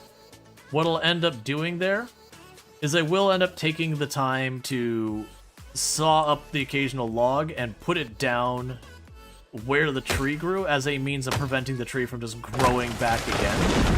Or over time I will lose progress because I will have to, you know, continuously again and again and again cut down the same trees over and over.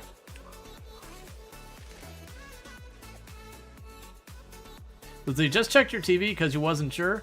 It's 1080p and you're wrong about the year. It was 2018. Yep.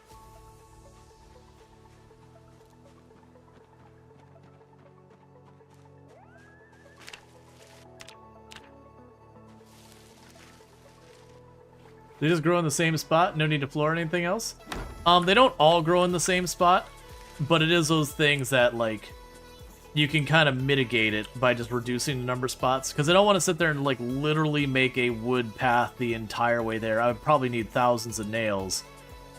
And I don't know where we're getting the nails unless we do get to the point where I can make them. And I don't think we're going to be at that phase before I want to push it.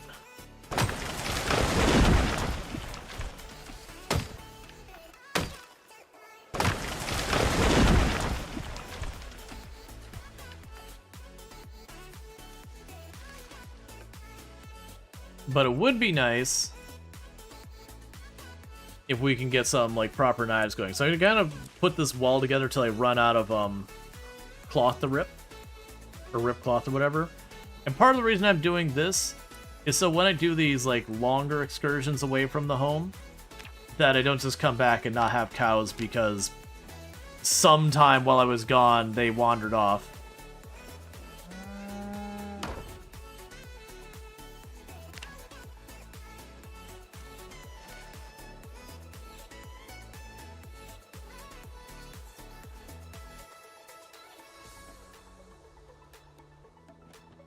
Okay.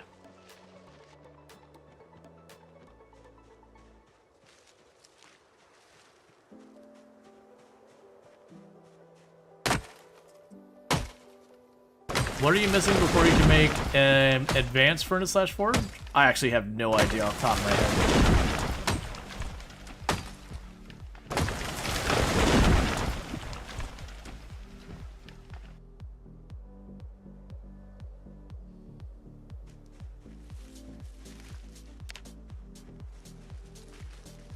You can take the logs from the cabin to speed this up. I've already taken logs from 2 of the cabins. And most of those cabins only have 2 logs. When you look at that log pile there, it's usually like just 2 logs. But yeah, we've already taken stuff from the nearby cabins. And by the time I run all the way down to the ones down there, I can just cut down a tree.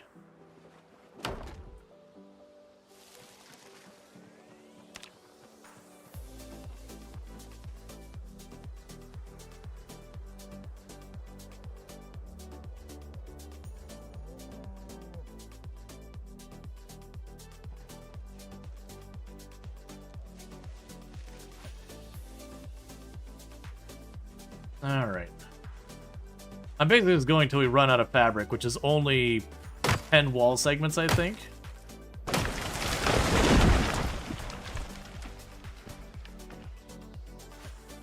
And I'll start taking the logs over to the blacksmithy to do that. Honestly, probably should be bringing rope to put these as one big bundle and all that. So, yeah. Louisville Airport push when? I mean, very genuinely, that'd be effectively just going back onto, like, my other character and just keep playing them from build 41. Because that's basically what that character was.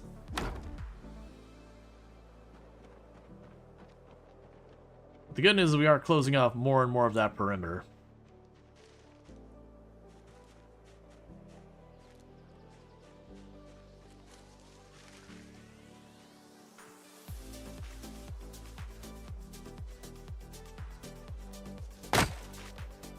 Yeah, Venus doesn't have an airport to kill. Yeah, this is true.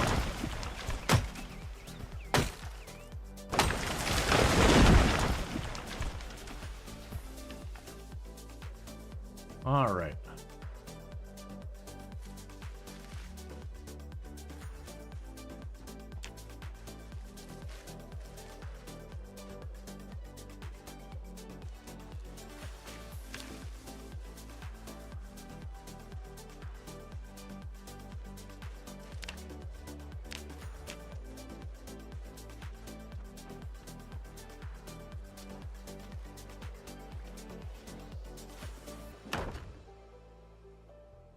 How are we doing on our fabric? We should be getting low. Okay, I've got one more wall section worth of fabric left.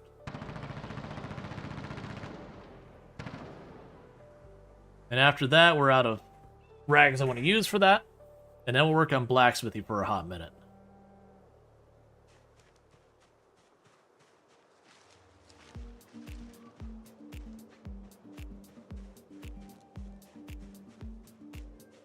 Let's get over here so our back is facing this way. As we're getting up here, this is where we're more likely to have areas where I haven't gotten the zombies out of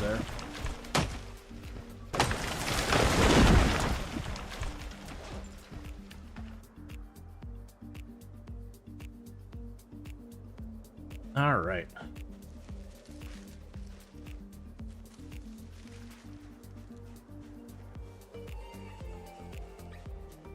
It'd be really nice if we got ourselves a second large backpack.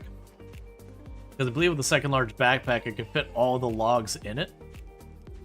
And we can do the thing where I just keep the bag in my secondary hand whenever I'm going to move it back and forth.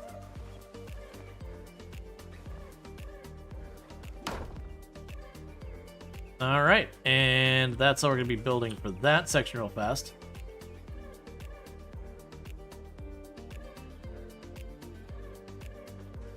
So now what I need is I'm going to grab a couple more logs. We're going to make those into charcoal.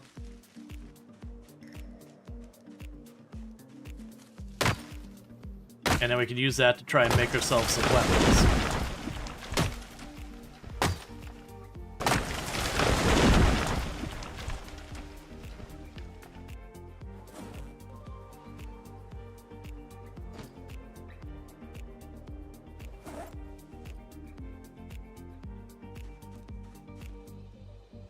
Okay. Are pets planned?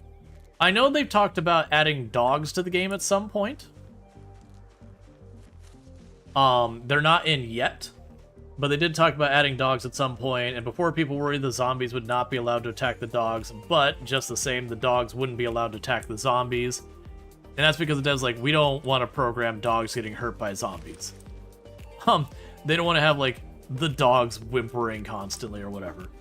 The intention is that the dogs would probably run away from the zombies.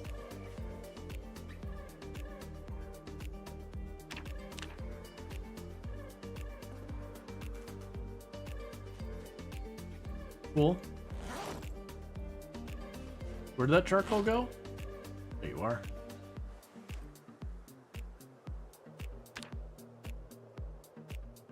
Good luck to the dogs and 16 times pop. Yeah, exactly.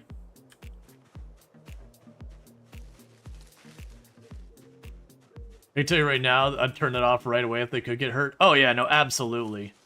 That's, like in Fallout 4 where they had dog meat. That was one of the things I remember where I was like, you know, oh, our generator ran out of batteries. I definitely remember, like, I liked dog meat as a companion. I just really couldn't take it every time just walking around just hearing dog meat constantly whimpering from stuff, you know, attacking him. I was like, you know what? Just don't want to keep doing this. I would just always take someone else. Okay, so generator needs to be repaired. So let's deal with that before we go and worry about gassing it back up and turn it back on. So in a lot of these boxes, I should have a bunch of electric components. There's a couple.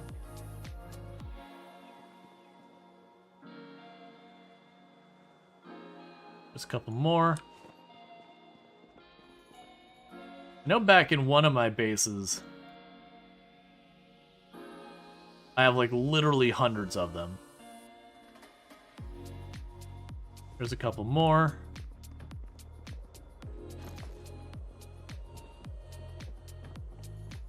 The moment a dog should get any harm in the game, you're out. Yeah, it's just like, you'd sit there and you'd be fighting and like, the dog would get caught by a grenade or something and it would just start whimpering and just like, oh, I'm so sorry, you deserve better. Try again. Ah, okay, so instead of just sitting here having it where they keep fixing and fixing, it's like doing it in cycles.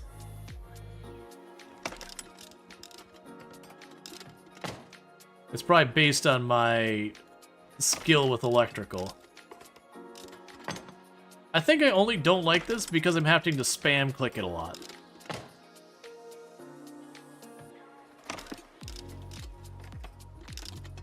I kind of wish it'd just keep going. And 97's about as good as we're going to get. We don't need to worry about that. So give me a gas can. Add the fuel. Let's see, this game has so many things going on. You just started playing last week. Your best run, which is currently around a week, but you're pretty hooked already and haven't even scratched the surface of crafting and building. Oh yeah, thank you for the follow, welcome to stream. Yeah, the game absolutely has a ridiculous amount of depth. And we can turn it on. And there we go. But yeah, so realistically, as long as you're repairing it every once in a while when you're gassing it up, you never have to worry about them exploding. They only explode if you let them drop below like 50% life, and then you just kind of let them stay that way.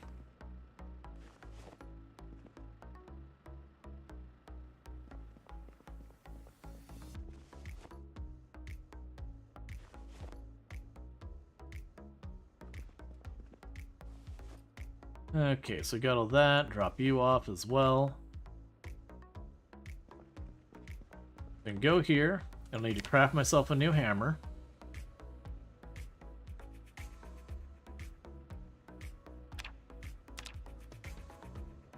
Yeah, Zomboid is the labor of love. Oh yeah, there's so much thing. The head mod where Doggo was the second companion was great. Yeah, no, I just end up taking other companions, like taking Nick or whomever else. You know, whoever else is in the mood to have around. We can make our hammers that we broke.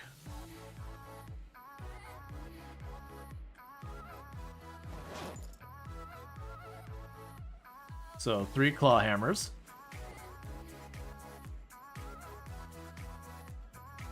We can go down here to make a couple more knife blades, a couple more knives.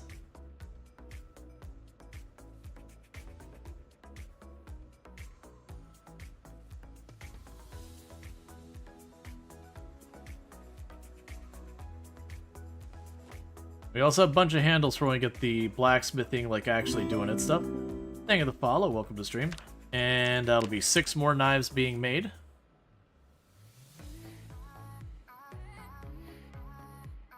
Slowly getting better with all of our crafting skills. That's going to be the whole thing. So I can put down the floors. I don't have enough nails to make that worthwhile. We could potentially reach the point I'd be able to make nails. I have no idea how painful that's going to be to do, though. Do you have any tips for how to make and use spears? So generally mentally go into your situation where you see spear, and just replace that with any weapon that isn't spear, and it's like making a spear but not as bad. Because genuinely right now spears are just in an awful place. About the only way you can really craft them is to cut down trees to get saplings, and turn the saplings into spears, and then break a bajillion spears until you're not terrible at spears. And then you'll break half a bajillion spears going forward, which is still pretty awful.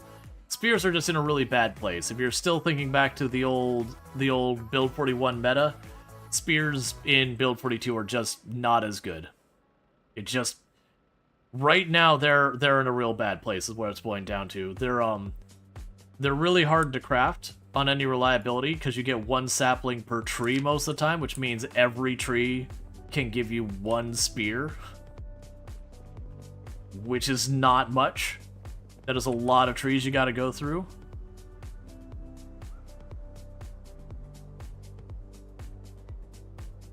Ah, you're out of water. I see. Can trees regrow? Yes, trees will regrow more than you want them to. You will beg the trees to stop regrowing, please. And they will be there.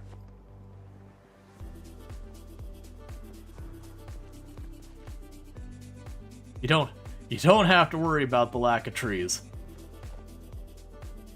Yeah, you can basically cut down trees and just go absolutely ham with it. They'll be back. They'll always be back.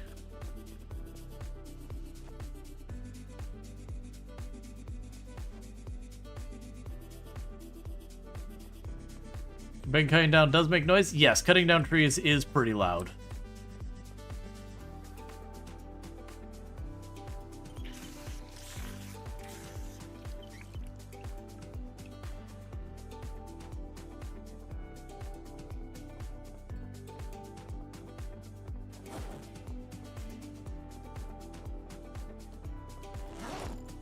Where did I drop my bag?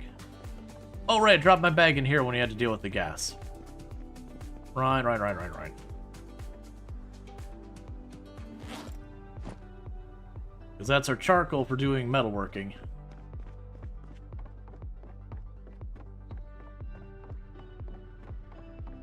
Yeah, no, I do wish there was a little bit more ability to control trees. Like, I could be down where you'd have to plant the acorns to make them grow back or whatever. Just because, like, and they could still spread wildly. Just because of how much, though, they tend to spread. It does get to be a little bit on the obnoxious side.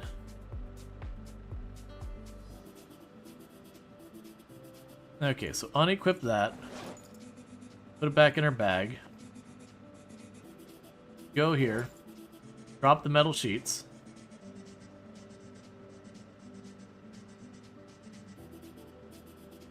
Primitive furnace.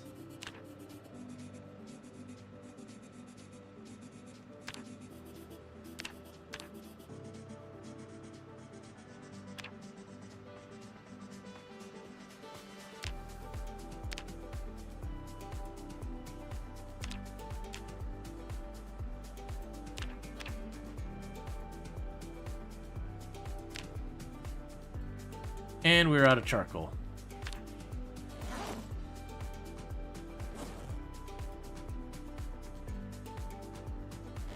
And where... Oh, there they are, the iron chunks.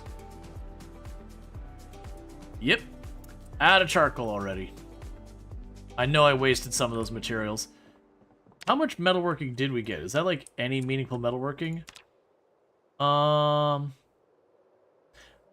That didn't count for metalworking. Okay, so I'm understanding. Smelting stuff doesn't count. Alright, that's good information. Because I was like, alright, I'll just grind this part of it for a while.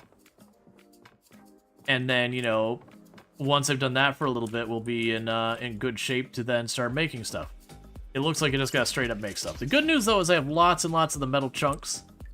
So I should be able to make those metal chunks into bars and do all that kind of stuff.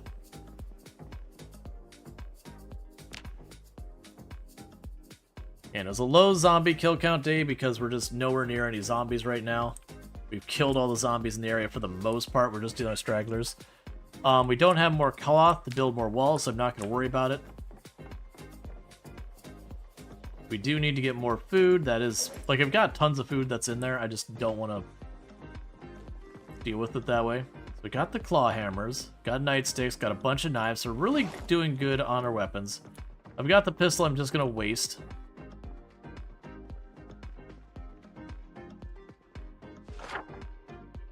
Alright, so there's basically nothing I want to do over here.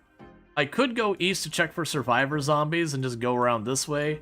We don't want to mess with March Ridge, though, so I'm going to leave that alone. I am curious, taking this road up, how much we're going to deal with at the prison. That's a weird little house by some lakes. Our car is good source for feed the smelter? Not that I'm aware of, but I honestly don't know. The question I don't really have the answer for.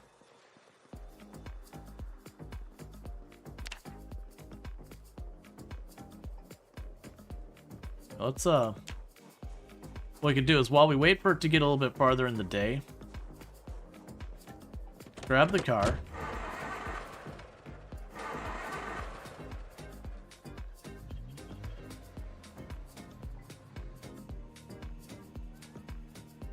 Yeah, no, the wrecks are definitely worth some supplies. I was thinking more if we were to go and, like, take a car and start pulling off fenders and all that. I'm not sure we could feed the fenders into the furnace.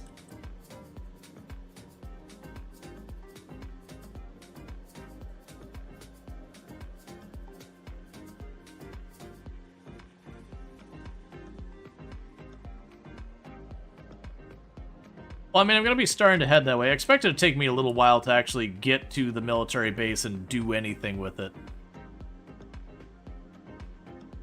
I'm partly wondering if I should do the lap around by March Ridge, not actually do anything with March Ridge because screw that place, but do the lap around in case you can find survivor zombies, because then we could potentially get some goodies for books and magazines and all that to make our lives easier, like get the herbalist magazine maybe. What's a mod that displays your play duration? If you do exclamation mark mods, it'll give you the whole list.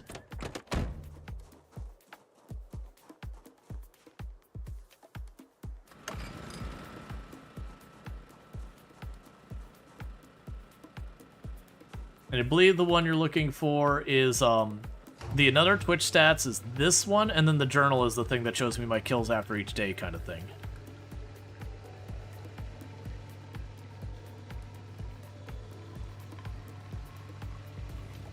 So top off the taxi. Yeah, I think I want to do the lap around March Ridge, not going to March Ridge, but just see if we get lucky. See if we score ourselves a good car. See if we get lucky and maybe spot some survivor zombies for good loot. It'll be a fast way to do a lap around. Have that area kind of spotted. I'm not going to drag the cars off the road, I don't think.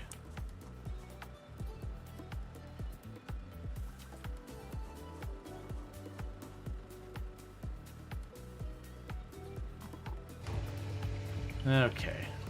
You need that mod? Yeah, it's a nice mod. It keeps it from having to, like, look at your paper doll all the time there, because especially with muscle strain being such a big mechanic now, it's good to be able to, like, watch your health, because a lot of times by the time you see the pain moodle here, you're already pretty far in.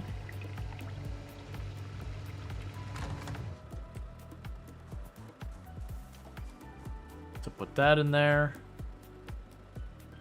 Put that in there. Bulls are good on gas.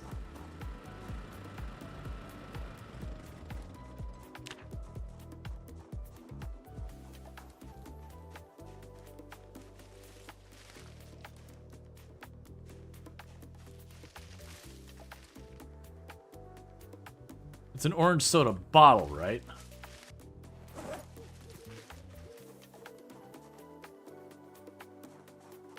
Okay, I'll just slam some diet soda, I guess.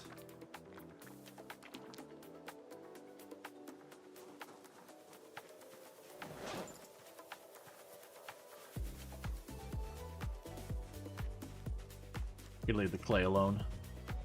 I've got tons of it. I'm actually just gonna dump that in the ground for right now. I'll deal with that later. But yeah, so I need a little bit we can eat, so we can just wander around here real fast. I like nails.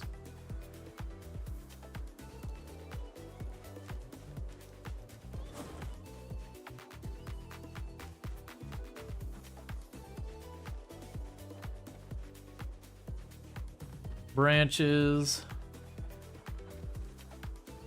Come on, work with me here. Some berries, some acorns. We're almost out of December entirely. We're getting pretty close to the point where we're back to spring.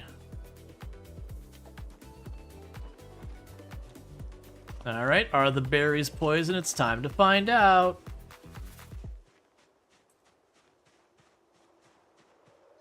I'm not seeing the radius of my foraging shrink suddenly because we're getting sick.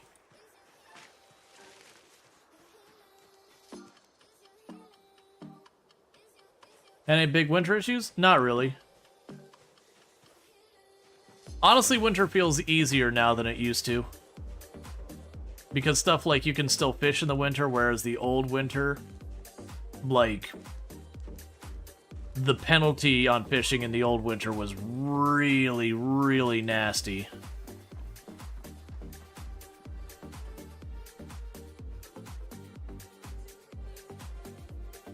Now we got 3 more berries.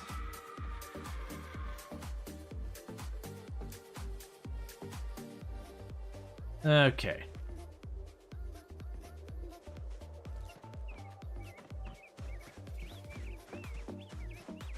Eating sussy berries? Yep. Gotta eat the spicy berries. How you know you're still alive. I won't touch the spicy mushrooms though. Spicy mushrooms are definitely a deal breaker for me. But spicy berries? Them's good eating. You know, it burns a little on the inside.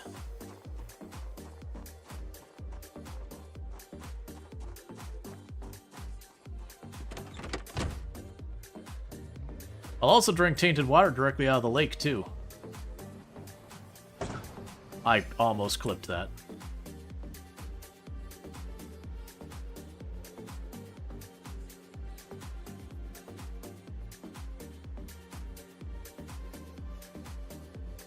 For a moment, when I saw the overheat, I was like, don't make me regret this.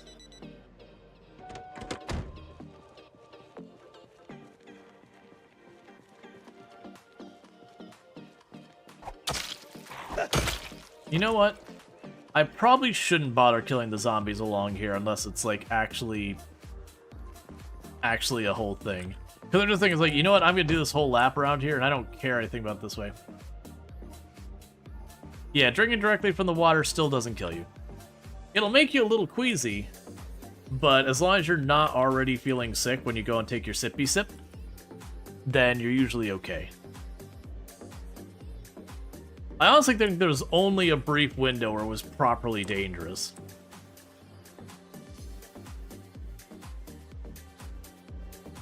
Yeah, so what we're looking for down here is better cars, trailers, or zombie survivor groups. But just gonna do a little lap around here. We're gonna go past our march ridges, and we're gonna circle back. And part of the reason I'm not flying down the highway at 70 miles per hour is because I've learned that's the fast way to end your run, and I see it happen all the time. And then plus, I have no idea what's down the road ahead, and I can't see very far. So I need to be able to make sure I can stop before I slam into it. I've seen so many people kill their runs by just zipping down the highway going 60, 70, 80 miles an hour and then just slap right into a tree or a post or a wrecked car, whatever's out there. A lot of times they're trying to swerve around a group of zombies they weren't expecting. Definitely done that? Oh yeah, no, it's a long list. It's not that I've never done that. I'm usually very careful in my approach to the game.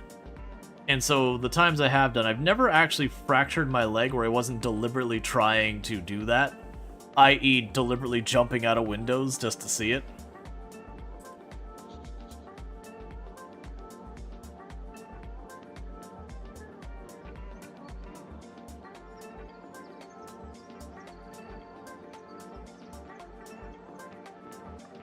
Let's see. Funny, but your friends used to drink from rivers and streams as kids? We all survived, never got sick, pertained to art. Keep in mind, in Product Zomboid lore, the water and rain is tainted from the virus. So it's not just this water isn't clean, it is this water actively has a very, very dangerous, contagious disease in it. Now granted, mechanically the way it works, you don't take a sip and then suddenly you turn into a zombie and fall over dead. But it is effectively poisoning you. But that's the reason why all water sources, even if you have like a bucket outside, will get you sick, where in real life, collecting rainwater is relatively safe.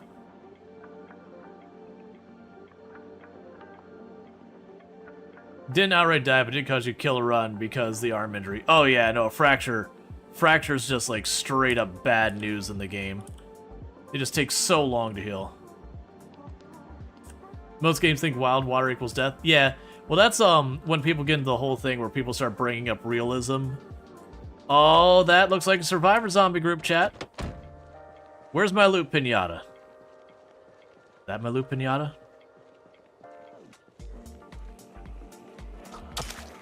Oh no, my loot pinata's like right here in the front.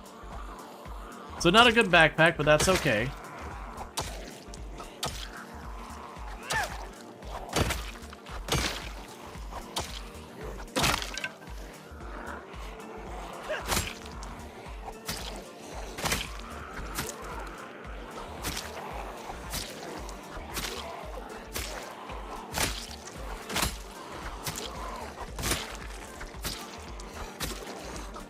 Alright, give me an herbalist magazine, or outdoors, or whatever they're calling the new one.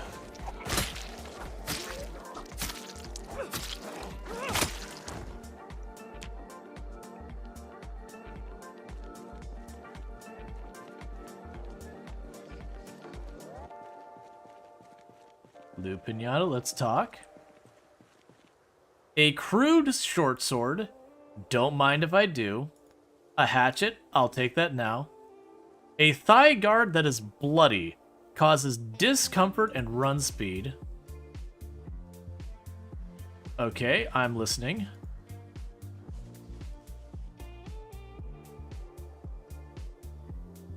A sheriff's duffel bag. A what?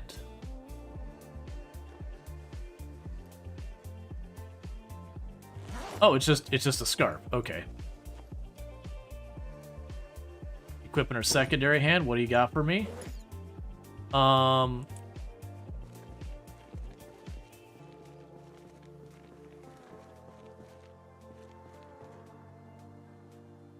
Secrets of the Outback.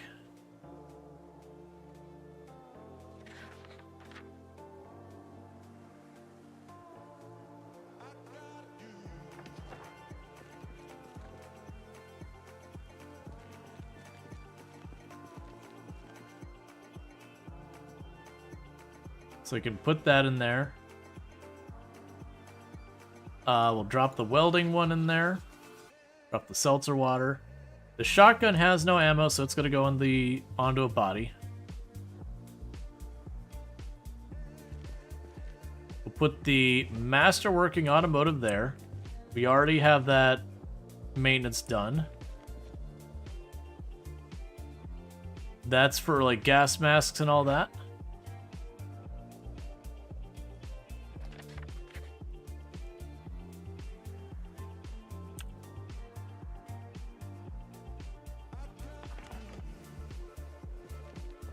Here, you can drop that. Drop the duct tape holster. Drop the foraging book. Drop all these things. I believe I can read that now. Okay, so we're not quite to that book. The canned peaches we'll keep. We'll grab you. Put you here.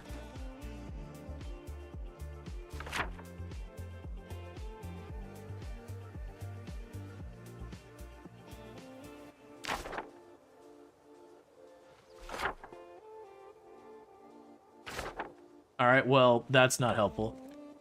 Meanwhile, you can go ahead and have that too. You can have my maps.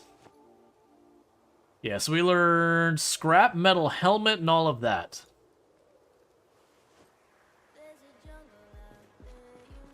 Alright.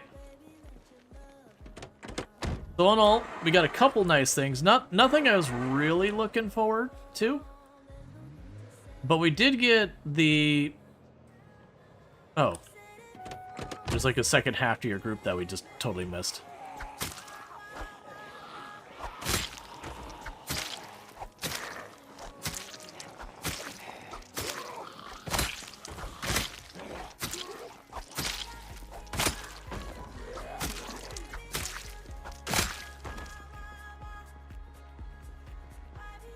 Yeah, so that's the way the border of the map used to look, by the way.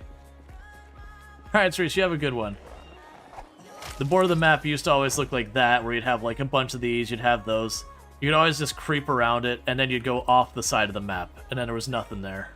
Like, you'd reach the edge of the map, and just like you couldn't walk off, you just bump into it, and it was like a solid wall.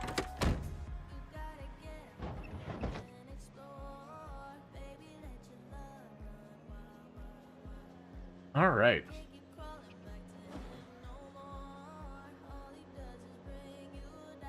Eat the berries first, because those don't last forever.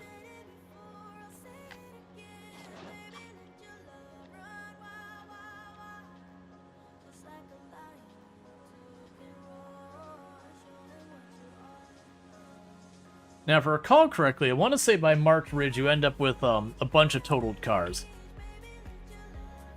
Let me check one thing real fast. Yeah. Right, so this area here is really hot. This area here will probably be fine. We'll see. If you have to turn back around, that's fine. Mastering the blade technique. Stab so fast they can't see it with their naked eye. Now, I just like the idea that we're looking at them and like just turning and sternly looking at them again. That's just the regular body. That's fine, whatever.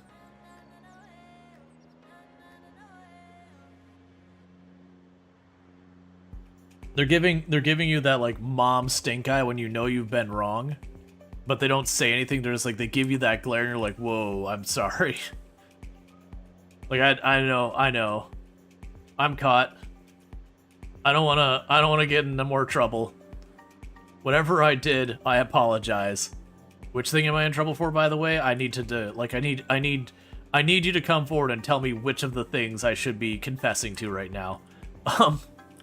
No, for no particular reason. I just want to make sure my apology is correct. All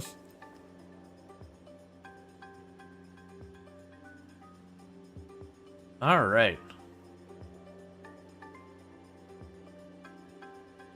Yeah, so those survivor zombie groups, as you can see, we got some decent books out of that.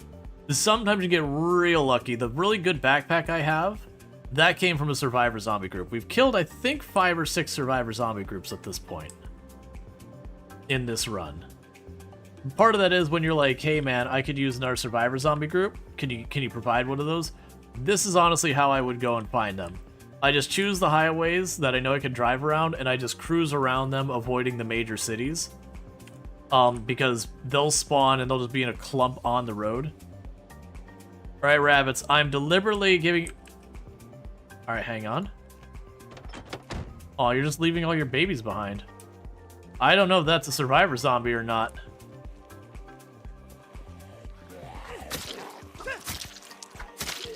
What kind of backpack do I have?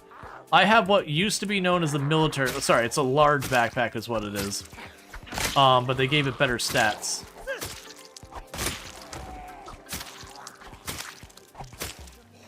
But it used to be what was the second largest backpack in the game.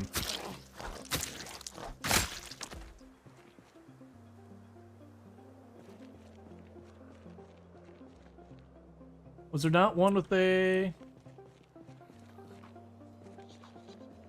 I saw the small backpack, but there's another one here. There's one that had a black backpack.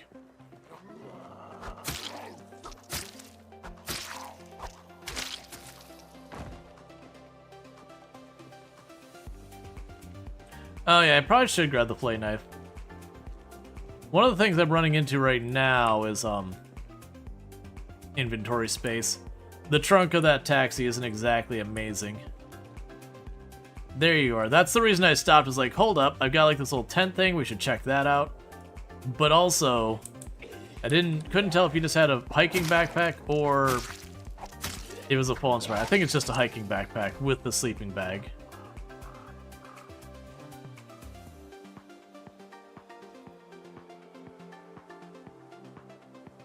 You can keep your cheap sleeping bag. I only want the good stuff.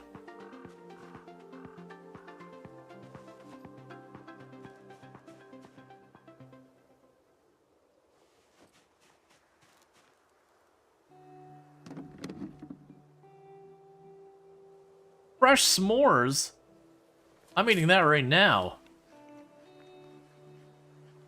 I'm a little concerned of how you have fresh ham here, but you know, I'm not going to complain too much.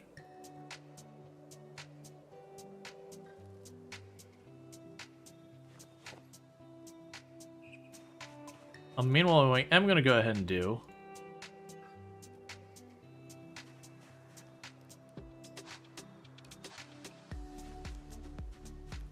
Yeah, that's an amazing cooler. Okay, so what we're doing... Oh, I want to place this on the ground. Oh, right, I can pack the tents.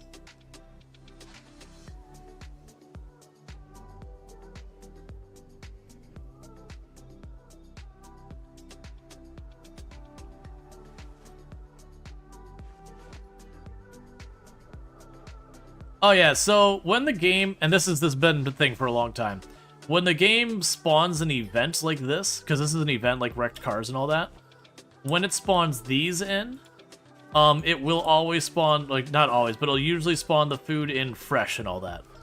That is just how it works. Because those things don't exist in the world up until that point.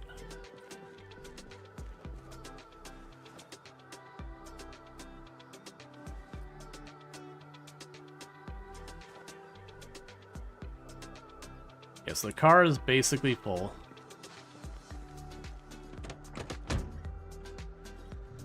We should get moving because it's only a matter of time before March Ridge starts spilling out here. I forgot I had all this crap in here.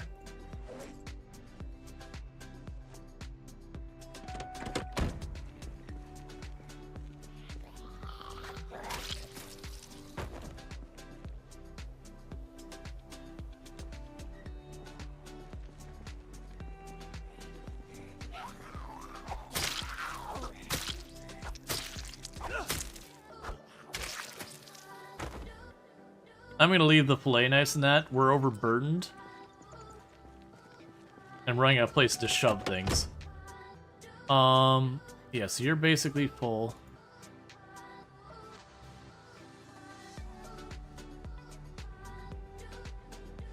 Drop that in the back. Put those two in the back for now.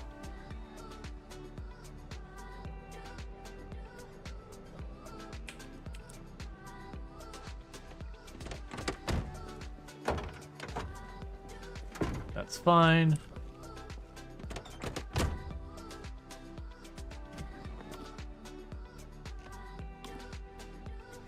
Your everything is already done.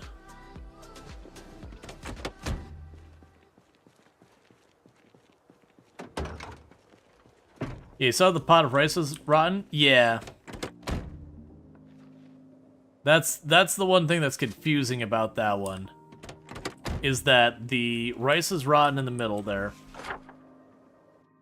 Yet the other part was fine.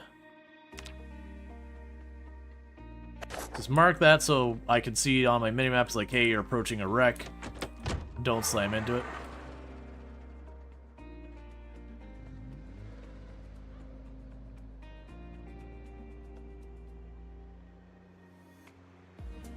Maybe run the woods, rabbit.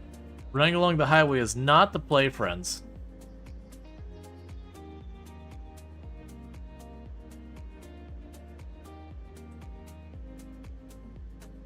And I have cleared March Ridge on 16 times pop. It is a terrible time.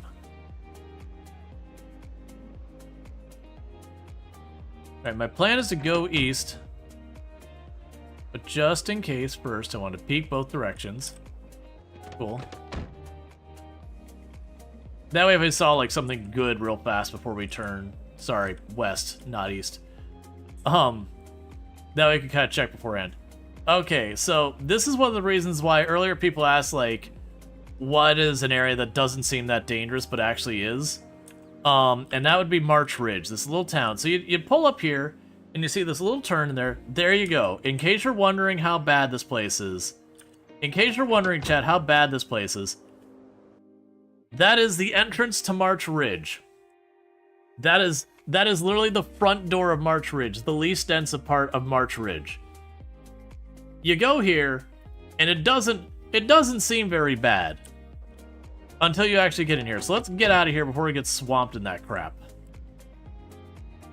Now keep in mind we aren't 16 times pop, so it is worse than you'd actually expect. March Ridge, unless something's changed, and it very well may have changed with build 42. To give you an idea, this little 3 cells here, those little 3 cells of area here, had roughly the same population as the 10 or so cells up here. This again being what used to be the highest population area, not counting Louisville so far as like the starting towns. So if you want to compare sizes, you got again 3 cells and about 10. Same amount of zombies roughly between the two of them. Is what it used to be. Again, I can't speak for build 42. I haven't checked. More like the entrance to hell? Yeah, and it's just the whole thing dense the whole way through. What? Okay, we're not going this way. Why are you a solid wall of zombies? What the heck is over there?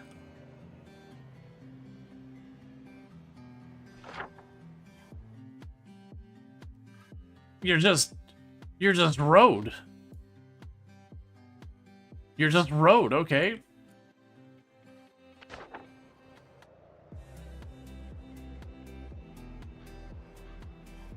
The reason why parts of my map are brighter than the other? Yeah, so I have the whole map revealed, so when people ask me questions, I can point stuff out.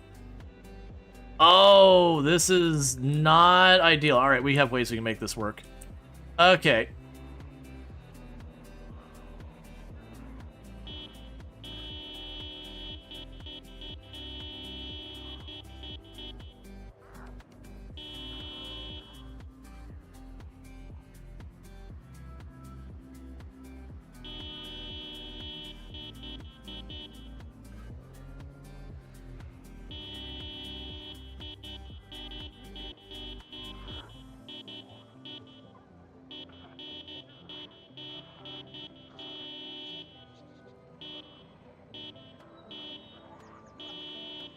So the hope is that we're making a bunch of noise on the southernmost lane, trying to draw as many of the zombies to the southernmost lane, so I could circle back and hit the northernmost lane to get past.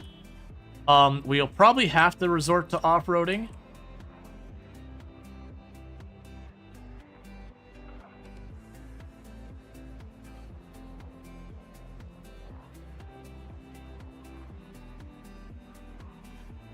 But we should be okay. Yeah, so by honking the horn, I was just drawing them up the road.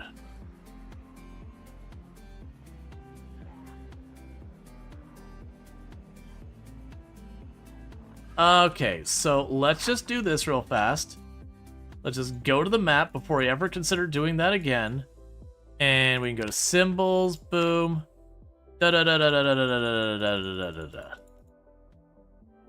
And all of this. And basically be like this whole area, don't try and cross through there. Anywhere else you want to check real fast? Not really. I mean, I could go up the road real quick to where there's the wrecked cars. Or I wonder, you know what? Let's take a little detour. There's nothing much out this way, but again, we might find survivor zombies. So my plan is just follow this around, we'll loop past where all the wrecked cars are, and bring it home. And you can distinctly tell where the map was like properly made versus they haven't gotten to it yet. Where the highway just stops being a highway. Okay, so we still have zombies spawning out here. That's all I was checking.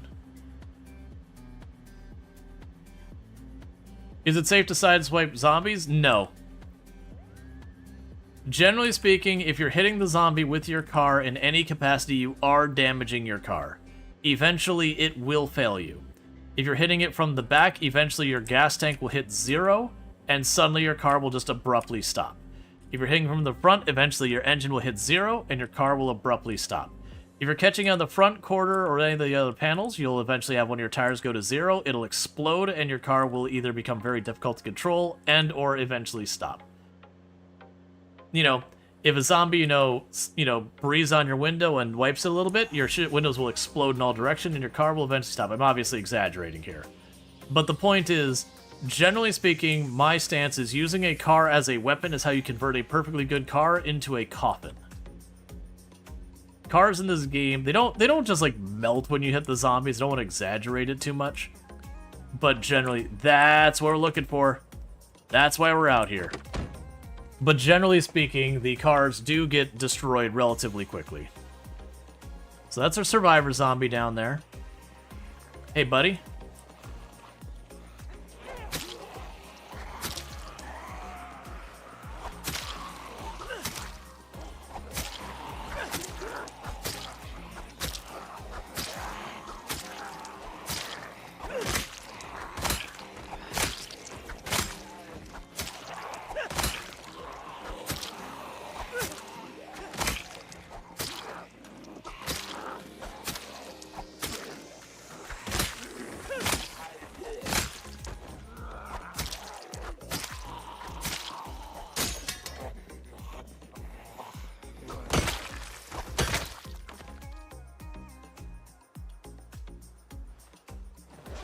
Alright, we can take that, drop off your handle.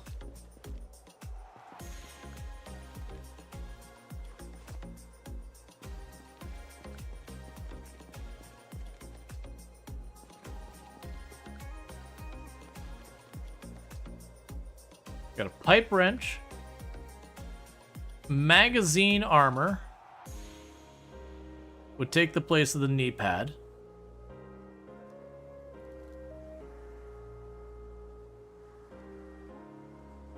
Okay, grab it in the secondary.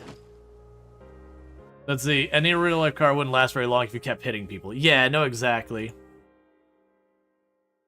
Alright, so we got a box of shotgun shells, a bunch of books we want, lots of food, canteens. No magazines are particularly exciting, but that's fine. Let's just pop over to our car real fast. Creepy janitor shack. Should have tools.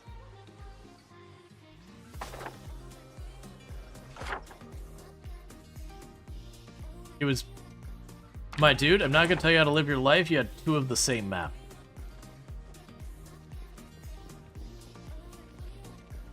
Yeah, no, I think deliberately the cars being so easily wrecked by slamming into stuff isn't so much about realism. It's that the devs generally do seem to want you to have to fight the zombies for most of your stuff. And so just having you slam into a bunch of stuff with your car as a way of trivializing a bunch of the fighting kind of goes against that goal.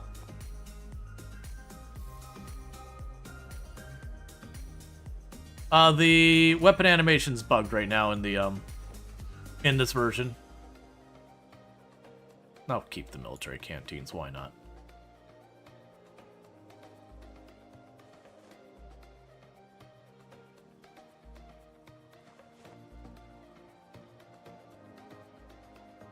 So I can't read that yet, so put that away. And the shotgun shells. Put this on our person.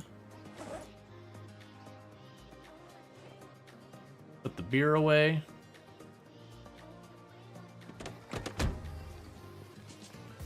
There's an invincible car somewhere. Oh, like an Easter egg card? No. Yeah, there is. It's a mod.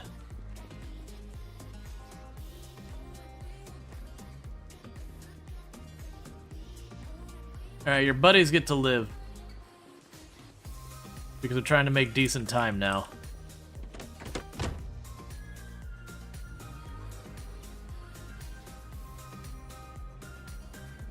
Thanks for the loot, buddy.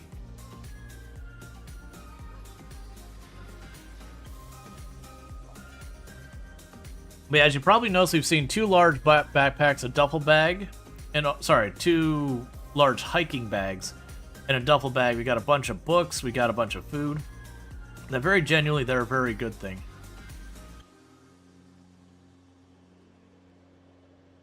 Oh, I'm sorry, yes. There is certainly a mod that makes the cars invincible. Honestly, you can probably just go into the game settings and just turn up the durability of the cars on its own. That'd probably go a long way.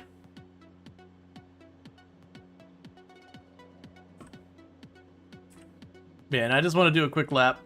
We're just exploring out here. Like I said, you can tell this part of the map is not finished being implemented. The road is missing all of its stripes and all of that. It doesn't really go anywhere yet. This is part of the map that'll be built out. But I figured we'd loop past here. There's the, this will bring us around to the wrecked car south of Muldrow. And I'll take that straight back down towards where our base is. And hopefully we'll have some, like, goodies to show from it. Because it did give us a handful of weapons. I'm hoping to find a trailer, which is a long shot, because we find a trailer out here, it'll probably be a wrecked trailer, which is not amazing. But I have no trailer, so a bad trailer is better than that. It'd also be potentially good if we got lucky and found, like, you know, one of the bull drivers that has, like, the wheel missing, so you just pop the wheel back on, and now you got a good car. Then we could just move the gas over from the taxi to the bull driver and tow the taxi home. And then that'd give me a brand new car. That's a very unlikely scenario.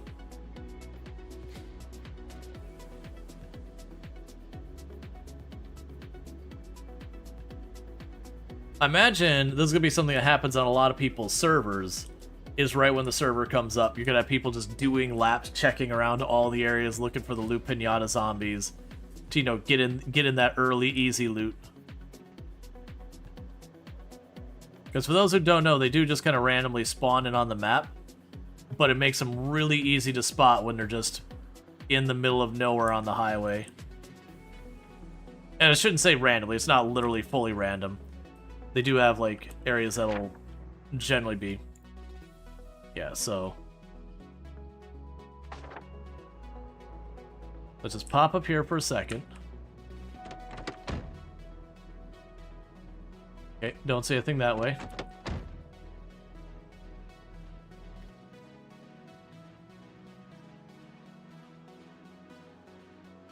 Let's see, all I was saying is that all sides should be, in theory, be happy about cars being like that.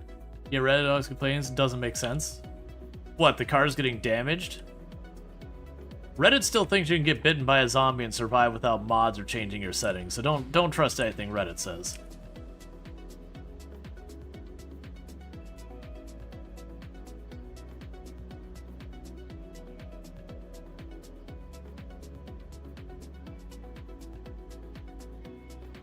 I honestly actually haven't seen that one for a while. I think the mods finally started just deleting those ones.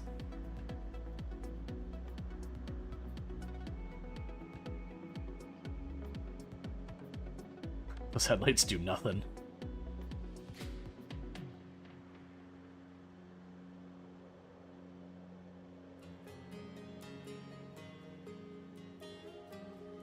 Yeah, then we can roll back into town.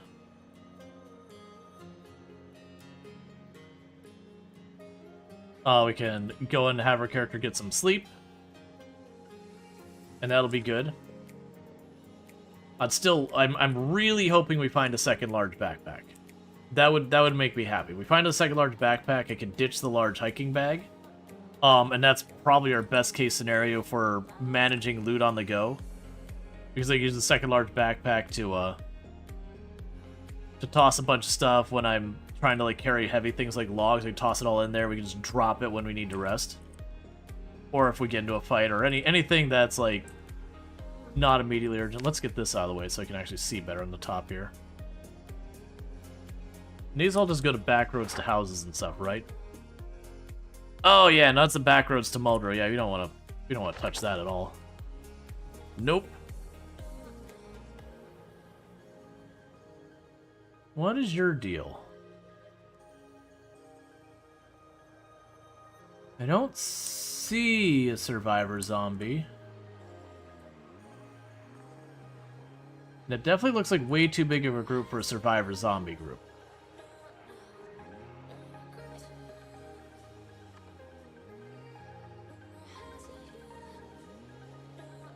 Alright, let's...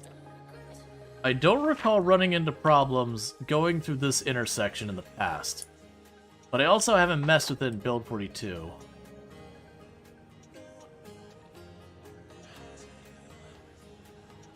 I don't think it's worth me smashing my car up to check it.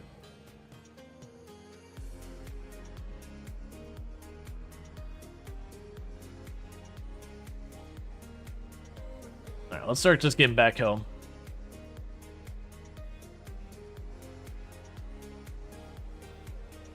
Like, that wasn't an undoable amount, it's just I don't want to mess with it in the dark when we're going to be getting sleepy soon.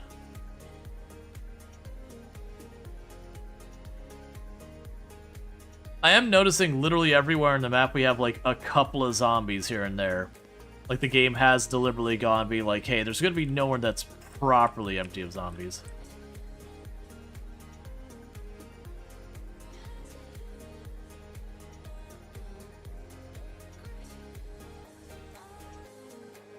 All the crap in the road is making it real hard to watch for zombies, so I don't hit them. And the follow. Welcome to the stream. But yeah, so we could easily fight that, it's just not a priority right now.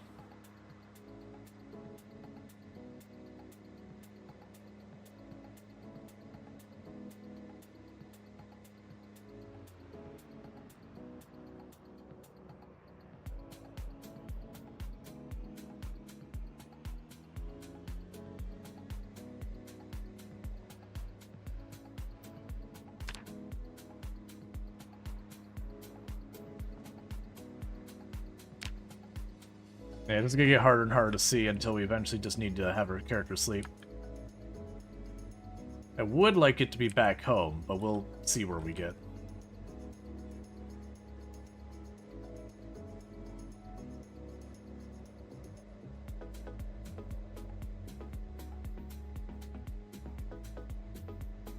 I'm just kind of looking at things on contrast, so it seems like I'm swerving all over the road.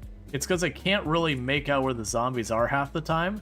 So I'll just see like a dark patch among the gray, and I'll be like, yep, swerving, it's probably a zombie. And that's just a scuff in the road.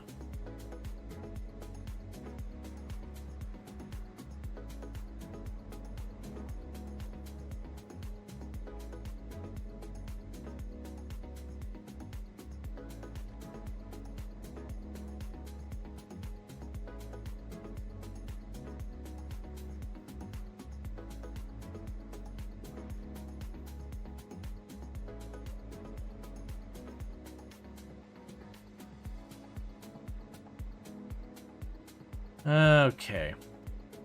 So it should be getting relatively close to the intersection that would be where we head home, or towards Muldrow, or towards March Ridge. I don't think we're going to be going and checking the other direction towards that intersection right now. Because even if I found a group, it'd be not worth it. It'd probably be pretty easy to sleep out here. I could probably just stand in a spot, let the zombies close in, kill a handful of them, put down a tent, and go to sleep. But I don't feel like spending time fighting out here.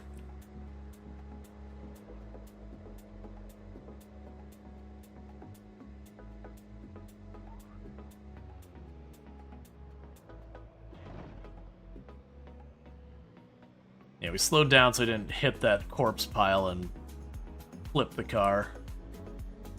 The physics in Project Zomboid get real wild when you drive over corpses.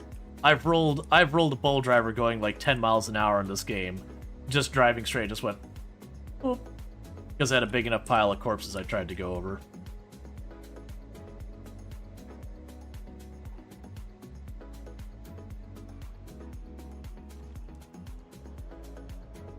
Alright. Maybe they added an XP bonus for stunts in your car? Oh man, what is the name of the game where you were you were on unicycles and you literally went faster based on your stunts. I was like N64 or something like that.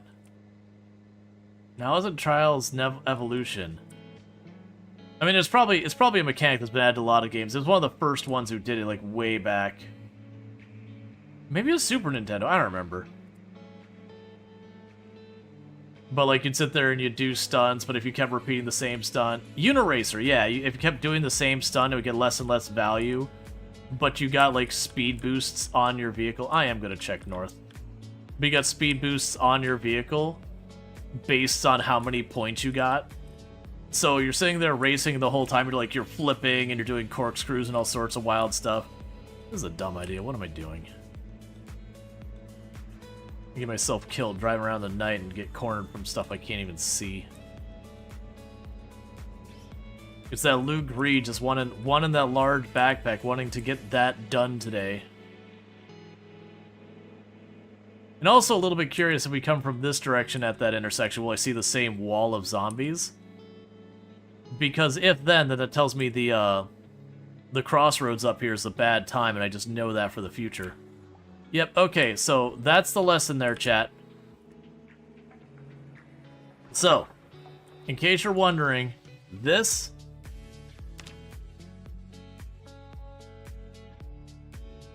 is a bad time now.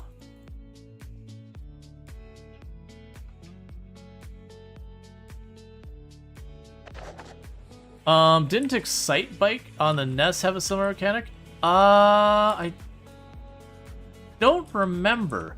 I remember Excite Bike. I don't remember if you got a speed... Oh, I think you got a speed bonus if you did a flip. I think that is true. Or if you did a... There was something you got a speed bonus for doing. Yeah, so the lesson there is that intersection now actually has a decent number of zombies. Keeping in mind I am on 16 times pop, so that's more zombies than you'll see in a normal playthrough. But it does mean... It does mean that, like, you will be in for a fight if you go there. 1 second, I'm gonna try and pause this ad real fast. And kick it down the can as far as I can so you don't have to get subjected to another ad. Come on, one more time. There we go.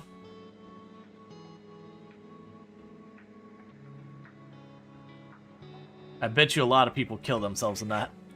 That they just drive down the middle like I'm doing, because it's the easiest to know, like, I can... You know, one, it'll draw the zombies towards the middle of the road in the future for when you do go to clear out areas like this. And then two, it means I have the most room to maneuver. Now, one thing that worries me about this area is this is close enough that I'm willing to bet we are activating that, I'm willing to bet we are activating that eastern section of March Ridge right now. And those zombies are going to slowly spill out of there. Which is one reason I don't want to kind of linger over here. Alright, let's add that to the map real fast. So that in the future, if I go rolling through here, I don't smash right into that.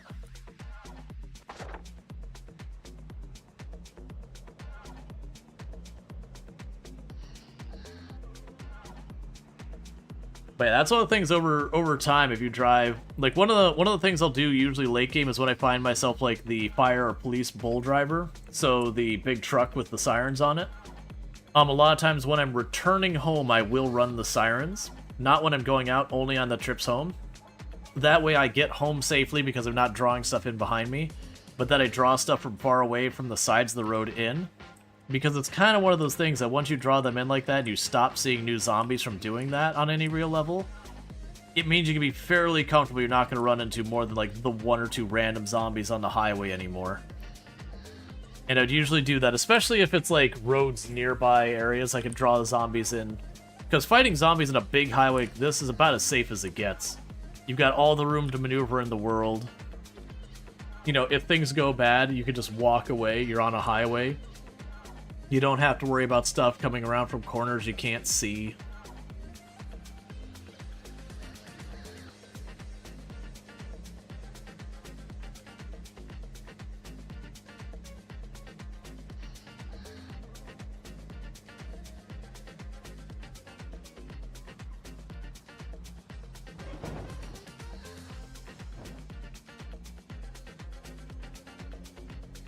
Alright, drop the speed a bit. We're on a little bit of a narrower road, so here I'm going to have a lot more difficulty maneuvering around stuff.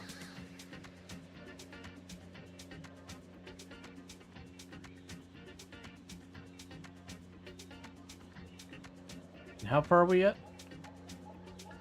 Oh, we're farther than I thought. Speed up a little.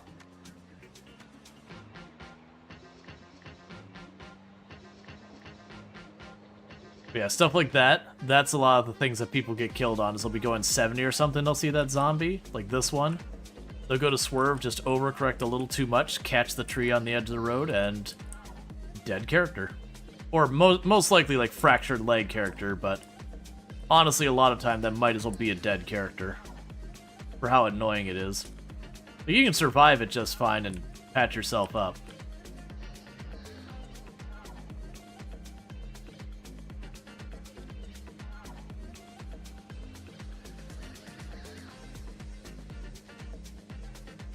You get the character home just in time for bed.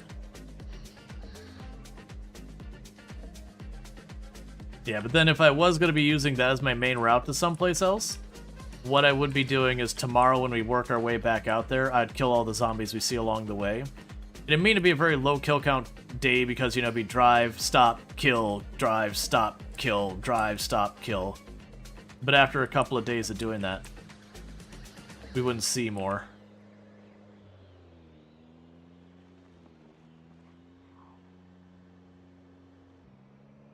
Yeah, pulling more and more zombies in from the road. Because we're getting closer to where the zombies were actually populated at some point.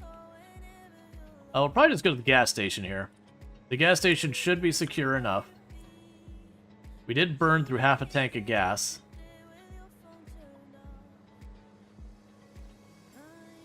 We'll want to top that off.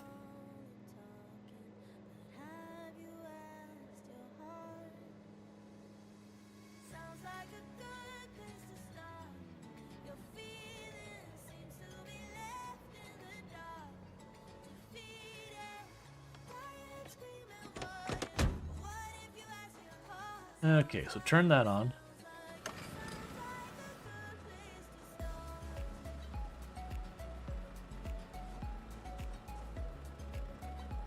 Top up that.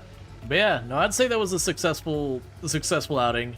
We got ourselves a bunch of books, we read a bunch of magazines that got ourselves stuff, we got a bunch of goods. None of the backpacks ended up being that good for us, unfortunately. But that was a long shot if we would find a better backpack.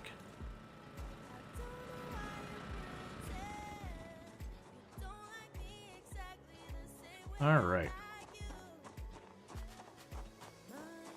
And so the bedroom in here should still be safe.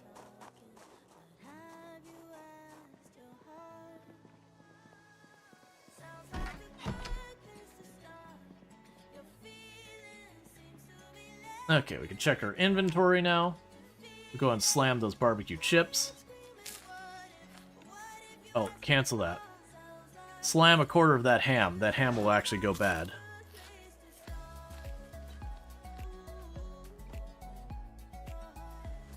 Can you another quarter of it?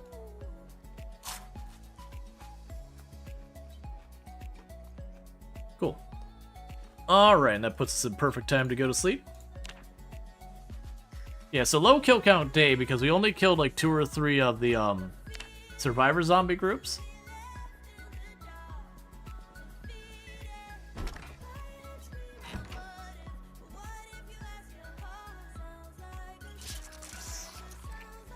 Alright, forgot I still have a bunch of junk here too, don't I? Alright. I'll worry about that another time. Okay, so what's gonna happen here, chat? What's going to end up happening is we're going to be wrapping up the stream. If you have enjoyed tonight's content and you aren't already following the channel, don't forget to drop a follow. That way you can find your way back in the future. There is more to life than kill counts. Yeah, this is true. But today's been a productive day. We did break 15,000 zombies. If you're watching over on YouTube, the stream will be ending abruptly for all of you because I can't host out a raid out yet. For everyone over here on Twitch, though, what I'm going to go ahead and do is I'm going to go ahead and put up my ending stream screen and see who we can find to drop a raid on. And thank you for